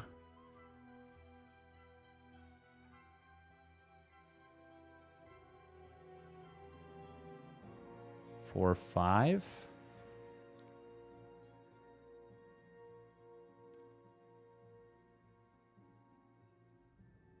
No, that can't work, can it? Can it?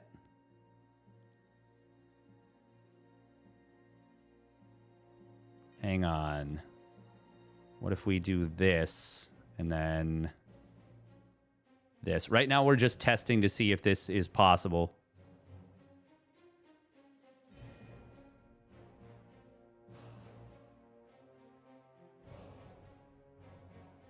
Oh, well, that's... Okay, that's not... What am I doing? Well, it's the 5-2. Oh, God. The 5-2 that would need to be a thing. And then there would need to be a 4-2, but that is in a different location, so that's not, it's not possible.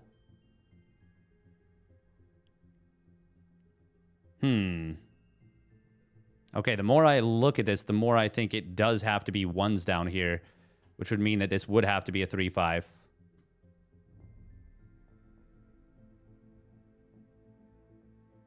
Unless... Is there a 4-1 that's possible? I think we run into the exact same problem if we don't have...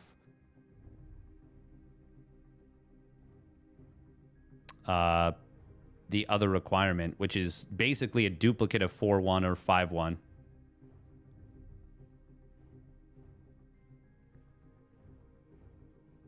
Yeah, no, that's the problem. Okay, yeah, I'm pretty sure this is all correct, which means that we swap this. This becomes 3-4. Wait, does it? No, we don't have a 3-4. It becomes 3-5. And then we do this.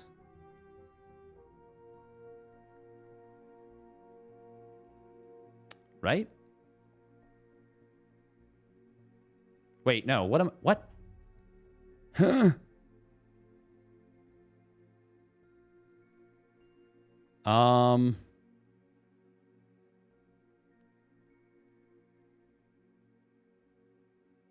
What am I doing? No, it's still 3-1. We're just swapping a different thing. Wait, what am I doing? This is the exact same thing that I did. Go home, Steadfast, you're drunk. What am I doing?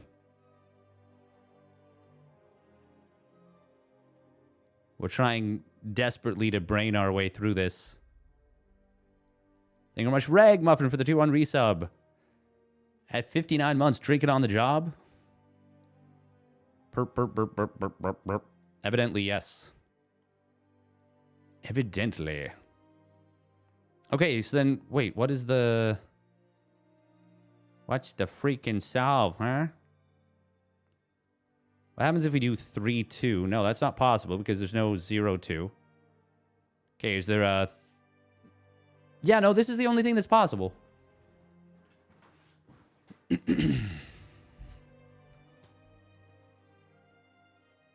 Unless, I mean, we have to stash the zeros somewhere is the thing. And it can only go up here.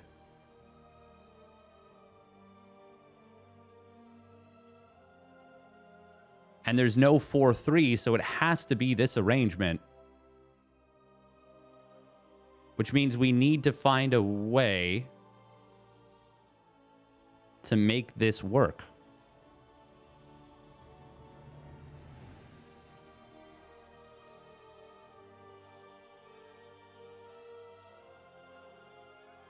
Is there a way to make this work?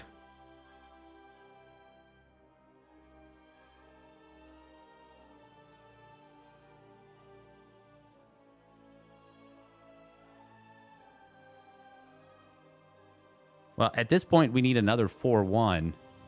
But we don't have one. How many other ones do we have? We have a... No, it can't be one because there's only the 1-5. Well, unless we do this. But then once again, we need another 1-4. And we don't have it. Wait. What if we do this? Does that do literally anything of value for us?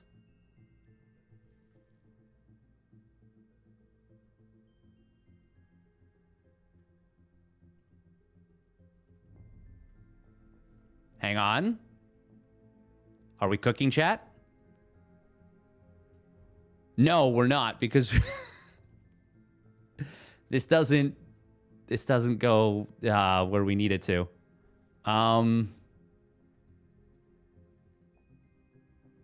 Okay.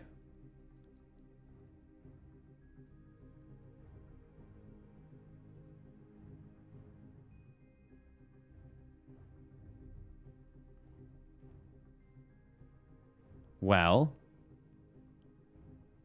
we're cooking in the sense that we have borked it.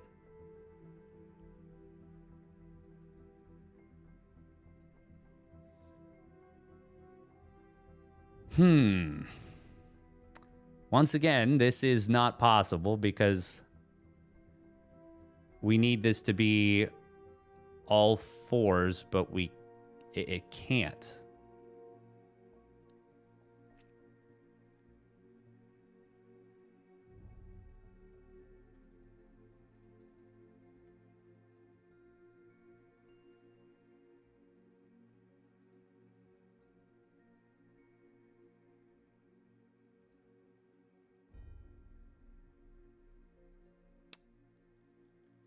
And once again, this creates a problem of we need 2 4-1s. What is happening right now? Where am I? I think I've soft locked my brain. No. Definitely hard locked. It is most definitely hard locked. But hard locked where and why?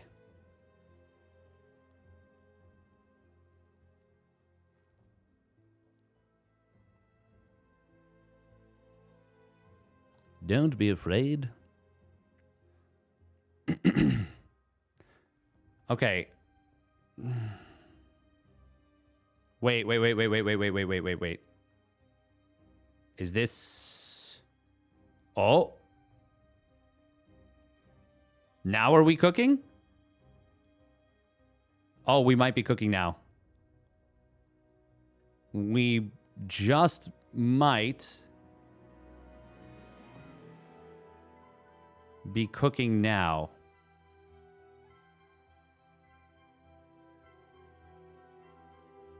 I don't know if this is actually the solution, but I think we found what we need. Okay, the thing is we do still need a 5 available, so the equals can't be any of the 5s, which means that one of them does need to go like this. Are we creating a new problem that's the same? Wait, 5-2? Oh my god, are we... Wait. Neuron activation. Almost? Oh, we're so close. Wait. Oh!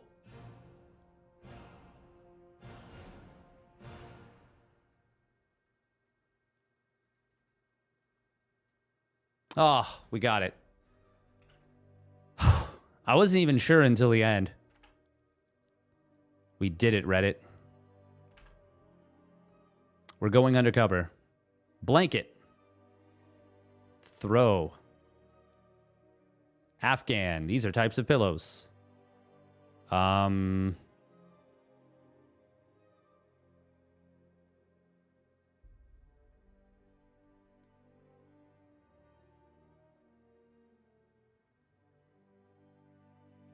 Quilt.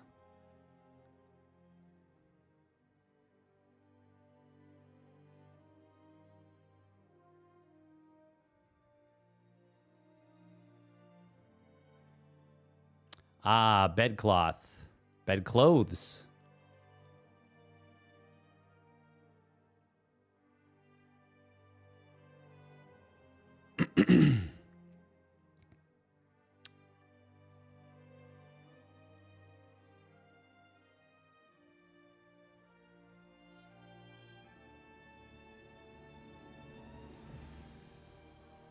Wait, what's the last one?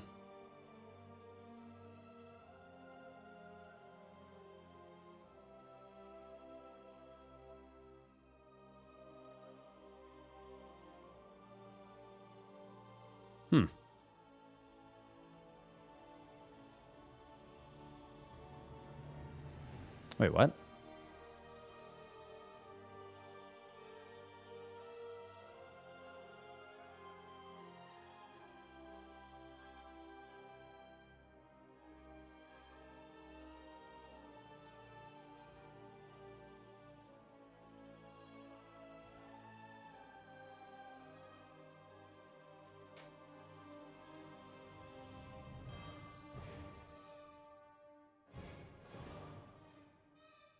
Huh.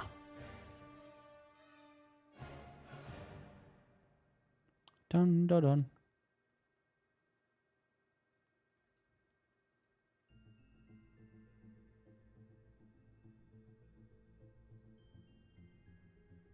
A Dorfer.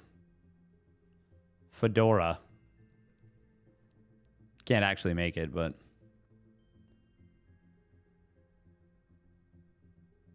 What? I am actually confused now.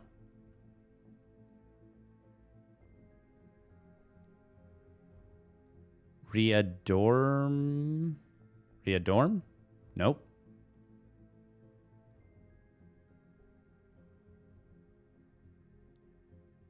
Score it? I have no idea.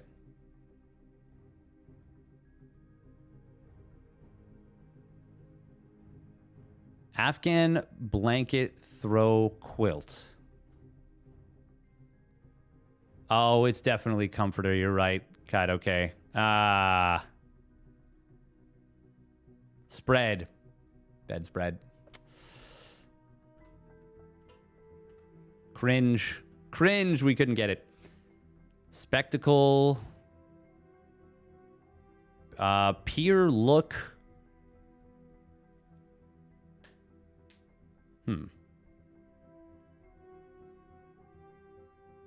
Now, is this associate or associate?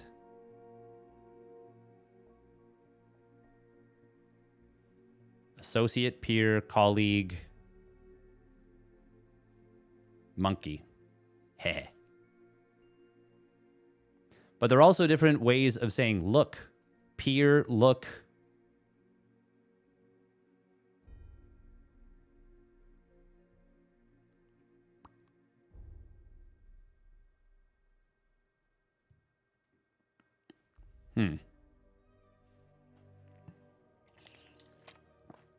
But also goggle, spectacle,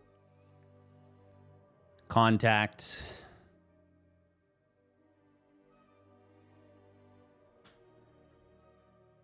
What would another one be? Look, peer.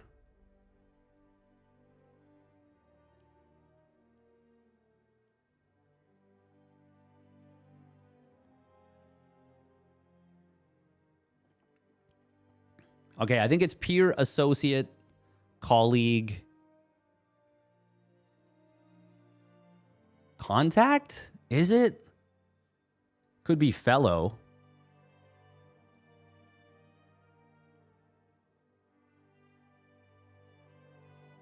Oh, one of these is types of like push-ups or something, isn't it? Pull up. Wait, no. Types of parallel, pull up, uneven.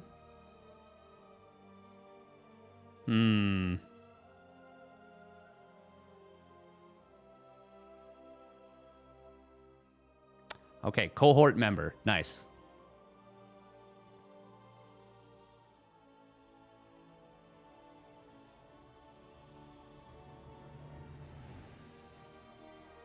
Shade, style. Now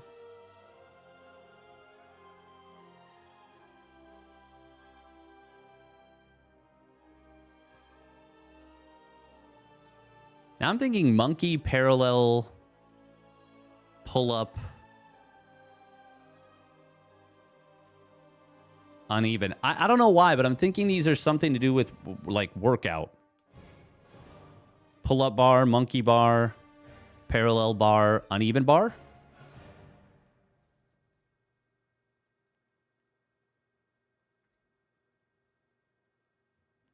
Nice. Nice.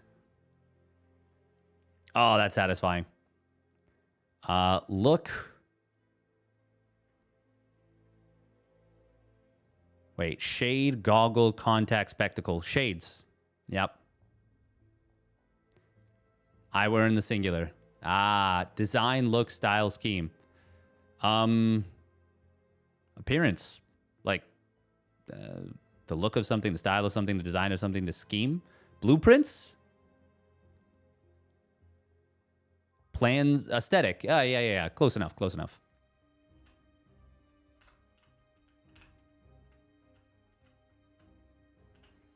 All right, stout. Okay, let's try after.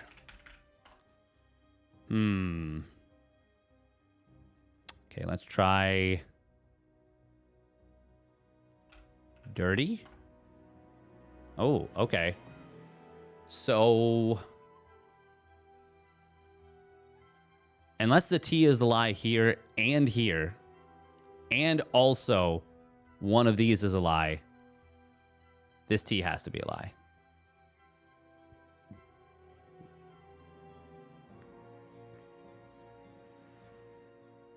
Yeah, the only way that this could be the truth is it was like D-I... T-O-R-T-U-R, deter? Dister? No. T is definitely a lie. Now is R the lie in both of these is the question. Let's go with that as the idea here.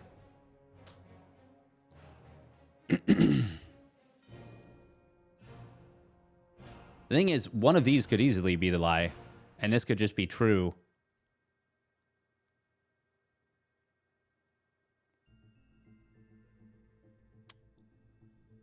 Let's try something with is Diplo a word? It is not.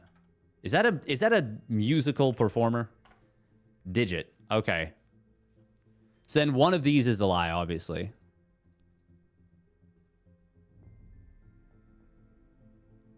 The word could be rigid. This could be the lie. This is true. I'm going to try rigid. I think it might be the word. It is most definitely not. But what is the truth? Okay, one of these is a lie then. Is this the truth? No, but if that's the truth, that... Wait. Okay. One of these has to be a lie. Which means that one of these has to be a lie. Which means that the R is true.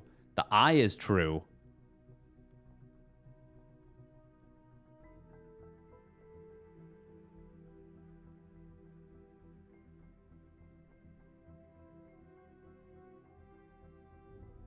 Could the word just be diver?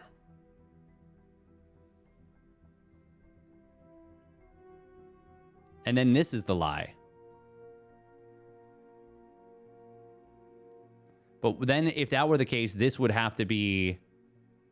Oh. Well, hang on. These can both be the lie, actually. It can just be lying that there's a D in the word.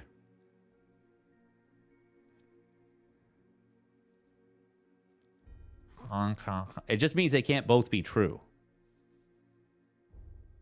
But in order for this to be the case, one of these would have to be the lie, which means this would have to be the lie, which means this can't...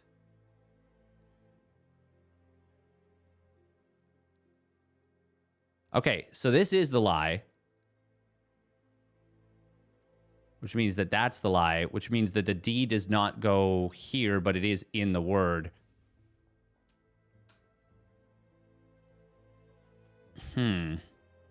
Okay, what has R-I-D and potentially one of these letters, or...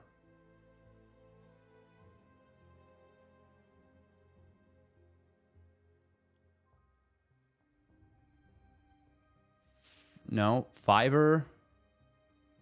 Finer? No, F is... it can't be F and E.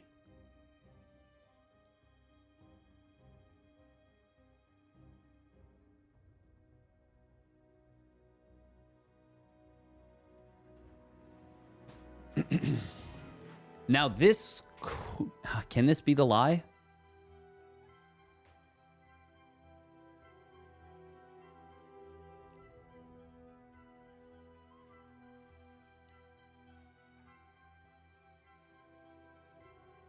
Wait, is this possible? Oh, this is possible.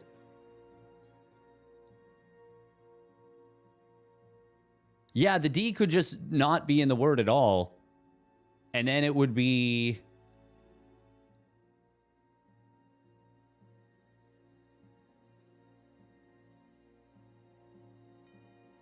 IGAR? Oh, the word is cigar. Psych. I almost had you believing that. Well, the I is the lie. For sure. Which means that it is CI something... Oh. It's cider. Okay, this is the lie.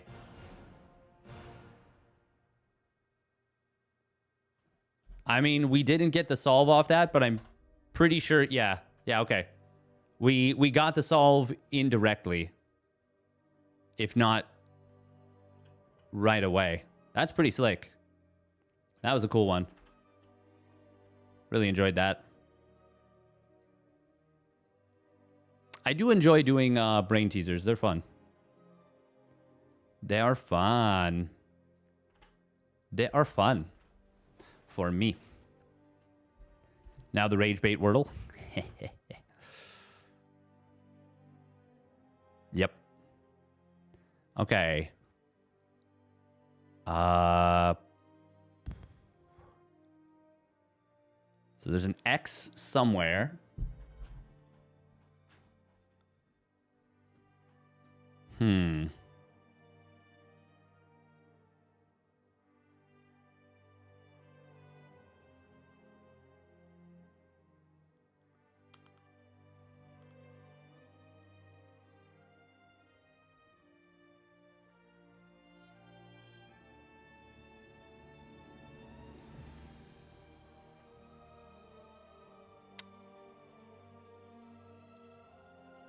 Okay,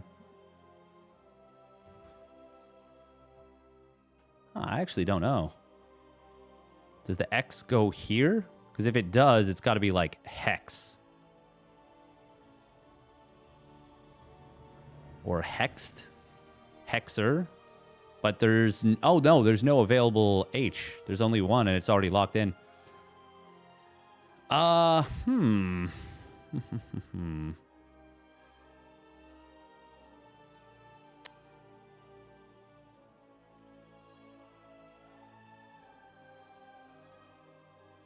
Could be like hummus. And then gap here.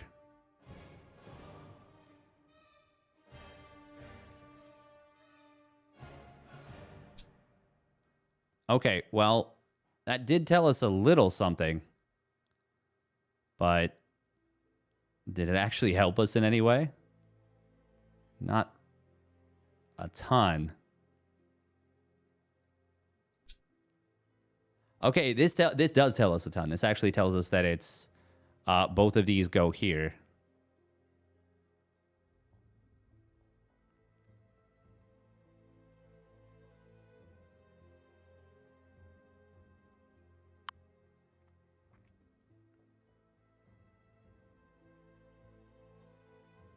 I think it's just got to be max.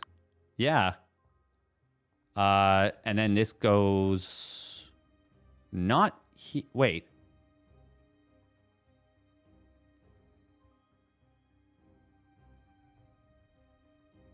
What?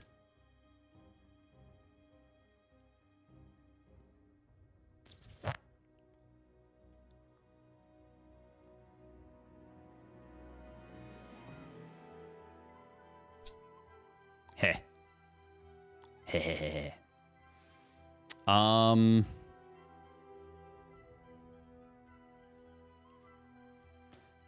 Lexus. Is it actually Lexus? It is. Okay. No, it's Nexus. Meh.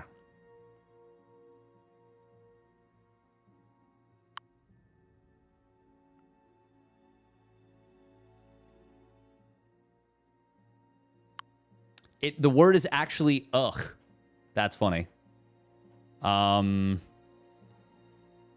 is this has? No, it's not.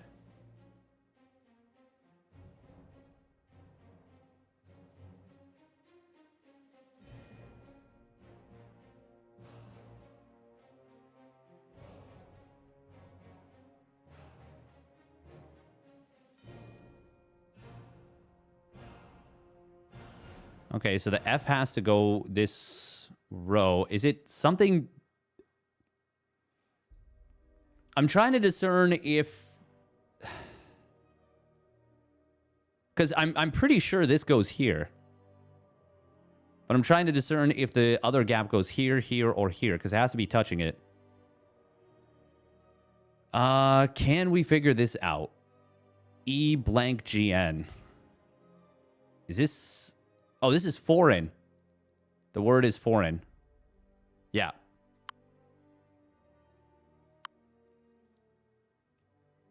Oh, and we can surmise based on these O's that the O goes here. Because this O was yellow, this O was yellow. And it had to intersect. Okay.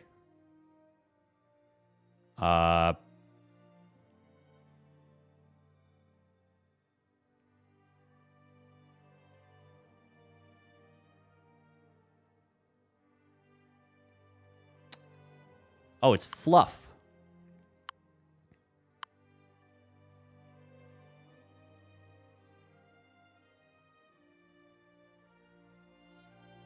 Wait.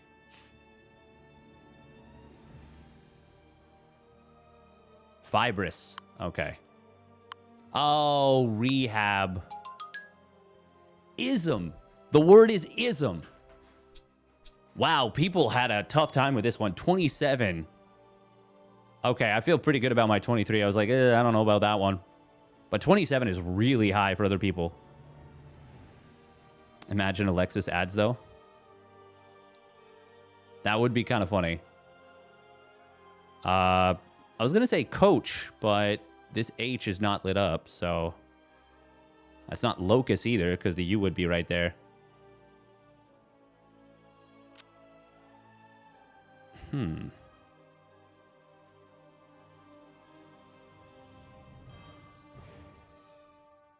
Is this going to be exact? Yes, it is. Could... No, it can't be an act. Nice. Could be exactly, actually. We will... You know what? We are going to try this. Okay. Yeah, it's exactly. Now, where do we want the N to go? Do we want it here or here? I don't think we have enough information to know yet what is more likely. It didn't matter. It wasn't, doesn't light up yellow here. Okay. So far, we have not yet wasted any actions, which is nice.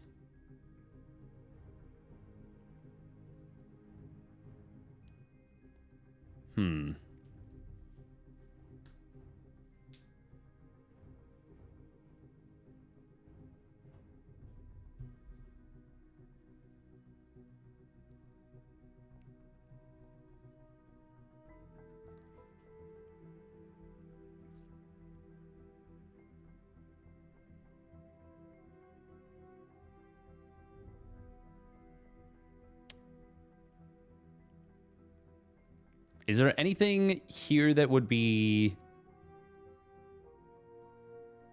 anything other than AC? I don't really think so. Unless the thingy, the double gap goes here, but that feels... Okay. Well...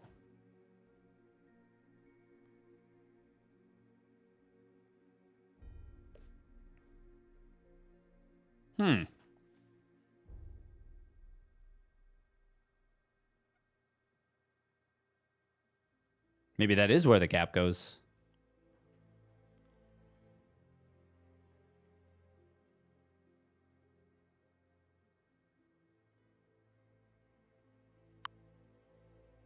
Oh, okay, so this is where the P goes, but the T goes somewhere here. So this is pithy. Yeah.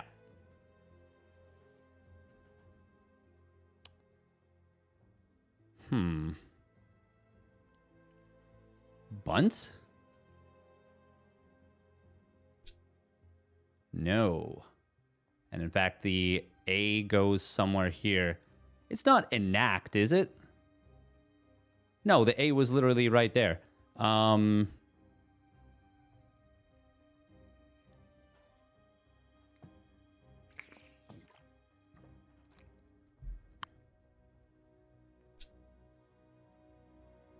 Wait, I'm super confused now. So the A goes here. Okay. But not there.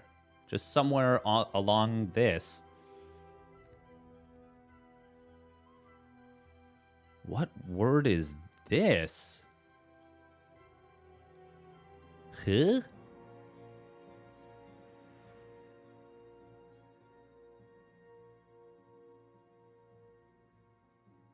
We were off to a roaring start, but now we are struggling.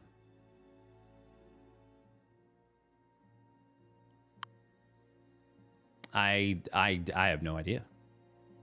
Comma. Ah, that makes sense. That makes sense.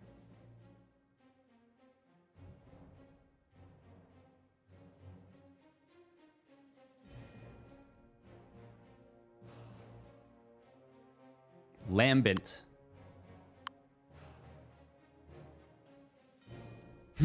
Clue. Okay, so it's the double, yeah, double gap here. Cheap and event. Hey, Tylenol.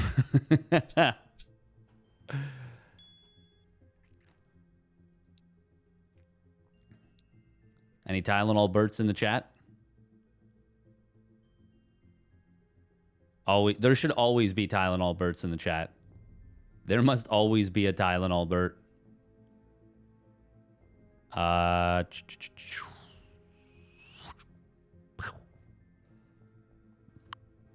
don't know why. I just got the idea that was that. That was that.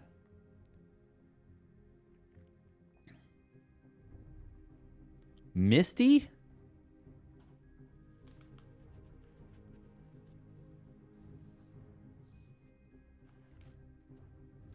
Ah, Tylenol ad when you loaded the second one. That makes sense.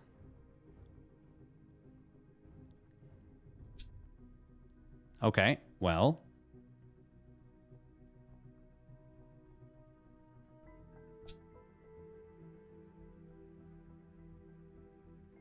This is awful, isn't it? No, wait. AWFUL? There is no...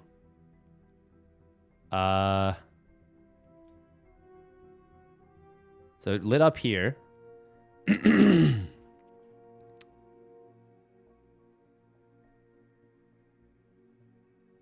Swell? Yeah, it's swell. But annoyingly, this doesn't light up for this. But it's fine. It's fine.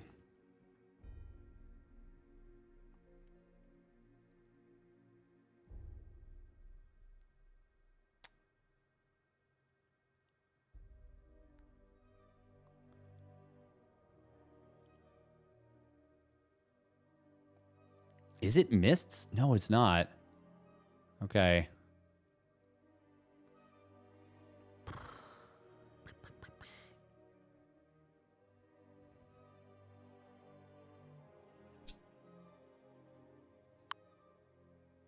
Interesting. It's not assists. But it's... Wait, what word is this? What is happening right here? Huh. I actually have no idea. Okay, this will be the last one of these we'll do. It's pissing me off. Okay, now is it this vertically or horizontally? I have no idea.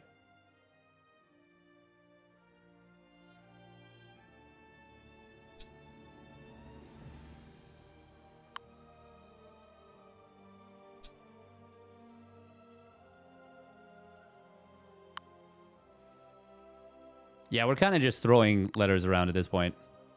Ah, but look at that. Cognite. Wait, what?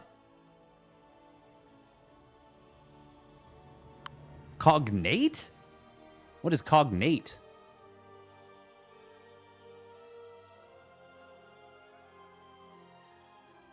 Is this where the gap goes?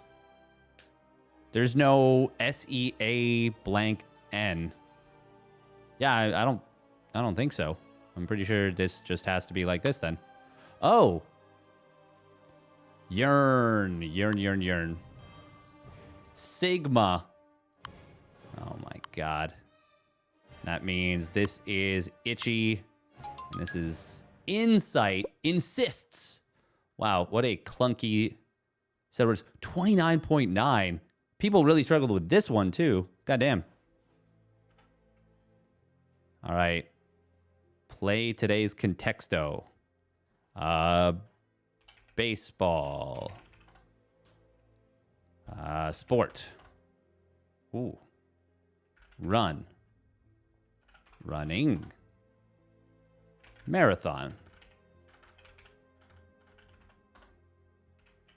Olympic. Record.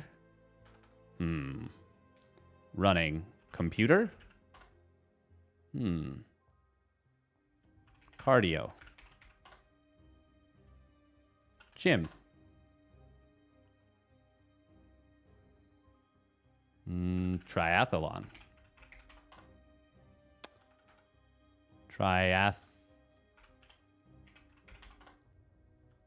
I'm sorry, I don't know this word. Apparently neither do I. So. Swim. Speed. Car? No. Run, gym, running, trainer? Sun. Nope. Moon. Human. I like treadmill. We'll try treadmill. Okay, no, it's still far away. Okay, so it doesn't seem to be sports. We actually didn't try. Oh, no, we did try sport. Sport was much closer than most of the other stuff. Lung. Oh. Breathe. Air. Not close. Breathing. Word was already guessed. Okay, fair. Can I like zoom? No, I don't want these ads on the side. Okay, we're gonna do.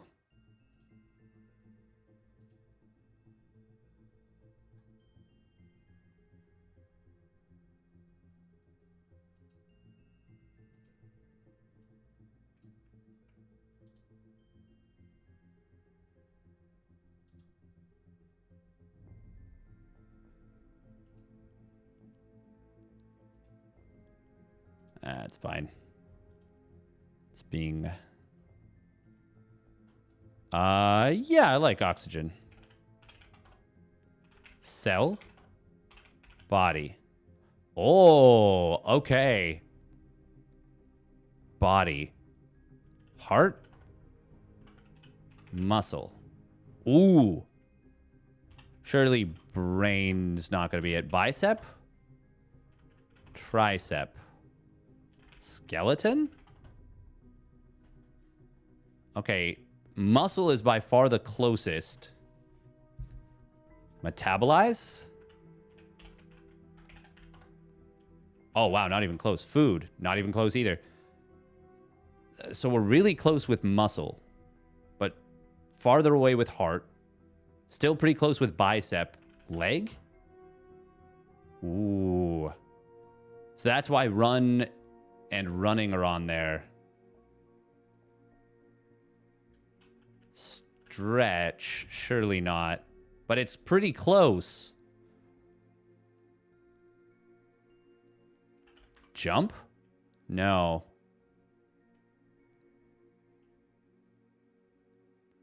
So run is not particularly high up there, honestly, but leg is. Muscle also is. Surely bone won't be... Oh, it's kind of close. I mean, that's really close, honestly. Leg. Knee? Knee is even closer. Joint. Muscle, leg, knee. Foot? That's farther away.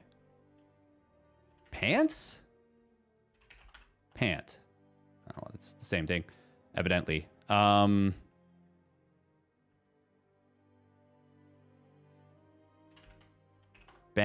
No, it's not that high. It's very clearly got something to do with specifically your lower body. Knee, leg, but muscles really high up there. Now I'm like Charlie horse.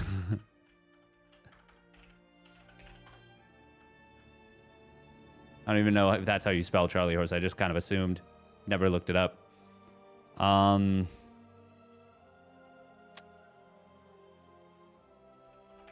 Injury? That's actually kind of high up there. Rehab? Walk. Walk is so much higher than run.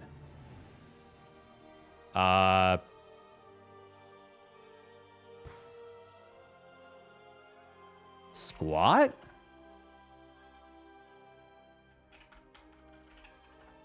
No, lift. Oh, lift's actually higher than I would have thought too. Surely it's not dance. No, that's not even close.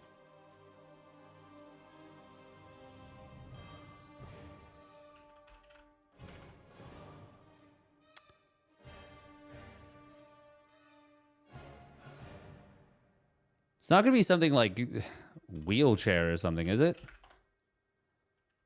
Like no, that kind of rules out paralysis or anything.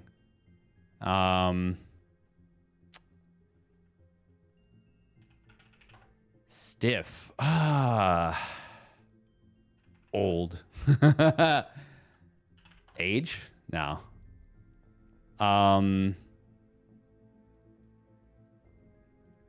Knee, leg, muscle, foot, joint. But the thing is, bicep is closer than any of these ones. But knee is the closest. What's another? I mean, joint. Knee is closer than leg, which is closer than muscle.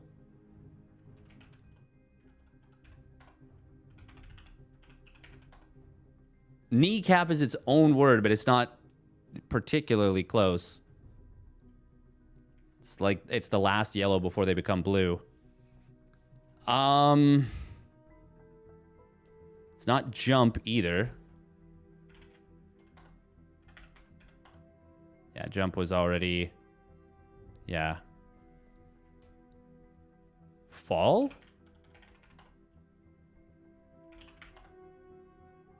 It's too common. Over doesn't count. Okay.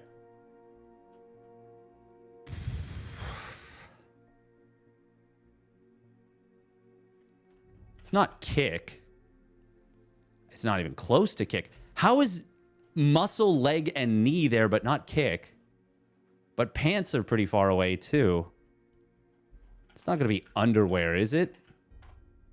No, it's not that either.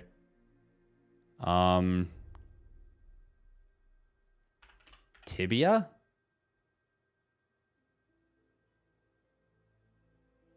Hip? Thigh.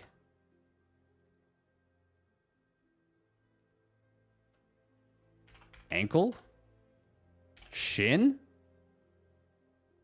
It's not foot. I was going to say if it's feet and not foot. Ankle is number 2. Calf. It's got to be calf. It's not calf.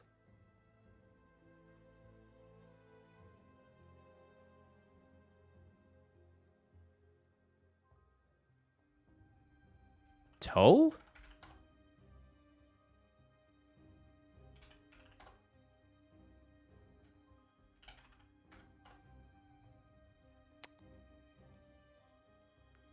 Leg, knee, ankle.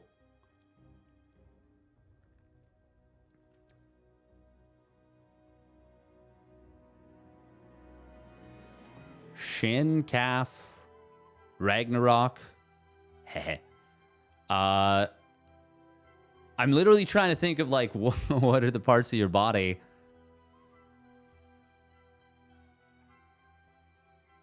It is as close to shin and ankle as it get. Wait, actually, where was? Wait, did I put shin? Oh, I did. 38. So ankle.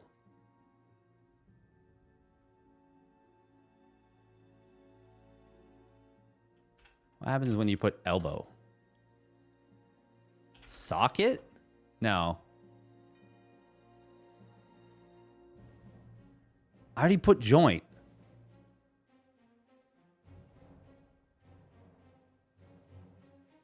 Hand?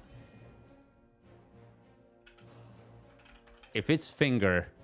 It's not finger, but finger is the second closest.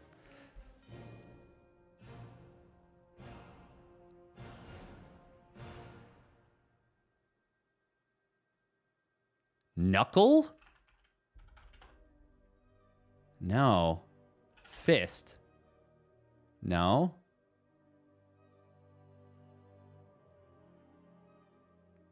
Nail? No.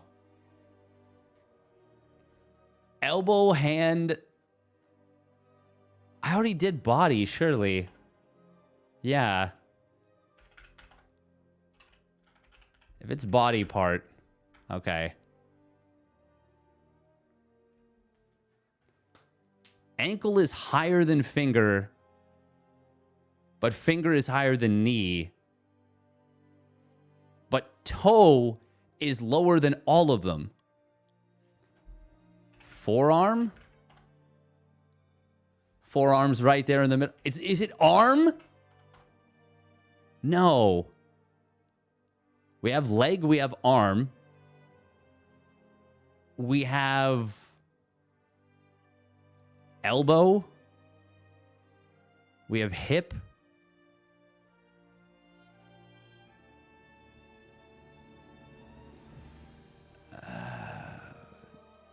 Not joint. Ligament? 69, nice.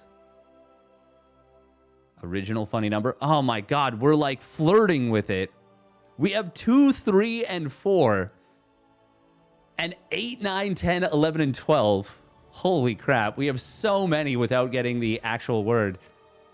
I'm going to be mad when I get this. Arm, leg.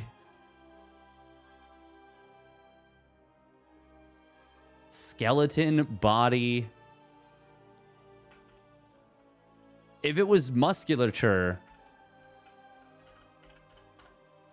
Yeah, muscle would be higher for sure. Oh my God, is it skin? It's not skin.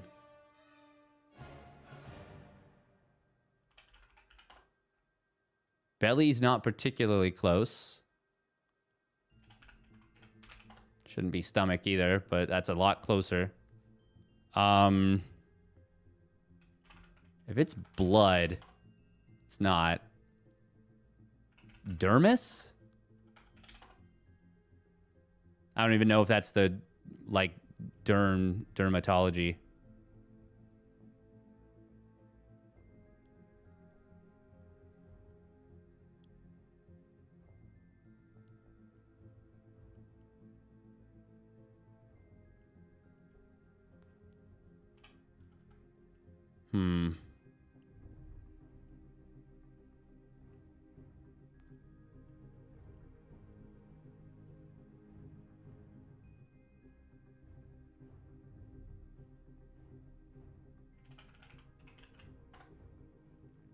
Shoulder, back,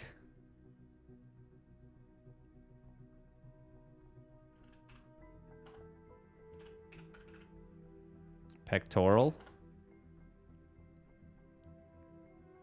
boob, booba, boobie, boobies, Wow, this word doesn't count. You don't know shit, do you? Breasticle. I'm sorry, I don't know this word. That one I don't blame you for.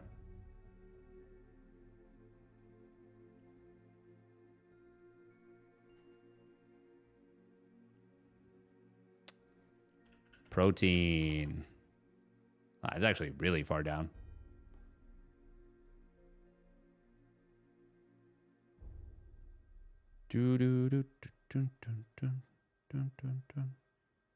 Ankle, forearm, finger.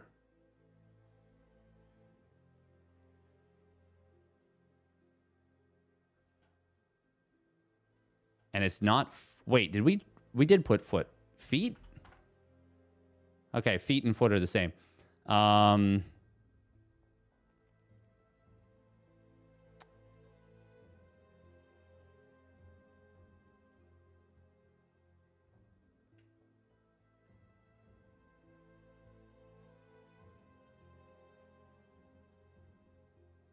Wrist? Ah, okay. That's really interesting that it put knee above arm then. And hand. And why is ankle... Oh, because the ankle... Okay, yeah. The ankle is to the... Ah, okay. Welp. There we go. There we go. All right, let's do hard tense, if you know what I mean. Wink. Oh, look at this. There's only 3 spots or 5 spots where this can go. We already have this locked out, as it were. As 'twere. And with that, as it is, there's only 2 spots where this can go. Here.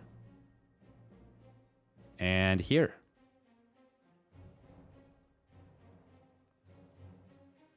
Nice. And how many spots are there for 4? 1, 2, 3, 4. Okay. Well, this has to go here, which means that can't go there. It has to go one of these 2 spots, and then these 2 have to go here. Because otherwise, there's not enough. Oh, no, that's not true. That's not true. That's not true. Ah. We psyched ourselves. I literally forgot about this. What the fuck is that? Like you forgot about Dre. Oops. We almost oopsied. Well, we did oopsie, but we caught it. Almost a bad case of oopsie. Oopsie poopsie. You don't want an oopsie poopsie. Trust me. It never ends well. When there's an oopsie poopsie. All right, so. How many... Well, we could put 1 here in theory. 2 between these 2. Because these 2 are already occupied. So 2. 3. And 4. Okay, cool. I think that's... Yeah, I think it has to be like this. Did you miss the video games? You did indeed miss the video games, but there will be always more video games. But for now, the video games are concluded.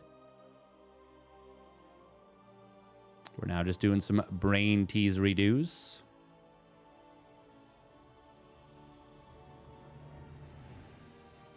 And 1, 2, 3, 4.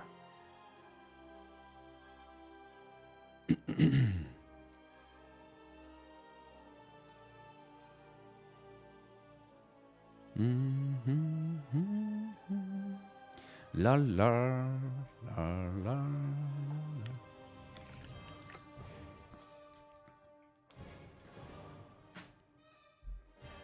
All right, so there's 1, And there can be 2, 3, 4. Oh, no, it has to be here. Okay, yeah, this is the only spot possible for this. 1, 2, 3, 4, 5, 6. Okay, so we don't have anything narrowed down yet. Is there anything else? No, not really. Although, hang on. How many do we have here? 1, 2, 3, 4, 5. Okay, no, that doesn't really help us. But meanwhile, there's only 1, 2, 3. 1, 2, 3, 4. We know, but we already know that. We already know that this has to go like this.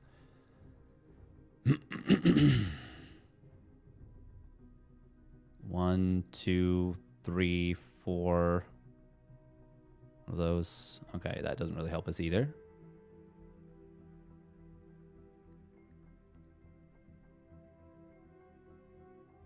One,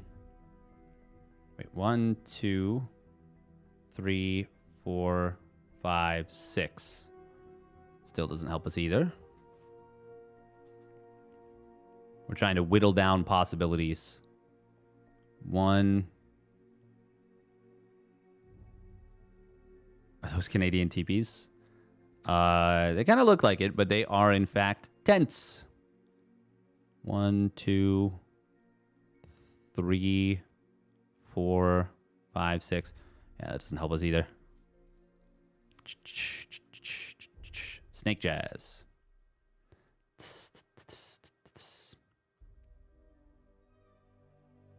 And now back to human music. Human music. Ah, not bad. The Jerry Baree. Me just making completely random out of pocket Rick and Morty references.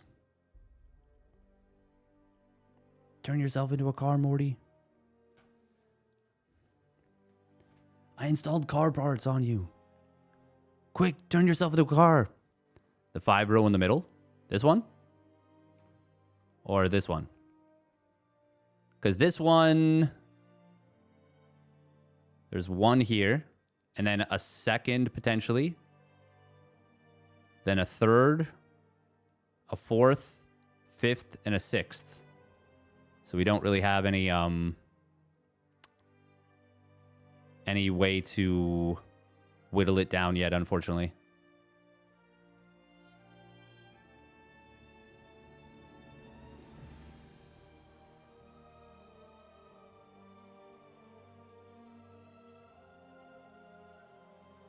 Yeah, no, not yet.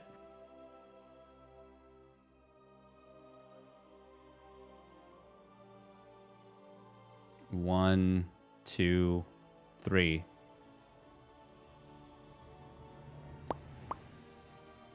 Unless you mean this row.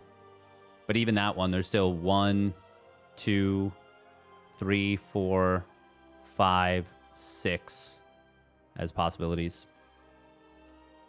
Pickle Rick and Jerry Worm? Nice. I'm Pickle Rick.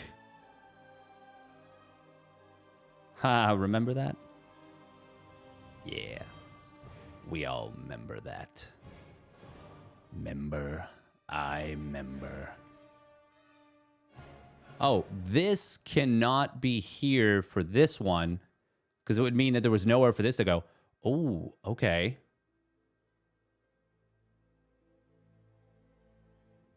And then for that to be the case...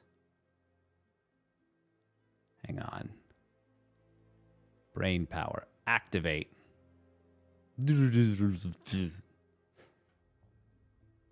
Just sparking. Ah.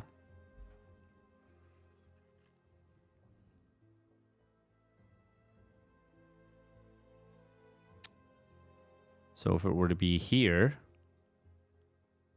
that would mean it would have to be then here and... Oh, yeah, it couldn't be here for either of them because it would then block that out. So it'd have to be like here and here. No, here and here. And then it would have to be there and there.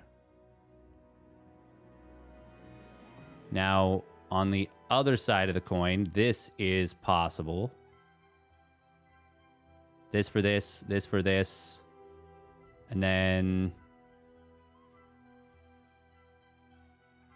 that would leave us with... no, it couldn't be that. It would have to be like that.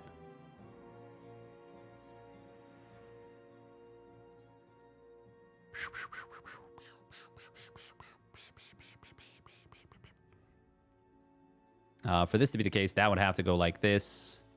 And that would have to go like this for this. That would bring us to 4. And then that would have to be the third. Which would then make it this and this.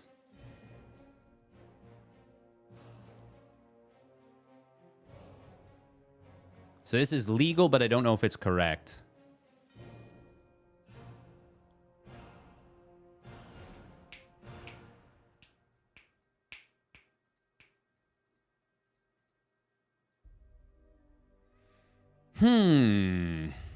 These ones, these brain teasers can take a while. Hang on.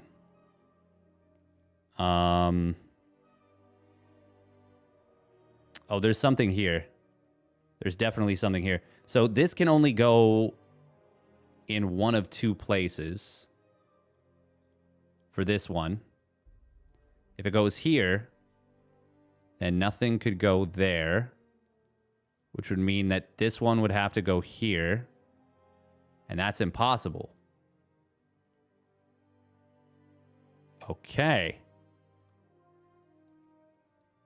And just like that, we know this must go here.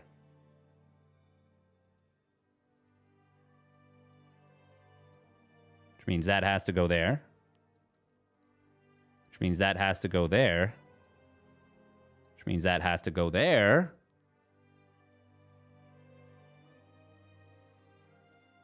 Now, this can only go here. Which means that has to go there. That has to go there. Which means that's locked out for that. And then with only two options left to put a tent, we got to go der. And now there's only one spot for this single. So that's finished up. This also has to go here.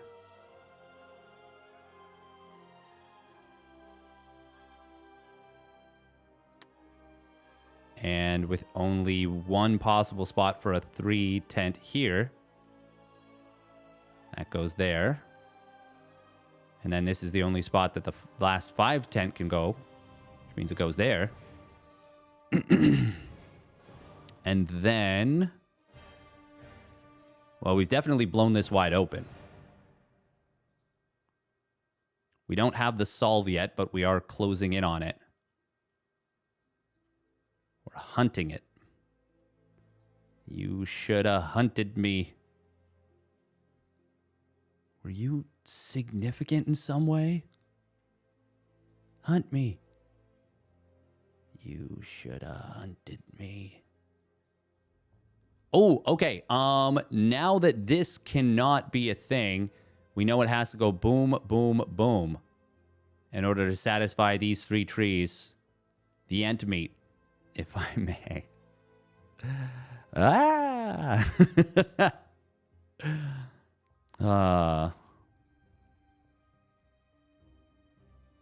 Oh, there we go.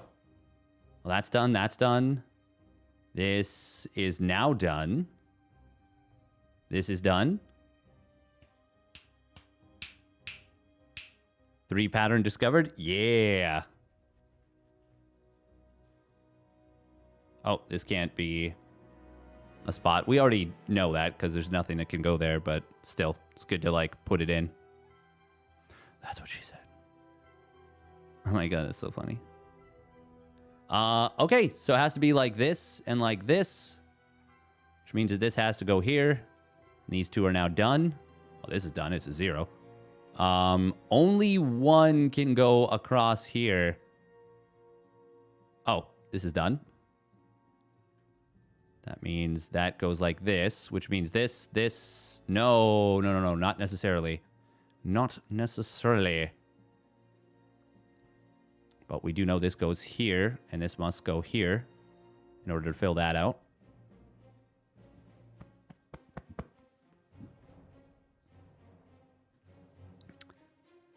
But we do know this has to go here.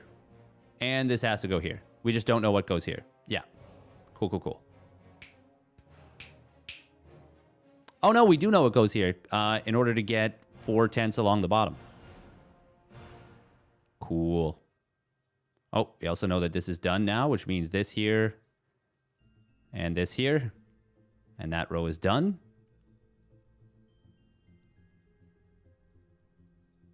Oh. I didn't see this tree for a second and I was like, I can't put a tent here. And I thought I had goofed it. But I have not. Not only have I not goofed it, I have in fact solved it. This must go here. This can't go here. Kaboomskis. Sub 15. Not bad. Not bad. This does look like the 1-2-1 Minesweeper. Kind of, yeah. Let's do all these just to... Actually, you know what? Let's do one last thing. Let's do Minesweeper. Minesweeper online.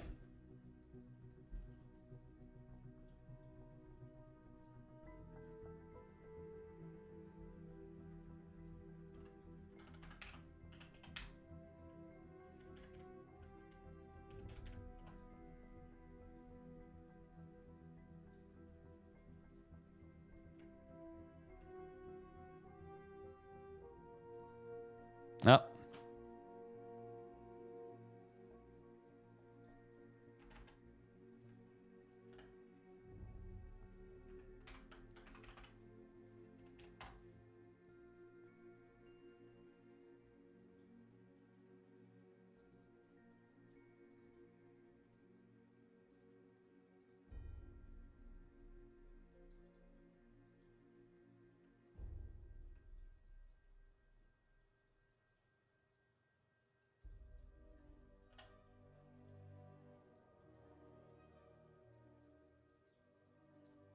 There we go. Just had to get it aligned. Okay, there we go.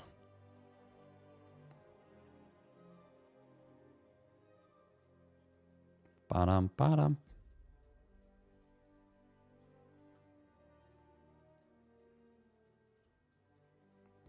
Do. Now you guys get to see my horrible click accuracy in sharp relief. God, it's been a while since I've played a Minesweeper. But I do kind of love it.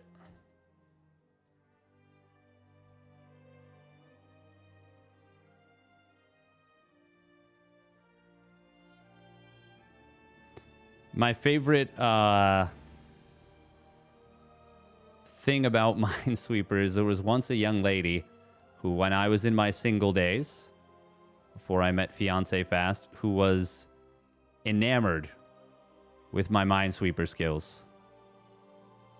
Which is really funny. Like...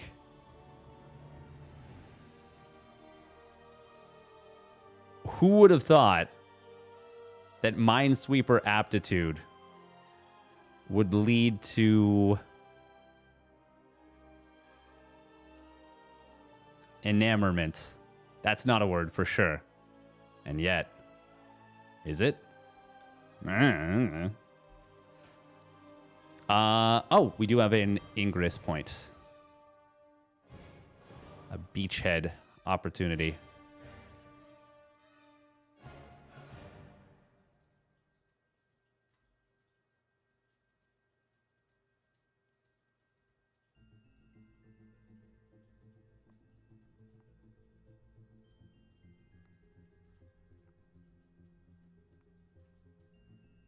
I think we're going to get the solve at least, but it is not an amazing time. I think my fastest time was 135, which I like to think is pretty decent, but definitely doesn't compare to any of the fast folks. Just 6 mines, 4 mines left now. 2? Oh, okay. Yeah, we got it. Boom. 160. That's not bad. It's a good mouse training game. It actually is. Yeah, yeah. The numbers, Mason. What do they mean? Oh. Oh, wow. We got mine coins. Finally, what I was looking for. Wasted clicks. A lot. Efficiency 54%. Oh man, that that number feels painfully low.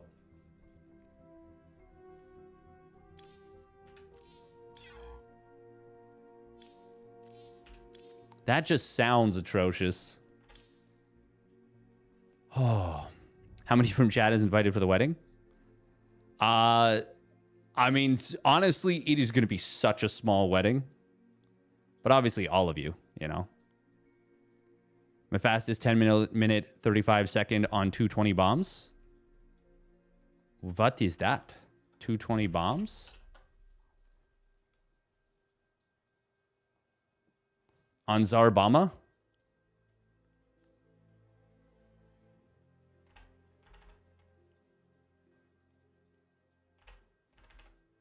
Like, you made, like, a custom one that had 220 bombs on it? Oh, all right, let's rate up Lambo. It's a large grid? Ah, okay, okay, okay.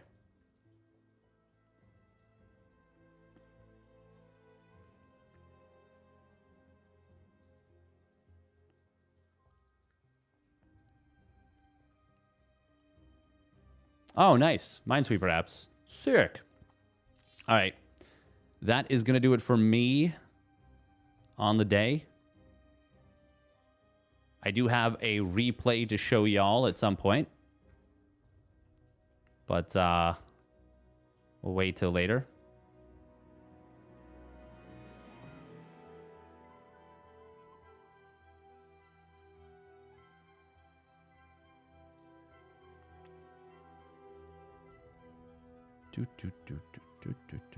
Enjoy your day. You as well. Thank you very much for tuning in.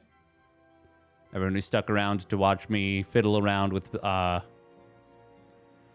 brain teasers. It's still early in the day. It's not even 1 p.m. yet. All right. Bye-bye. Stay safe, everybody.